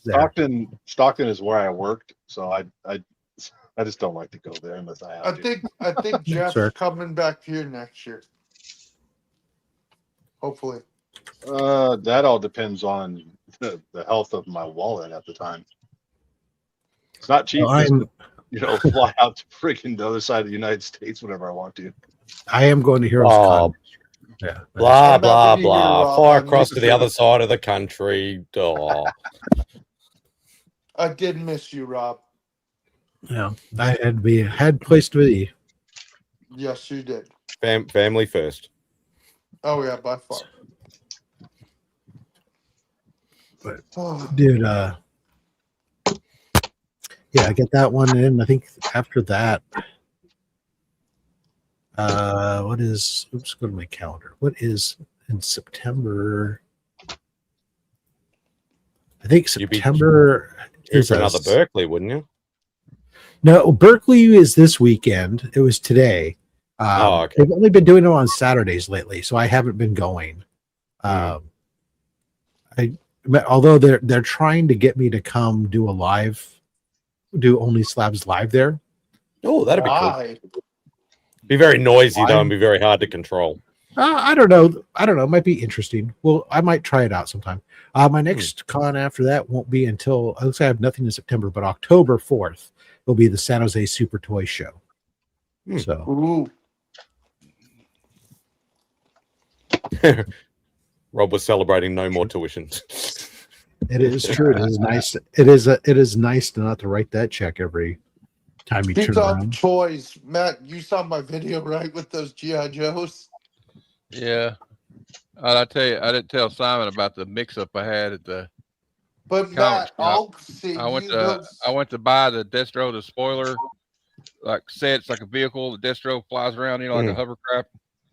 And so they had it in a brown box. And I thought, I guess they hadn't opened it because they were saving me when they'd ordered it for me. So I take the Hasbro. It's got Hasbro on the outside. So I put it in the car and we go to see Spider-Man. I get a text after the movie. I check my phone because I don't look at my phone while I'm watching the movie. And they said, we think we gave you the wrong thing. They gave me a $200 Grimlock transformer, which is like $100 more than what I bought. And so now I got to take it back down there tomorrow or the next day. Well, no, I'll probably. They said they gave it to you in the shipper box, not the retail box. So he sent like his younger co-worker back there, didn't really know much about the toy part. So he goes back there, just grabs the first brown box that says Hasbro on it, and yeah. Hey Matt, I'll be like, I don't know what you're talking about. I got the right thing. Straight on eBay. Yeah, well, I don't want to burn any bridges. This is like, yeah, I know. Matt, I'll send you those G.I. Joes. But I do want to keep the vehicle because I want to get the little figures I want. What vehicles? The box is empty. What do you mean? Didn't see the vehicle on the video? It's the green AWE. All Striker. The All Striker. Yeah, okay. Yeah. I want to keep that. I'll give you the figures though. Okay, I'll take them. Rob, did you cruise the El Camino when you were a young miscreant? No, I was not a cruising kind of guy. I wasn't gonna excite anybody driving down the streets in my '86 Isuzu pickup. he turned into the rev head when he bought the Abarth and going down the mountain tracks. Yeah. Besides which, I was already by the time I was old enough to drive, I was already with my wife. So yeah. Oh, by the way, Matt, I did get comics in that little bag that the LCS gave. I don't know if you saw those too. Mm-hmm. Oh, is there a video of this? I need to look it up. Yeah, just watch my most recent video later. All right, I'll watch it right now. Okay. Yes, and I need to stop being tempted by McFarlane Marvel statues. I bought a third one. What'd you buy? the Doctor Doom. 4 of them. The Doctor Doom one. I saw that. Yeah, I was like, dang. Hey, Benny. Hope you're doing well, mate. Root beer mission. Talking about root beer too, bud. Yeah. Hey, Will, you got the Mary Jane cover you wanted. Cool. Yeah, I pulled it. Oh, you got it out of the blind bag? Hell yeah. That's what she said. I got the I got the Marvel Rivals blind bag. Black, Rob. Hated it. I got the Marvel Rivals out of my blind bag. I didn't want it, but I bought like 3 of those, but they're in the giveaway bin.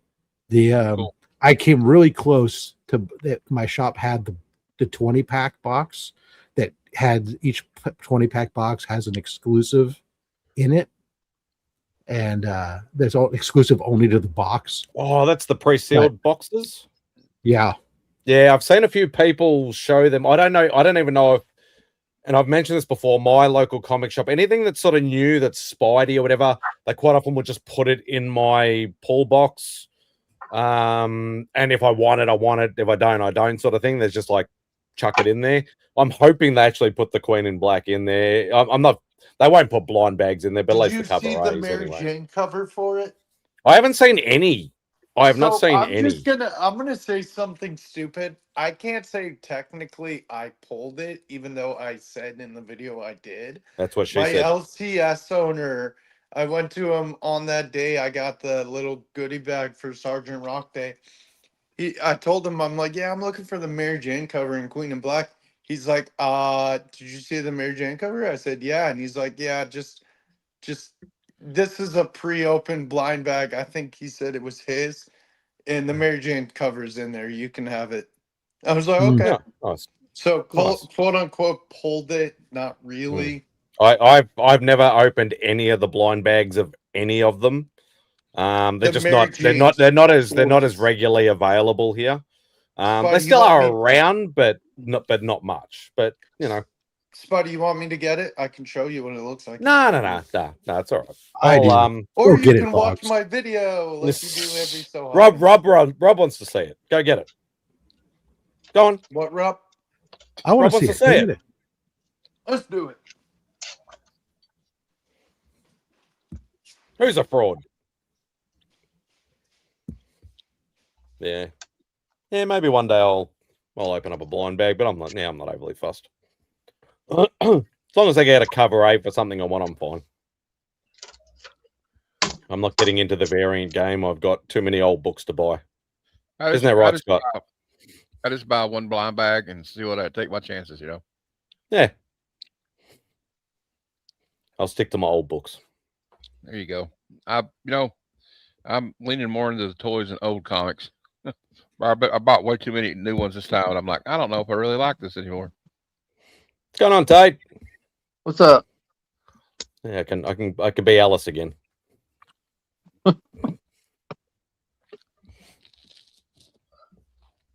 No, is there a eclipse tomorrow? Not that I know of. Mm-hmm. Not that I keep up to date with that kind of stuff. Yeah, I heard. No, I keep seeing this thing that says it's going to be like 6 or 7 minutes of darkness tomorrow. So not a lot of people know that. Maybe somebody opens the Ark of the Covenant or something. So not a lot of people know that my 3 favorite female characters are Rogue, Barbara Gordon, Batgirl, and Mary Jane Watson. This is the Mary Jane Watson. None of us know that, Bugs. That's why he said not a lot of people. Oh, know. I do like that. That's what it looks like. I do like that. Wait a second. Oh, yeah, David Nakia. Okay, never mind. Sorry. Yeah. That's wifey right there. That is wifey right there. That is third wifey for Vox, but you can't have her. Yeah, probably not. Upcoming eclipse, 12th of August. Wait, August, Tate, okay. What did you say about darkness? I keep seeing about an eclipse happening. Solar eclipse. So it is coming up. It's just not tomorrow. No, 12th of August. I open enough trading card blind bags. I'm like a scam to me. Yeah, it's just more I just want to do one at one point, just Yeah, I think they're scams if you let yourself technically be scammed. If you're grabbing a blind bag to have fun and get like a random variant, I never felt scammed. If I was gonna buy like 100 of them or something, like some of these people do and stuff, then I maybe would feel scammed. But yeah, what's it called? Someone actually pulled the 1 of 1 sketch at my hero shop. Oh, nice. Peach Momoko sketch. I know the guy who pulled it. I hope he sells it. I think he could get good money for it. Peach Momoko sketch isn't cheap. Tell him that he should donate it to Comic Screen Cancer. Yeah, right. I should.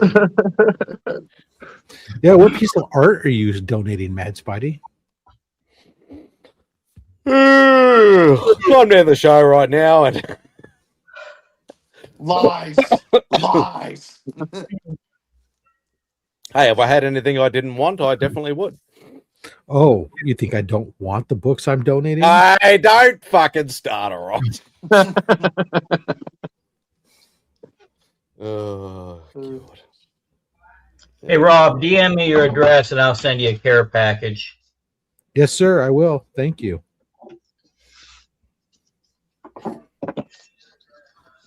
Oh, boy. I'll send you some more Pokemon cards. Oh, you're trying to bring up past piece of art or two I can let go, and some books I can probably slide out the door, not miss. I appreciate that. Did Matt leave? Let's go. No, he's still here. You getting rid of your bunny mask? I might send one. I mean, I got a couple I could spare. I told Rob I could do a whole episode of bunny mask slabs. Wow. Pretty much. I know that was your goal for a while. I think I'm probably there. Actually, that reminds me. Now that people are reminding me about only slabs. Where is my Captain Marvel run? 48. 48 out of how many? 61?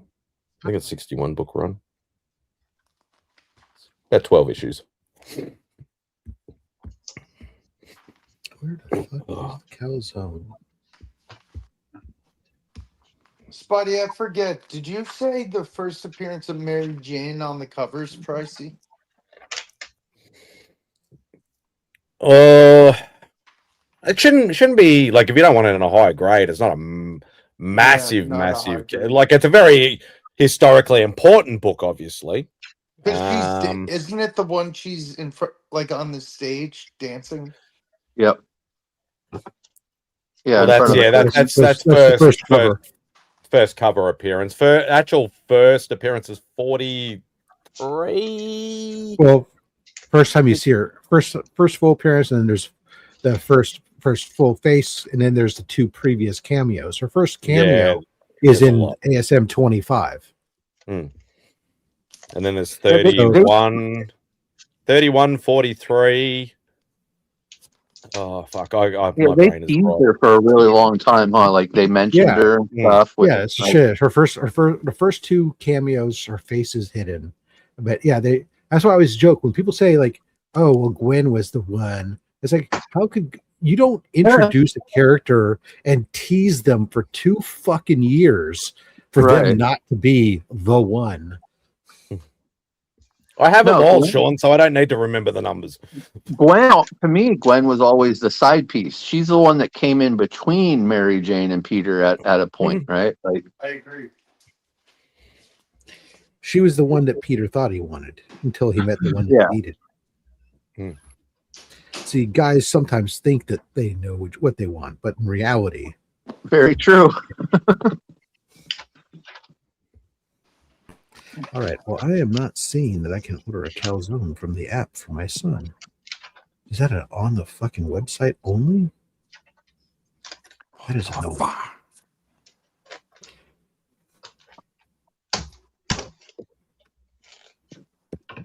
Oh, okay. I think you have one in the Halo slab.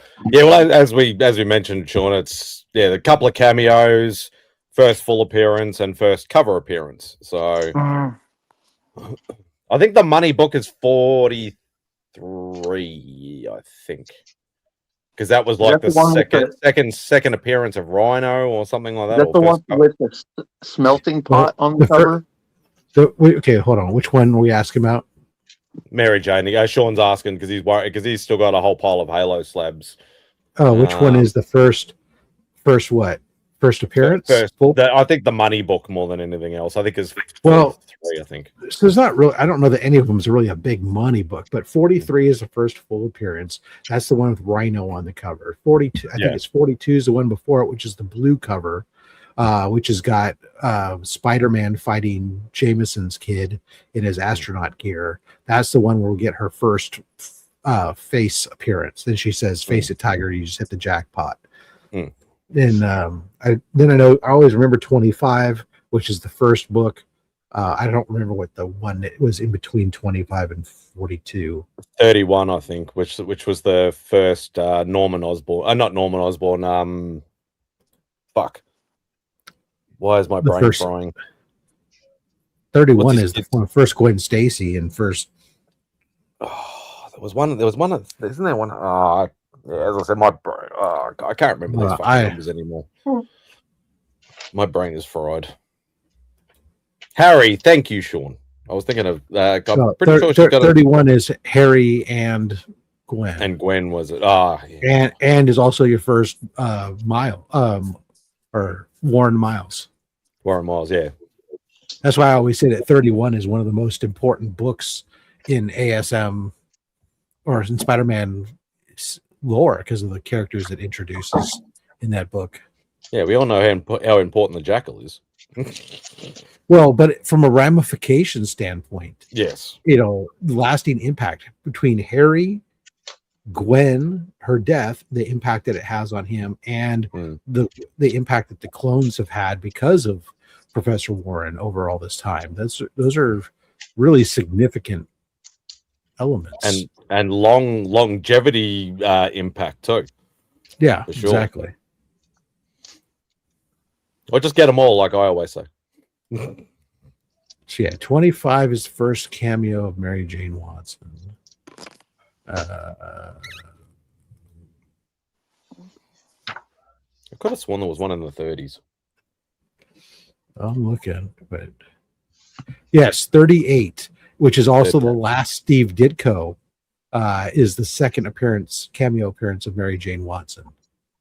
So that's the famous just a guy named Joe cover.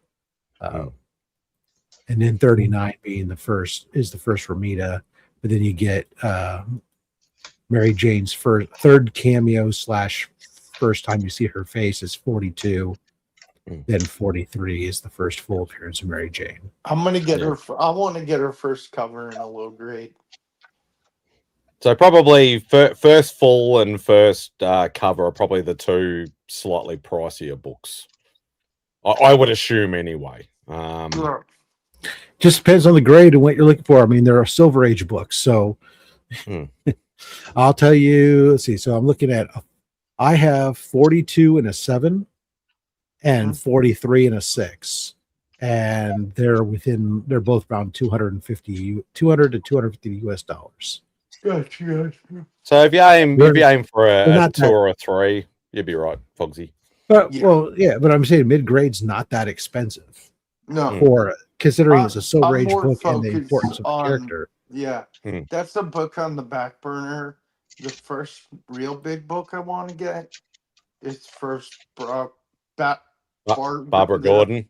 Barbara Gordon Batgirl. Yeah, which is a pricey book in itself. I thought about trying to upgrade my copy and then put my copy up for the Only Slab C3, but the problem is that I'm right at that point where the upgrade from my copies of 4 or 5 above the Nexus, which when you go to a 5.5, it's still not. It's about a $200 jump.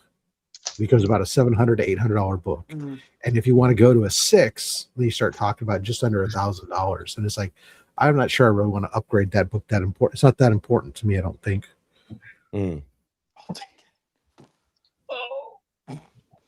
$500. Sounds good. Deal done. We'll see. I don't know. Right now, I finally found the Mr. Miracle one I wanted. Nice. But I haven't pulled the trigger on it yet because I'm trying to. I bought other stuff this month, and I'm like, I hope that thing's still around. Yes.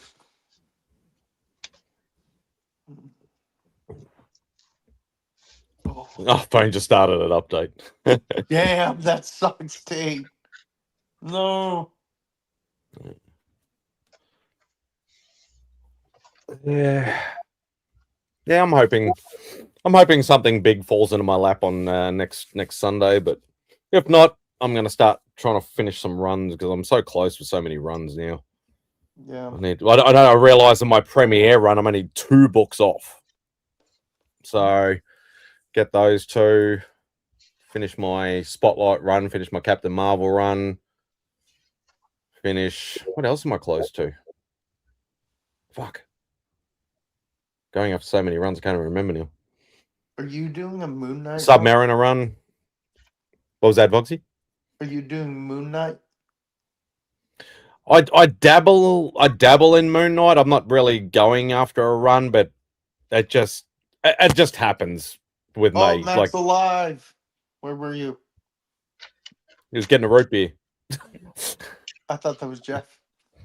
Nunya. I was traveling to Nunya. It's a mystical place called Nunya Business. Not you. I was eating dinner. Nice. God damn it! We're back. A late dinner. I don't have to go late right today. Why is this not? 227. Which one's 227. 227? I'm trying to think. Is that the Neil Adams cover? I think that's the one with the castle. Batman 227. Ah, yes, I know the one. Yeah, Is it the castle one? it's the the castle one. Yeah, with the girl in pink on the front cover. Yeah, that's a gorgeous cover. That. Yeah, it's a pricey book, unfortunately. I don't know what my next big book would be. It all just depends on what I find. Like obviously, yeah. Someone. What? Who said? Yeah, I fucking wish. Yeah. Yeah, I don't know. It's sort of getting to that sort of point now where I've gotten a lot of the sort of mid-range sort of stuff that I want, whether it's like it's starting to get to the really, really pricey stuff, like all the number ones and shit like that. But Spidey, I forget. Do you have First Galactus, Silver Surfer, and whatever? Yeah, I've got the Trinity. I've got the Trinity. I eventually want First Galactus in super low grade. I picked up the third of the Trinity last year at C3. I picked up number 50. With a kind donation from Bruce. Yeah, who was the one? Didn't Glenn help you get a book too? No. I bought one of the books that Glenn watched.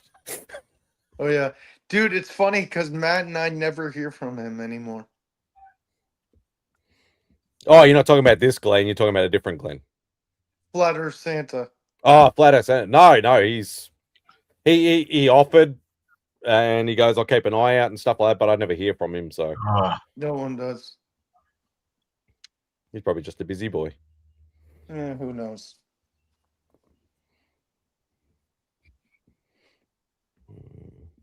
Yeah, maybe a Hulk 181 might be the next one.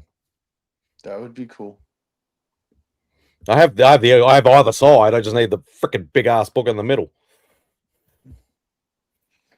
Yeah, I eventually also want a new Mutants 98. True Glenn. I want a New Mutants 98 eventually. Yeah, well, that was on my fuck you, Scott. Fortunately, the price on those have come down. Oh, have they? Well, no. I'm sorry. I thought the New Mutants 98, not the Hulk. Oh, Hulk. Yeah, the Hulks have been climbing up again. Ooh, nice. 7.5. Wow. Yeah, and as I mentioned, like the three modern keys that I wanted was UF4, New Mutants 98, and NYX3. I still need the NYX3. But it's not a very common book over here. So, but then Steve pulled out. Don't read into that. No way. He makes an appearance. Screw you, Bo. That was one of the ones that I missed out on getting on pre-order. Dude, it was so funny, man. That's why I asked the question in your live stream whether some of those things are still available at Village, so Rob, I can go and try and pick them up. I actually went back yesterday for another mate, and they weren't. Yeah, I'm gonna have to have a But look. after missing out on the He-Man stuff, man, I was pretty adamant to get this. Is the only thing I wanted. I got most of the stuff except for that and the collage tin and cup, but I got all the other stuff from Village and Hoyt. Yeah, I got a cup. What, Yeah, we Rob's didn't get that cup. What's up, Rob? Oh, I thought you were saying something. I don't get it. Same here. That's the one I'm chasing. Yeah. First voodoo instead for a 40, about 40. So, do you guys want to hear something funny? I thought of Bo today because I was at work and some guy, we can put in their phone number for their credit card or their Lowe's card, and it's like rewards or whatever, and they could be a pro or just a regular rewards. And his name of his business, I'm not even gonna lie to you, I think was called Omnibus. And I'm like, I know one guy. I know a guy. Did you check out my Queen in Black's pools? Did you see No. my LCS gave me the Mary Jane bow? I got the Marvel. I pulled the Marvel Rivals. Is that a euphemism? You pulled a Mary Jane? Yes, Mhm. exactly. Oh, Ooh. that's sick. That's gorgeous. Gleason. Who did that And one? the, and the Patrick sketch variant. Oh, wow. This is the one per box that you can only get if you buy the whole box. That's what I was wondering about. Yeah. I was talking about how I almost picked up one of those and I decided, no, never mind. I'm not going to spend my money on that. I don't care. That's cool. So what does the A cover look like? Mary Jane. The A cover is Hela on the throne, which actually is not a bad cover. Okay. I'm hoping that Alternate put that in my box. But I got 2 of these, so I'll be selling or giving away one of those. You can just send it to me. That's all good. I don't want these because these are the one part of the connecting cover. Oh yeah, that's right. You can send it to me. And I've seen the other connecting one, and I'm not going to bother chasing. Is it a good story? So far, I'm enjoying it. I hate Is this it one. a mini series? Oh, bloody Jeff. Oh, that one you should send that one to me so I can tear it up on the screen. Yes. In front of Izzy. Thank Yeah, you. what do you- I'm just happy Rob and I both hate Jeff the Land Shark. I remember that. Ooh, Terminal. Yes, thank you, I got Rob. that. I got that. Yeah, I got the Finch cover and the Art Adams cover. Ooh. Jeff the Land Shark sucks. Jane's right. Jane already left. What's wrong with Jeff?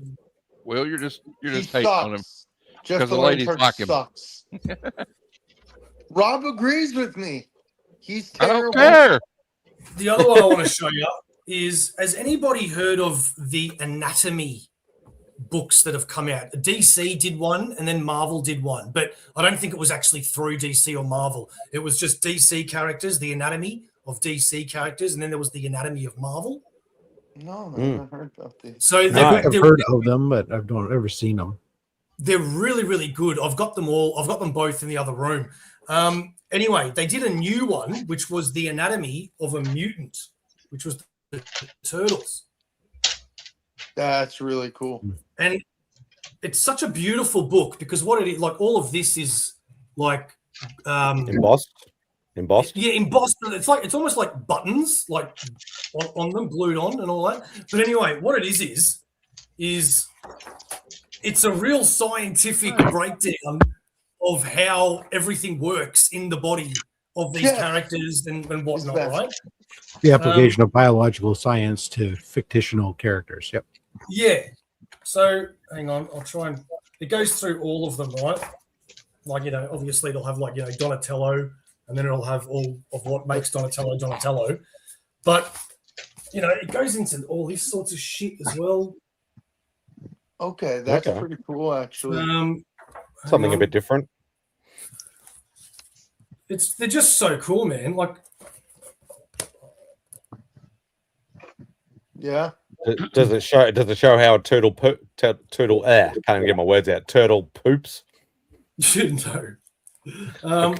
I found the DC and Marvel ones really cool because, like, if you want to really nerd out and go like, I wonder how Superman does this, and I wonder how this and this. You look in these and it shows you and it explains how biologically, anatomically, it does it. Hey, Bo, when you got your Queen in Black, did you get the little toy bouncy balls with venom on it? Yeah. You know what? And I wish I bought at least 2. Yeah. Because I thought they'd be bigger. Yeah, me too. But yeah, man. Top book. That's pretty cool. As I said, it's something different. So yeah. Grey's Anatomy for nerds. Yeah. Have you seen this? Just trying this today for the first time. Mug float. What's that? So you did actually go ahead and get root beer. Yeah, I knew he was going to go somewhere. Oh, you Is thought it I was good? fucking playing? I wasn't playing. Is it good? Actually, you know what it tastes like? Fucking A&W. Tastes like A&W. Did that say vanilla howler? So vanilla. Yeah, vanilla howler. Oh, okay. Interesting. Marketing. It says Manila Vanilla. It's good though. Milli Vanilli. Milli Vanilla. Jinx. Got a little Jinx. bit of a bite, but a creamy vanilla finish, but it's not wonderful. Spidey, I'm sorry, Bo, any cool new statues lately? A lot of toys, man. A lot of toys. One is yeah. I bet you got some good ones. Did I show you the Mephisto? Yeah, on the throne. Yeah, you showed it last week. Yeah. The McFisty. What? I did try to get a pre-order of an exclusive He-Man figure by getting up at 4 a.m. and going to the Mattel website and watching the countdown, and then watching them all be sold out before you can put it in your cart, or not available, or not available in your region. No, I then got in the queue and I'm waiting, and then as soon as the queue ends, it's sold out. Yep. Right? That's my experience with anything that I've ever gotten and tried to get from them. That's the experience always, because they've got so many people are bot farming that they're utilizing. They have no protections against bots, that it instantly creates the queue. They buy all that stuff up, and then you don't get them. Then you go to eBay, and even though they'll like limit you to only like 2 per people, you'll see people who have like 6 available or something. It's like, oh, how do you have 6 available? You were only supposed to be able to buy 2 because of fucking bots. The end of my story is that. So I then went to 9 a.m. for the Australian site, and the exact same thing happened.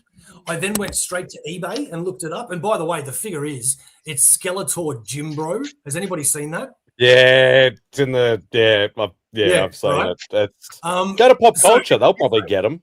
No. So I went 4 a.m. American, nah. 9 a.m. Australian, nah. I then went to eBay, right? And they were about $100, right? If you got them from the store. So on eBay, I saw one for 200, and I went, yep, done, got it, right? I then messaged the seller, and I've gone, hey man, pretty excited about this. When do you think this will be sent? And he sends me like one word, like 1 month handover. That's what it says in the ad. Like he responds a little like harshly. So I respond back to him, and I've gone, hey man, I wasn't being a smart ass. I'm just excited to get it. And I found it weird that you had them when they've sold out or something like that, right? And anyway, he writes back, yeah, don't worry, man, I've got 4 of them. And I'm like, what? How have you got 4 of them? Fuck. Is it eBay? Because he doesn't have it full. He's got the orders. He placed the orders, and he's got to wait for them to give to him. So they're selling stuff that they don't have, which is problematic to boot, because a lot of times by the time they get the stuff and supposedly are going to send it out, your protections from eBay expire. 90 days. I've been burned on a couple of times where I pre-ordered stuff on eBay where it never comes and stuff, and then eBay goes, well, you only have a certain window to tell us about this, otherwise it's tough. Is it eBay Australia, I'm guessing? Yeah. You got 90 days with PayPal, so you literally have to raise that claim under that 90 days to get your money back if you're not going to get it in time. At the moment, I should be getting it. 1 sec. I think it was like early September. That would be awesome. Yeah, I'd be as soon as you've paid, you need to take that 90-day clock. Yeah, 90-day clock just in case. Yeah. So that should be right then. If I just wait for it from the 8th to the 14th of September, that's still only a month and a half. Yeah.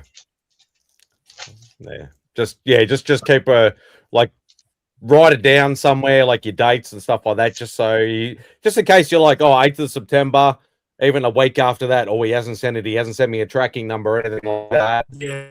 Keep an eye on that, because if he's like, oh no, it's going to be another week. Oh no, it's going to be another week. If they keep stalling you, then you need to raise that claim with PayPal just to cover your ass. Yeah. Oh, Rob, I'll be doing another chili challenge soon as well. Oh yeah. Cool.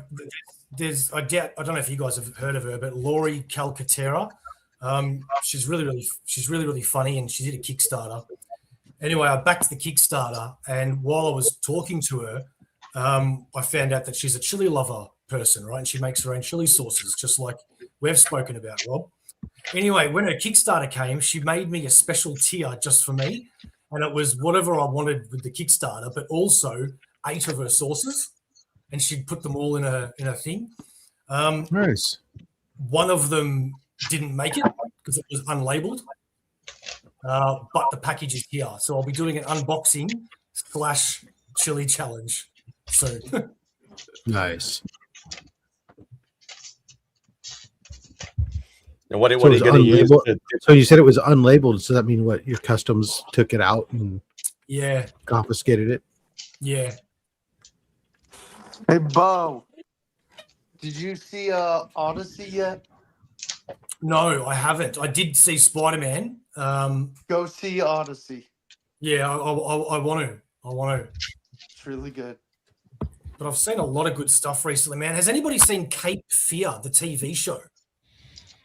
I've heard of it. Is that the one with Javier Bardem in it? Hey, I'll see you guys after a while. All right, Matty. Okay. Take it easy, Matt. Yeah, is that the one with Javier Bardem in it? Yeah, it's really good. I just finished it. Is it based on like the old movie, the old either Gregory Peck one or the Nick Nolte one from the 90s, whenever it was? Yeah. Yeah, they've changed a few things around, but nothing drastic. But it's really good, man. It's really good. What streaming services is it on? It's on Apple. Okay. Cool. Yeah, it's only as long as you didn't say Stan, because that's the only one I don't have. No, I don't have any of them. The only one I don't have. Which sucks because they never release anything to any other platforms. Apple's doing really well with content. I only got Apple for Monarch.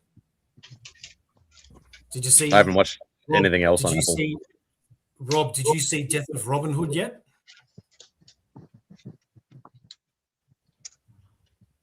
I'm sorry. Were you talking to me? Yes. I'm sorry. I was listening to another stream simultaneously. That is so fucking. I'm watching where Matt ran off to. Have you seen Death of Robin Hood yet? Death of Robin Hood. Is that a movie? Jackman. Yeah. Nah, I haven't seen it. Is that the one with Hugh Jackman in it? Yeah, I thought you'd be into all of that. You got the mustache of what's the guy that used to play the Robin Hood from Flynn Oliver? Gary Ells? No, I'm talking about the serious one.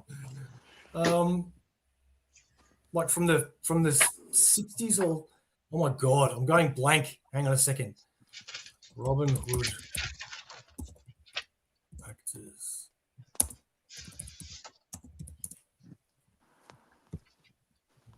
I haven't seen it either, Glenn, so.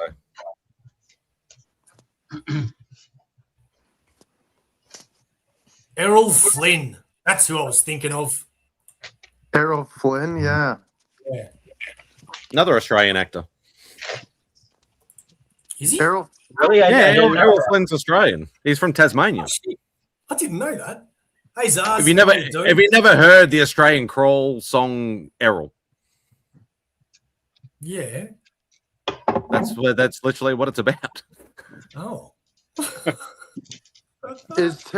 I'm guessing Tasmania is where the Tasmanian devil resides. No, the Tasmanian devil resides in Sydney. Stop being facetious, Bo. Yes. That's where they're native to, Bogsy. And along with the Tasmanian tiger, which is extinct, apparently. I heard the Tasmania devil you do not want to screw with. No. Have we all seen Obsession? No. Yeah, I did. I finally watched it. How good is that one? Yeah, it was entertaining. Yeah. Oh, dude, that's like one of my favorite movies of the year. Jeff, Yes. what are you watching, man? What am I watching? Yeah, man. This stream. After this stream, before this stream, you mean you smart ass? Oh shit. I've been watching X-Men 97. Yeah. Not 97. Oh shit! I but, still haven't watched the new episode. Crap. I haven't either. Watching X-Men, and it's gonna sound nerdy, but I've been watching the old G.I. Joe and the old Transformers cartoons again. Dude, I've been Nothing wrong thinking with about. that. I've been thinking about doing the Transformers. Jeff, I've seen them all so many times. Jeff, I you have the whole G1. I have all the box sets from G1. The original DVD release is still in my rack. Jeff, you're gonna have to watch X-Men 97 season 2. It's good so far, man. Do you have the original? Do you have the box sets that I do, Simon, where they're all seasons, or do you have the box set? Nah, they're all boxed like gatefold seasons. Yeah. So they're We've all got the silver, same and I think the ones. last couple were Yeah. purple or something. Yeah, that's the ones one. I Yeah. got too. I always wanted to replace it with the box set just so I could save on room. I need to, and I've talked about this recently. I need to do that with some stuff because I still have piles and piles of DVDs and Blu-rays and that still sitting on the ground. I need to get them on the shelves and off my floor. I did it with Buffy and Angel. Buffy and Angel was like this, right? You couldn't even hold it all, and now Buffy's like this. Yeah, I need to do that. I need to. There's a lot of anime, a lot of TV series, and that I need to look at, trying to find condensed versions of Batman the animated series. I upgraded to the box set. I kept those because I bought the American release versions, which are all in like really detailed graphic sort of boxes and stuff like that. Yeah. Same with Batman Beyond. I bought all those box sets as well back in the day. So I want to keep all those because they're very detailed sort of boxes and stuff with the art and things like that. It's like I never wanted to sell my Dragon Ball Z VHSs because they all matched up on the spine. Oh, that was ginormous, that collection. I had them all on VHS, and then I bought them all on the 6-disc individual case boxes with the art box on the outside. But then I did get the fat packs for them all, and I got rid of them. So I had to just go, visually enough's enough. I need space. So you know, it is what it is. But yeah, I need to get around to doing that. But yeah, concentrating on books and other stuff and things like that. So it's in the pipelines. Hey, Spidey, you got many sketch cards? I have not pulled any sketch cards. Though I haven't been buying a lot of cards, but I've never pulled any, no. Or just any like convention sketch cards, not necessarily. No, I always, my thing was always 11x17s when I was getting commissions. Obviously, some artists would not work that big, or if they did, they wouldn't do it at conventions, or it was too much money. So I do have a few artists on like 9x12s and stuff, but the majority of my art's all 11x17 or 11x14. So I found these cool frames on eBay to start putting mine in. Oh, that's cool. So, like, this is 9 sketch cards by Bart Sears. He called them as warm-up cards. Because there's a lot of artists won't sketch on sketch cards because of the physical size of it. Don't say Bart Sears too loud, or else Mark will return. Then these are all. Oh wow, those are cool. Oh Christ, what's his name? It's Joe Linsner in the middle. Is that Fred Hembeck down below? Yeah, they're all Hembecks. Yeah.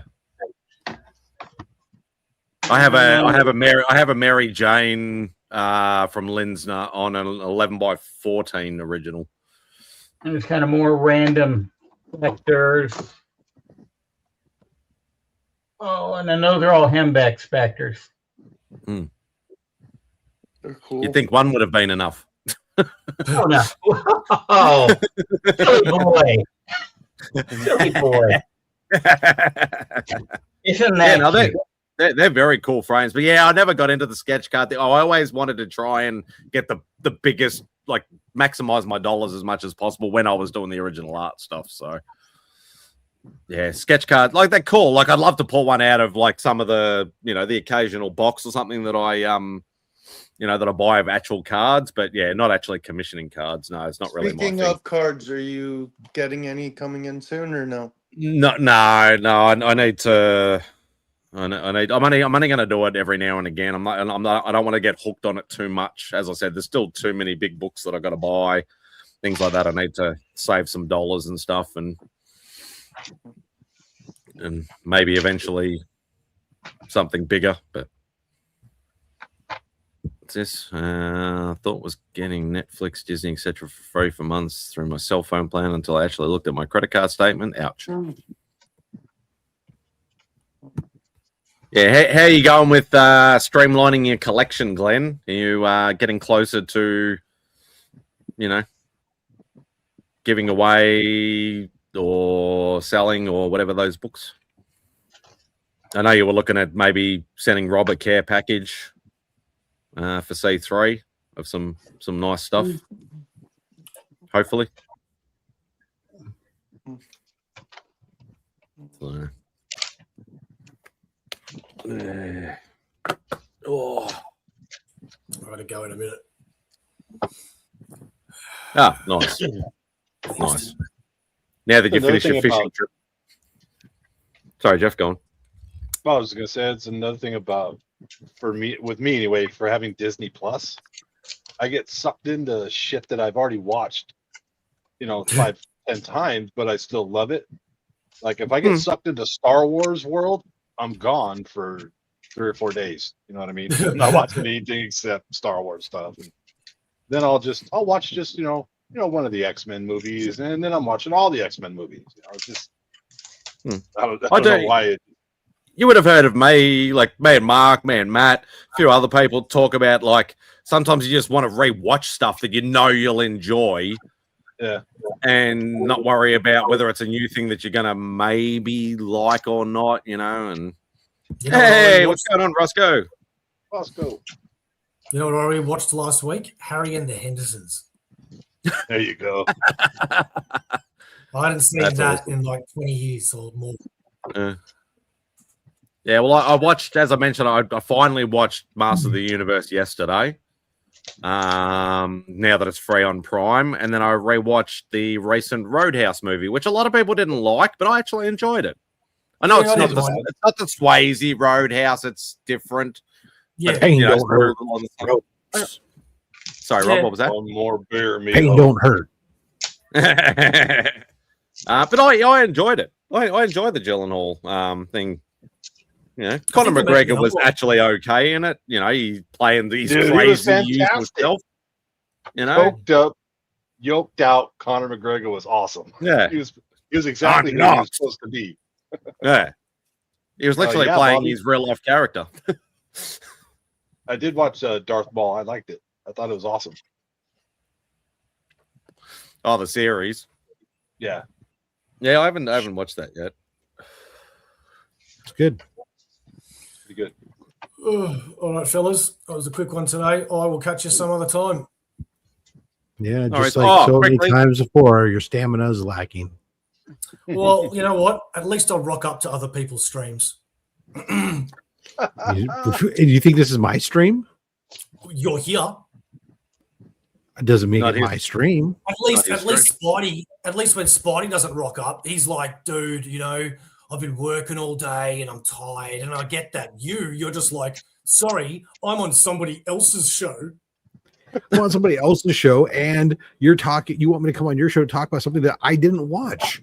Yeah, what's wrong with that? Don't be a selfish cunt. Quickly before you go, Bo, are you going to be going to Monster Size? When's that? Next weekend, next Sunday. Probably not. Where is it? Showgrounds. Oh, then probably not, man. Unless train goes straight to the showgrounds. Yeah, that's true. Maybe. If I do, I'll let you know. Somebody did ask. I I think it might have been Vogsy you asked. I said, I know Dave's going. Beck and I are going. Simon's going. I'm assuming maybe Steve might go. Okay. So let me see. But thanks for reminding me, because I always forget. If it's not Supernova or Comic-Con, I lose track. Yeah. So next Sunday, I'll probably get. I'm gonna just ask somebody to run this stream for the first couple of hours so I can do my video, do some shopping, or whatever.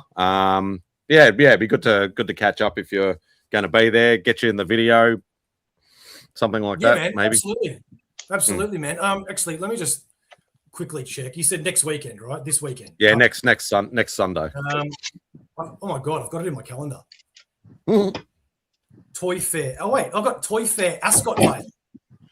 Yeah, well, that's Showgrounds. Is it? Okay, I thought it was Flemington. All right. You know what? It is technically Ascot Vale, but yeah, everybody just calls it Flemington. Okay. All right. Well, I'll see what I can do. Yeah, I'll be there too. Sure, Bogsy, I'll see you there. I'm just waiting to get kicked. Where did Matt run off to, Rob? He's over on Saturday Night Comics Live. Are they having an open panel or? No, I don't know. Some people like either get invites or whatever. I don't know. I never get an invite there. I don't care. Who is it? Sabrina. It's Sabrina and Joe, Zombie Joe. Gotcha. From the Black Sheep. They're doing thing. I'm actually surprised Matt's on it, but no, I was. They've also got tonight. They also had Lady Fantastic and Madam. Are they still on the show or no?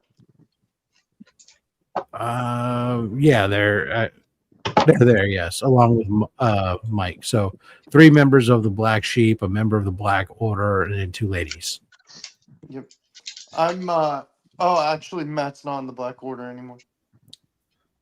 Actually, holy cow! You know what? It might be the single biggest conglomeration of female comic book community members. But there's 3 members in one place. They have an equal representation with the boys. Who knew? Hey. Yeah, I was actually invited to a few days ago, but I actually really? Did you invite yourself? No. Oh, so Sabrina sends out invites to you, Vox? Not always.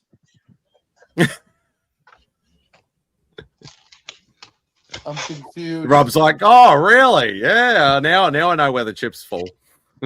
But I was invited, and then I backed out last minute because I thought that Comedy vs. Tony wanted to talk because he's been going through a lot, and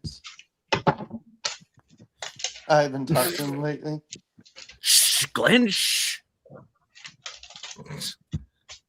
Don't give away. I do backstage talk. enjoy watching you guys on Fridays, though, Rob. The low grades, you guys have a fun panel. It's something to do. Yeah, you guys are fun. You, Robert. Yeah, you guys are fun. Wait, what? What did I do? I'm confused. They like Vogs. Come on, Zars. Be nice, Sean. Be nice. Oh, boy. That's hilarious. Never fails. There's always either an extra bag or an extra board left over. Yeah. Always. It's always an uneven number. Or you always get that every once in a while when you open up a set of bags and boards, and they're both supposed to have the same number, and you get to the end and you got one extra of one or the other. Yep. Yep. Which reminds me, I need to do a bit of bagging. You gotta wonder, did I get an extra one or was I shorted one? Which one is it? Spidey's Stars is like, sorry, Vogs. You're good, Stars. I'm always in the frame of mind that I get stiffed at least one from either the bag or the board, never an extra one. It always seems that I have extra boards and not extra bags. Same. I get a mixture of either or. But sometimes I'm in the fact where like I will literally sort of go, okay, I've bought some books and I'm like the bag is still good or the board is still good from what I received it in. and then I'll only replace one or the other. So then I know that I'm sort of always going to be out at least I one replace either them way. both. No, I replace them all at the same time. But that's also because when I buy my bags and boards, I pay my kids to insert the bags into the boards. So when I go to do my stuff, all I have to do is just grab it, put the comic in it, and then log it into your program. If I haven't already. Yeah, so I only sort of like when I need boards, I'll just buy a bag of boards. When I need bags, I know you buy yours more in bulk generally. I'll just sort of buy them as I need. But that's also because the place that I buy mine from is in Canada, and if I'm spending over $100, then they include free shipping. So okay. I will usually buy enough to get to total up to at least $100. So that way I get all that shipped to me for free. Because even in the US it's cheap, but cross country border shipping is not inexpensive. So yeah. Then like I said, I have my kid do it. They fill up a short box full of bags and boards, especially since my kid who does it doesn't live with me anymore. They only come around every so often, and I have to have enough till the next time they come by. While you're here, well, they usually ask me, "Hey, do you have any bags and boards?" Because what they'll do is they'll sit up in front of the TV or something or put up their phone and start watching stuff on their phone at the kitchen table and just be doing it one evening. And they're just looking at it's free. It's extra money for them to go do whatever the hell they want, go buy some boba tea or something. But for me, it's like I don't like doing it. So I can make the kids earn the money that I'm giving them. I might need to end the stream now. Somebody just turned up. Oh yeah, this guy. Wow. Hey, look I thought at that it was guy. already over. That's my bad. That's my bad. What's going on with you, Bubs? Nothing. How are you doing? Good to see y'all. Watch out, we're gonna turn this into a real stream now. We got Scott and Bubs and rocking it old school. Scott Hoarders Hides in the house. I haven't seen you in a while. I haven't seen you anywhere but in the big room too, with the racks and all that good stuff. No, I'm in my office now. So Nice. I'm at home. Sweet. Relocating. Not in the warehouse. Not in the warehouse. No. Oh boy. Well, yeah, what else? exactly, Tate, exactly. Got a bunch of good Atomic Age stuff in Bubs that's going up on Monday's video. Oh yeah, I look forward to it. Anything CGC Hall. Oh, okay. Are you still submitting to CGC? Yep. Regularly? Well, I don't know about the term regularly, but enough to justify my paid membership. Yeah. Yeah, I miss you on the shit show. Yeah, I missed that last night. I haven't renewed my membership this year, and so far I don't really miss it yet. I kind of go back and forth between wanting to send in my entire collection and trying to crack out all my slabs. Like I go back and forth in my head all the time. So pretty extreme. Oh, it's Bob. It is. What's up, Boggs? Good to see you, brother. Yeah, Sean, I missed out on the shit show. I missed out on low grades. Actually, I started with the low grades. I was on the couch and they came on and I was just exhausted. And I mean exhausted. Jigs is back too. Jigs is back too. I was just so tired, and then I was trying to will myself to go on the low grades. I couldn't make it. I just fell asleep. And then I said, I'm going to bed. If I'm too tired to do anything, I'm going to bed. Then Chad. Cigars and bourbon will do that to you. Yeah. Oh, it's been a long week. I had a lot of family in town, and we went to Nashville for a few days and partied there, and I worked Wednesday, Thursday, and Friday, but they didn't get all of me. I was exhausted. I was barely moving. I know for the mornings for sure. We watched is it No Way Home or Brand New Day? We went to see Brand New Day in a town over an hour away. so we could get to the Regal Cinemas and get the popcorn buckets and all that stuff. So we did that, and then I didn't get home till like 1 o'clock in the morning on Thursday night. You need to go watch Odyssey too. I haven't seen that either. So it's really good. We did we could, but the Spider-Man was good. I enjoyed that, and sorry I missed everybody last night on all the various live streams and such. I would have liked to participate. Bob, you get any new cool books in lately, or you've just been too busy? I've got a few. I've got some more. Oh shoot, what's today? Crap, I got to pay for something on mycomicshop.com in 30 minutes, or they're going to kick me out. They're going to kick me out of the system. Yeah, when you're done paying, I want to see what you got. I love. Yeah, I picked something up on the June or July. I guess it was July. The July Prime auction. You did a live stream and showed the listings. Yeah, it was. That was fun, dude. That was fun to watch. It was fun. I went ahead and signed up for the Sucky Ducks or whatever it's called, the stream service. What the fuck are you talking about? Yeah, I think it was the Flucky Ducks. StreamYard. StreamYard. Rip off duck. Yep. Yes, bootleg StreamYard. I signed up for that.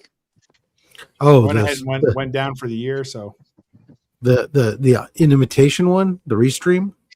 No, the imitation. It's kind of a knockoff of a knockoff. It's Eevee Mux did that. Eevee Mux is terrible. I don't like Eevee Mux. What don't you like about it? Tell me now, because I've already paid for it. I can't wait to hear. Hey, Carlito. I liked it. What's up, Carlito?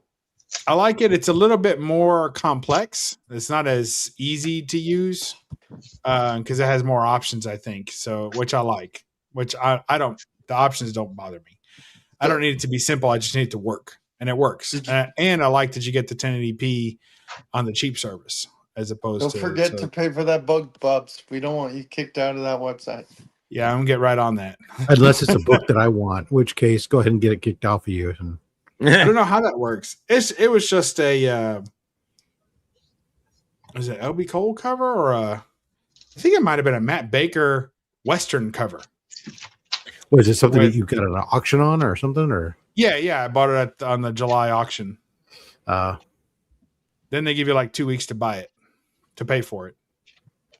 Otherwise, they kick you out and you can never buy anything on the auction again. So I better make sure I pay for that. I forgot. You don't have many horror slabs, do you, Bubs? I know you got you got werewolf and stuff like that, but you don't collect much horror stuff, do you? No, I like monster books mostly. So the horror stuff I have is more monster related. Okay. So, but yeah, I was just thinking of Halloween, Rob. Well, I mean, I got plenty. Bubs is like me. He likes the monster horror books, not necessarily the slasher or stuff. But some of those definitely qualify. I mean, there's no doubt that. I agree. And in some of the crime books too really cross over to that. I'm sorry. Well, we'll try not to bore you, Vogs. It's been a long day. You're good. Some of the crime books cross over into horror too, so plenty of those. I don't know if you were here, Bubs, but I told Rob that I read the last Rocketeer series. Now I'm on to the new one, the Infiltrator one. Oh, nice. Rocketeer's so good right now. Now, the only reason why I asked Bubs is because, Rob's looking for somebody for the Halloween only slabs. And look, when I say I'm looking, I'm always looking to book and schedule people. I just happened to decide, you know what? Hey, let me open it up to suggestions on the thing that people want to recommend people. And I'm going to write MadSpidey. Well, I appreciate that. All of you who possibly consider me. The problem that I would have is that if it comes to slabs, I mostly only slab my sci-fi golden age and some of my. Okay. And so that's why I wasn't sure. If it's a slab, I'm out. I knew you're a werewolf by night guy. I know that much, but I wasn't sure with like the golden age stuff where you got many of the pre-code horror books or anything like that. Nope. Not too much. Oh, and if I do, it's not slabbed. Yeah. So it'll be raw. That's the thing. If it's raw books, if we were just doing a Halloween raw book show, I've got plenty of great ones. Golden Age, silver, bronze, doesn't matter, or even modern. But yeah, if it's going all the way to Slabville, no, I'm probably no, out. that's no. I was just so yeah. 'Cause a lot of people are sort of like, you know, as Rob said, like he just put a post up on his thing like suggestions. A lot of people said dope. A lot of people said Chonko. Obviously, you know, Comic Collector Geek and Man Cave and all those guys. They've obviously got a lot of that sort of stuff. But yeah, just sort of thinking outside the box. Maybe somebody who hasn't necessarily been on Only Slabs, or somebody who hasn't been on for a while, or something. I was just trying to think of people that, you know, may have that sort of type of books. I've been on Only Slabs twice, so But I don't think you haven't been allowed. on since it was Slab Hub, though. I thought I was on it once when it was on Slab Hub, and I've been on it once since it was Only Slabs. I think you can have Rob can check his backlog of diary entries or whatever he does, but I think that's right. If not, because I think that's how they said, "Oh, you've never been on Only Slabs." I was like, "Well, I was on Slab Hub. That doesn't count." So I think that's how I got on a second time. Yeah, Go, Bubs. What's the book? On a technicality. Yeah, it all counts. Yeah, legacy numbers. I'm calling it right now. Yeah. The book Bubs is going to show us when he does is going to be a girl in a tube. It's not a girl in a tube, but I wish it was. I need to just go ahead and buy this book. I'm looking at other stuff. I'm like, oh, I need to add to my order to save on shipping. I'm like, just freaking pay for it and get out. There's so many things to add, but Fulfill your commitment. Yes, fulfill my commitment. Get the book here. I got plenty of books on the way. I don't need more books. Well, said no, always need more. Those are lies. Yeah, they are lies. You got to finish those Golden Age runs. I know, but I have I have 2 big cons coming up in 30 days, so I need to 30 and 40. My local place, Lexington, they are doing a fall con, even though it's first week of September. I don't call that the fall. Is that the one you actually tabled at once? I've never tabled at that one, but I go as media. So I've got media passes to this one. Tabling's expensive at that one. God, it's so high. So I haven't tabled that one, but I go as media and I enjoy that. And so I'm doing that again this year, but I always buy a lot because with media passes, you know, it's kind of like tabling. You just walk in before anyone's even set up. You just breeze right in. So I usually wipe out my want list pretty early and then mark things that I'm going to try and negotiate on Sunday. So I'll walk in before the con starts, buy books off the wall. And then during the con, I'll buy books out of the box, right? In the boxes. And then I mark things in my head on the wall that I want to try and negotiate for on Sunday when the time comes. Because people don't generally negotiate too much before the con because they're like, I think I got a good price on there. I'm going to get. So before the con, I'm hunting books that are well priced already. Ones that I think are really, really good price for that book. Maybe it's an old price for the book or however you want to look at it. But I'm hunting steals. But I'm not, and I'm working small deals like bundling. You know, if I buy 3 books for $100 each, you give me to me for $250. You know, I'm doing stuff like that, but I'm not hard negotiating on big books. Day one, I'll do that on Sunday. What's the con after that one? Do what? What's the con after that one? Con after that one's Collector Summit. Oh yeah. Oh, that's the 200 ticket one. Yeah, and it might be the last one. It might be that you do or that they do. That they do. The rumor is it could be the last one. That's unconfirmed. It's an unconfirmed rumor. Why would they stop? Just is like the guy that runs it has got a lot going on, and he got hired by Heritage last year, and they've pretty much filled his docket. So he's been very busy. All his side projects, the ones that were the more passion projects, they've kind of floated away. You know, I mean, the con makes money every year, but that's not that hard to do once you got the formula ready. You know, it's just rinse and repeat. But it is what it is. So it's in Vegas this year. So we're gonna go out on a high note. If it's true, if the rumors are true, then we'll be going out on a high note and have a big party in Vegas. Isn't it usually in Dallas or something? It's normally in Dallas. Yeah, they have toyed with doing it several other times in other places, but then they got into a collaboration with Shortbox. And so when that happened, that was like 2 years ago. And when that happened, their cons were running up against Shortbox. Their con that they do is it Seattle or it was Santa Clara? Santa Clara. So they were going to be very close to each other around the same time. So they canceled all their other cons and just threw in with the Shortbox con. So they kind of ran those together for a while. I don't know if they're still doing the Shortbox stuff or not. Shortbox stopped doing their con 2 years ago. Oh, did they? So I guess that was the last one, was the one that they went in on them with. So, and now this con, I guess probably this will be the last year. So if it is, that means I've only missed 2 of all that they had. So that means it would have been a 5-year run for this con, and I've been 3 times after going this time. Not to jinx it in case I don't go. But yeah. Should be 3 out of 5 that I get to. So that's not too bad. I missed the first one because I didn't even know it existed. And then as soon as I found out about it, I stalked it to make sure that I got tickets to the second one. And then I missed the third one because we had a family emergency, but I had tickets. I just couldn't go. And then we went last year for the 4th one. And now this will be the 5th one. So should be big fun. And you'll buy all the books that Rob wants. There could be ones he already has. Well, that too. I mean, that's totally possible. But I will buy all the books. Yes, we're gonna go. We're gonna make a real run at it. Go big or go home. Yeah, I mean, especially if it's the last one, I want to. It'll be hard to top last year. Do you know the runner of the show, or like?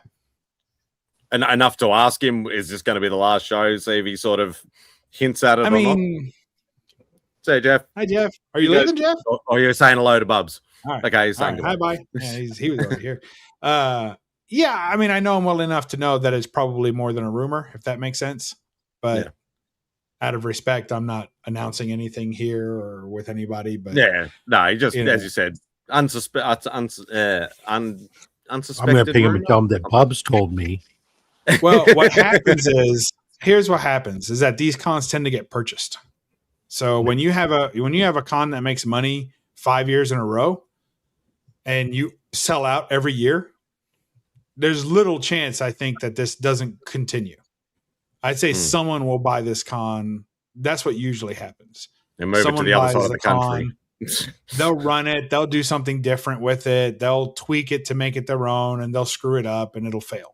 Like that, it'll run for like 2 more years, and then they'll merge it with something else just to try and drag the customers with it, But I don't know that it'll survive. So, let's start selling toys. Let's start having cosplayers. Let's start doing this. Let's start having TV celebrities and right. Well, like anything else, you do the con that, or just like Jason was teasing about Bub's Con. You try, everyone has an idea of what would make the perfect convention to them. So if you're buying someone else's convention, chances are, even though it may be a turnkey experience and you could just flick the switch for the next year and nobody would know the difference, nobody, but some people would. Chances, people can't resist the urge but to mess with it and make it their own. So, and then it's, do you like the changes that were made? Did you take away the things that made it unique? To me, some of the parts that made this con unique are the simplicity of it.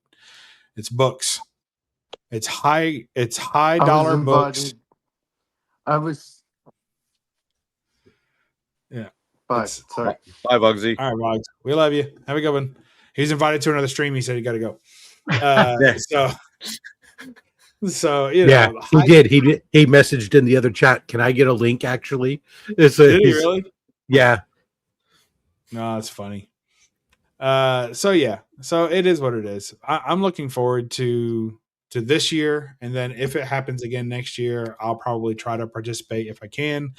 But next year, I think my big con is going to be I'll probably skip Heroes again next year and do BalkCon next year. That's probably going to be my goal. And we're going to do a family trip out of it, spend a week in Philadelphia, visit some friends up there. Chad Fishcat Comics is up there. Parm is up there. All I'm hearing is that you're dead to me. Huh? It's more Golden Age sci-fi for you, Rob. All I'm hearing is that you're dead to me. Oh, because I'm not going to Heroes again? I might go to Heroes because those are too far apart. Those are so far apart that I could recuperate budget between, June and September. So maybe I'll go to Heroes. I did miss it this year. I'll be there this year, though. You missed this year, so you can't say anything. Right, but I'll We've be there gone to the same number of Heroes cons in the last 5 years. You didn't go this year because I wasn't there. I'm saying I'm going to be there this coming year, though. Okay. So, I didn't go because Rob wasn't there either. So yeah, that makes sense to me. It makes sense to a lot of people. That's my story, and I'm sticking to it. So we're gonna see how it goes. I am kind of excited. Yeah. Hey, Scott, did you go to Heroes Con this year? I did not. Because I wasn't there, huh? That's right. Fuck it. There's no reason to go. I mean, the tour guide's not going to be there, so I get it. I'm planning on going next year because I'm going to be there. We'll see if you're there. We'll see.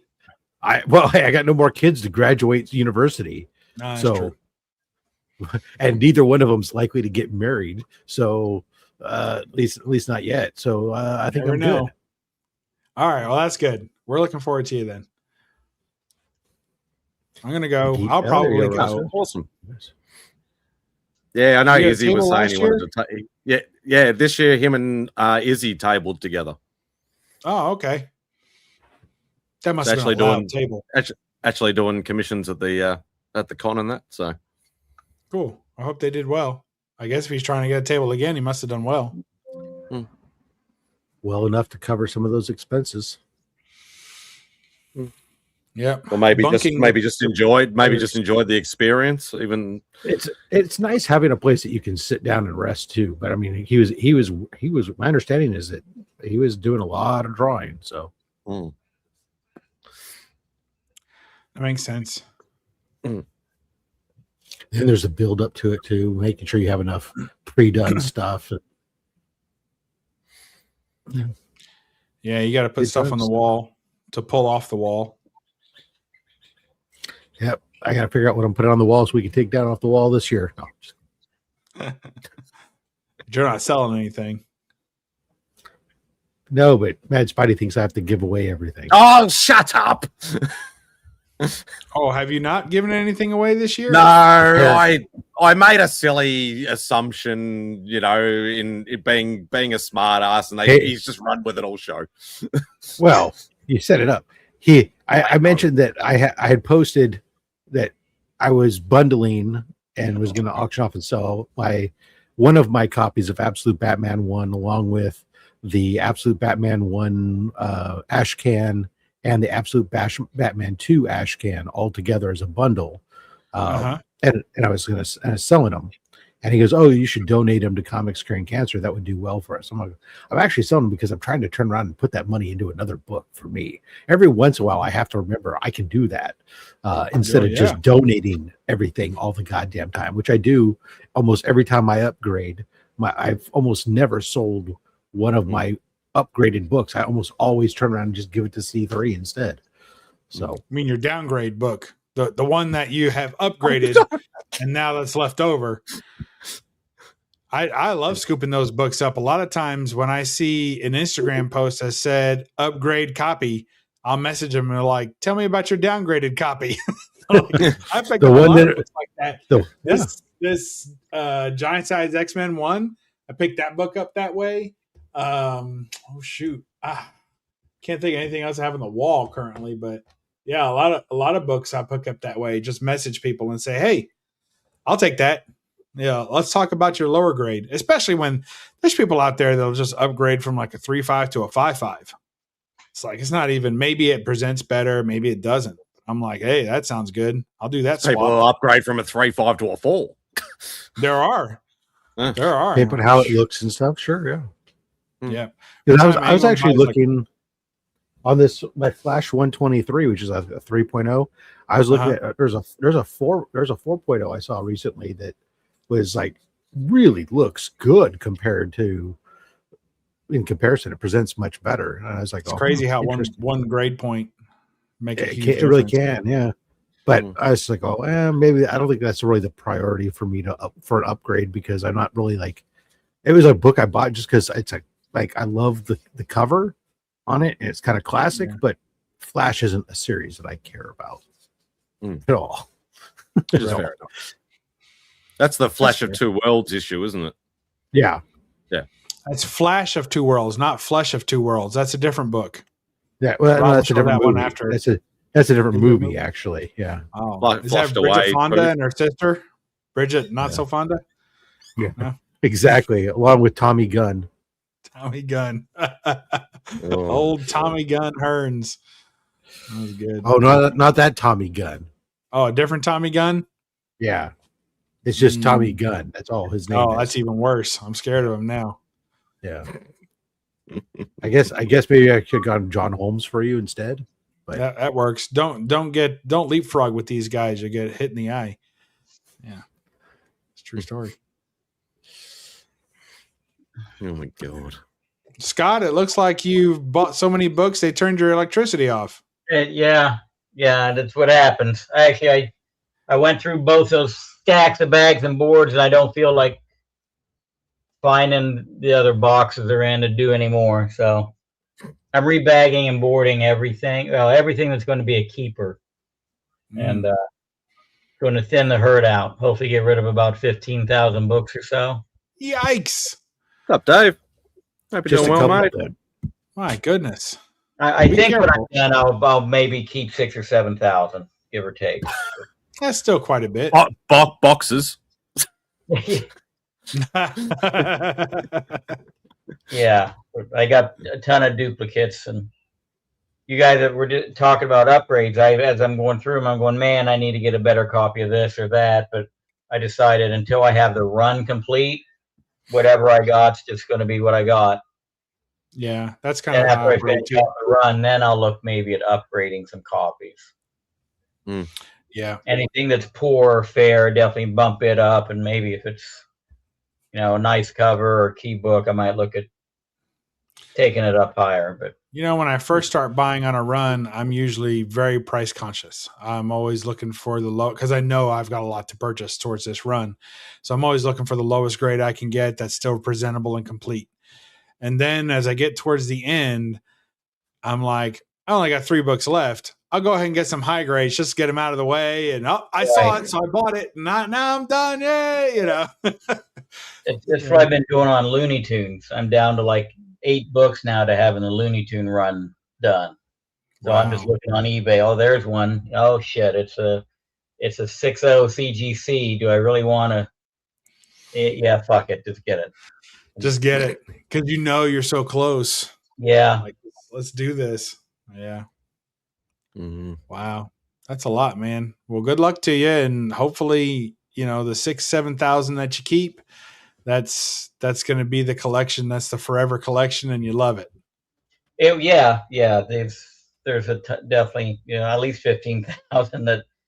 Well, there's probably 20,000 I haven't even looked at in 10 years, but no. 15,000 for sure. I know I don't care about. I can only imagine what's in there. Bunch of junk. Are you just handing it over to somebody? You're selling it out? What are you doing? Unknown. I'm gonna try yard sales and flea markets. Just piecemeal it off. There's some better stuff that I'll probably eBay. Not a ton, but there's some stuff I'll eBay. But majority of it's all 50-cent dollar book stuff. That I'll bag up in bundles of 15 or 20 or something, and try and get 50 cents a book out of them at yard sales, or 4,000 copies of Bunny Mask 1. And no, those are going into the grave with me. all of them? We're gonna have to dig deep on that one. Well, I'll have room because they're going to bury me in my Mustang, so it's whatever will fit in the trunk. That sounds like and fun. the back seat and the front seat and the. And it's convertible, so you can just stack it as high as we want. That's the way to do it. Tell you about how deep you dig the hole. Well, they do a ramp. They just drive right in, right? Well, I'm going to be cremated, so I won't be taking up much space. They put you in the gas tank. It's or the ashtray. Oh, that's perfect. Oh, shit. That's hilarious. Oh, boy. I love it. I think it's time to call it. 5 hour mark's enough. Yeah, it's just not the same once Vogs leaves. You're gonna go run over and join the live from our Nerd Rooms channel now. No. No, I'm going to lie down and get some rest, and whichever. Good. I'll go work on editing this Monday video, so that way Bubs has something to watch on Monday. I need something to watch on Monday. I'm getting back into watching the longest comic videos I can. So I find that when I'm working, it's very distracting to watch. I don't mind to watch comic videos. Like they're okay. They don't bother me too bad because most of the time it's just a bunch of yakking and waffling on, as they say. And then I'll look and just see the book. I'm like, okay, that's enough, and I keep going. And you're pointing fingers, aren't you? No, I just talk with my hands sometimes. So, but what does take a long time is choosing the next video. Like that takes forever. I just watch a 5-minute video and I spend 15 minutes scrolling looking for the next perfect video to watch. So what you got to do. Ones, yeah. Go ahead. No, go ahead and finish your story first. The long ones are good. So I'm going to try to watch some back catalog of some of the longer shows like Only Slabs and stuff like that to catch up. And then not so much the full on lives. Those take a lot out of me. You know, like something like this is hard to rewatch for me. But no worries, you know, if it's a structured show, then I like that. Yeah. The one of the things I was doing for a long time when I was running it, my monitor on my desk here, is whenever I was on it, I'd find stuff. I would bookmark. I would basically add the stuff to a playlist, to a private playlist, other people's stuff that I just put onto my watch later list, and then later on I could go. Then when I was ready for it, I could just put it on and have that whole list of stuff that would just play. It would just play from one to the next to the next to the next as you go through it for you. Yeah, I should do that. That sounds good. I like it. There you go. Thinking ahead. That's what I do sometimes. Got a list, Trev. Got a list. All right, there, Spidey. Beautiful. We've gone over 5 hours. I guess you got to go all the way to 6 hours now to make it a round number. No, I like around the hour mark is fine now. I'm not. Oh, okay. Plus or minus. Got it. 5 minutes. Plus or minus 1 minute for every hour. Yeah. Yeah. So I've got 2.5 minutes to wrap it up. So if we stall you for another 3 minutes, you're stuck. Yeah. No, I'm not done. But yeah, thank you, everybody. Appreciate all you guys on the panel tonight. Thank you, everybody in the chat. Greatly appreciate you. Be safe, be kind, and buy more comics.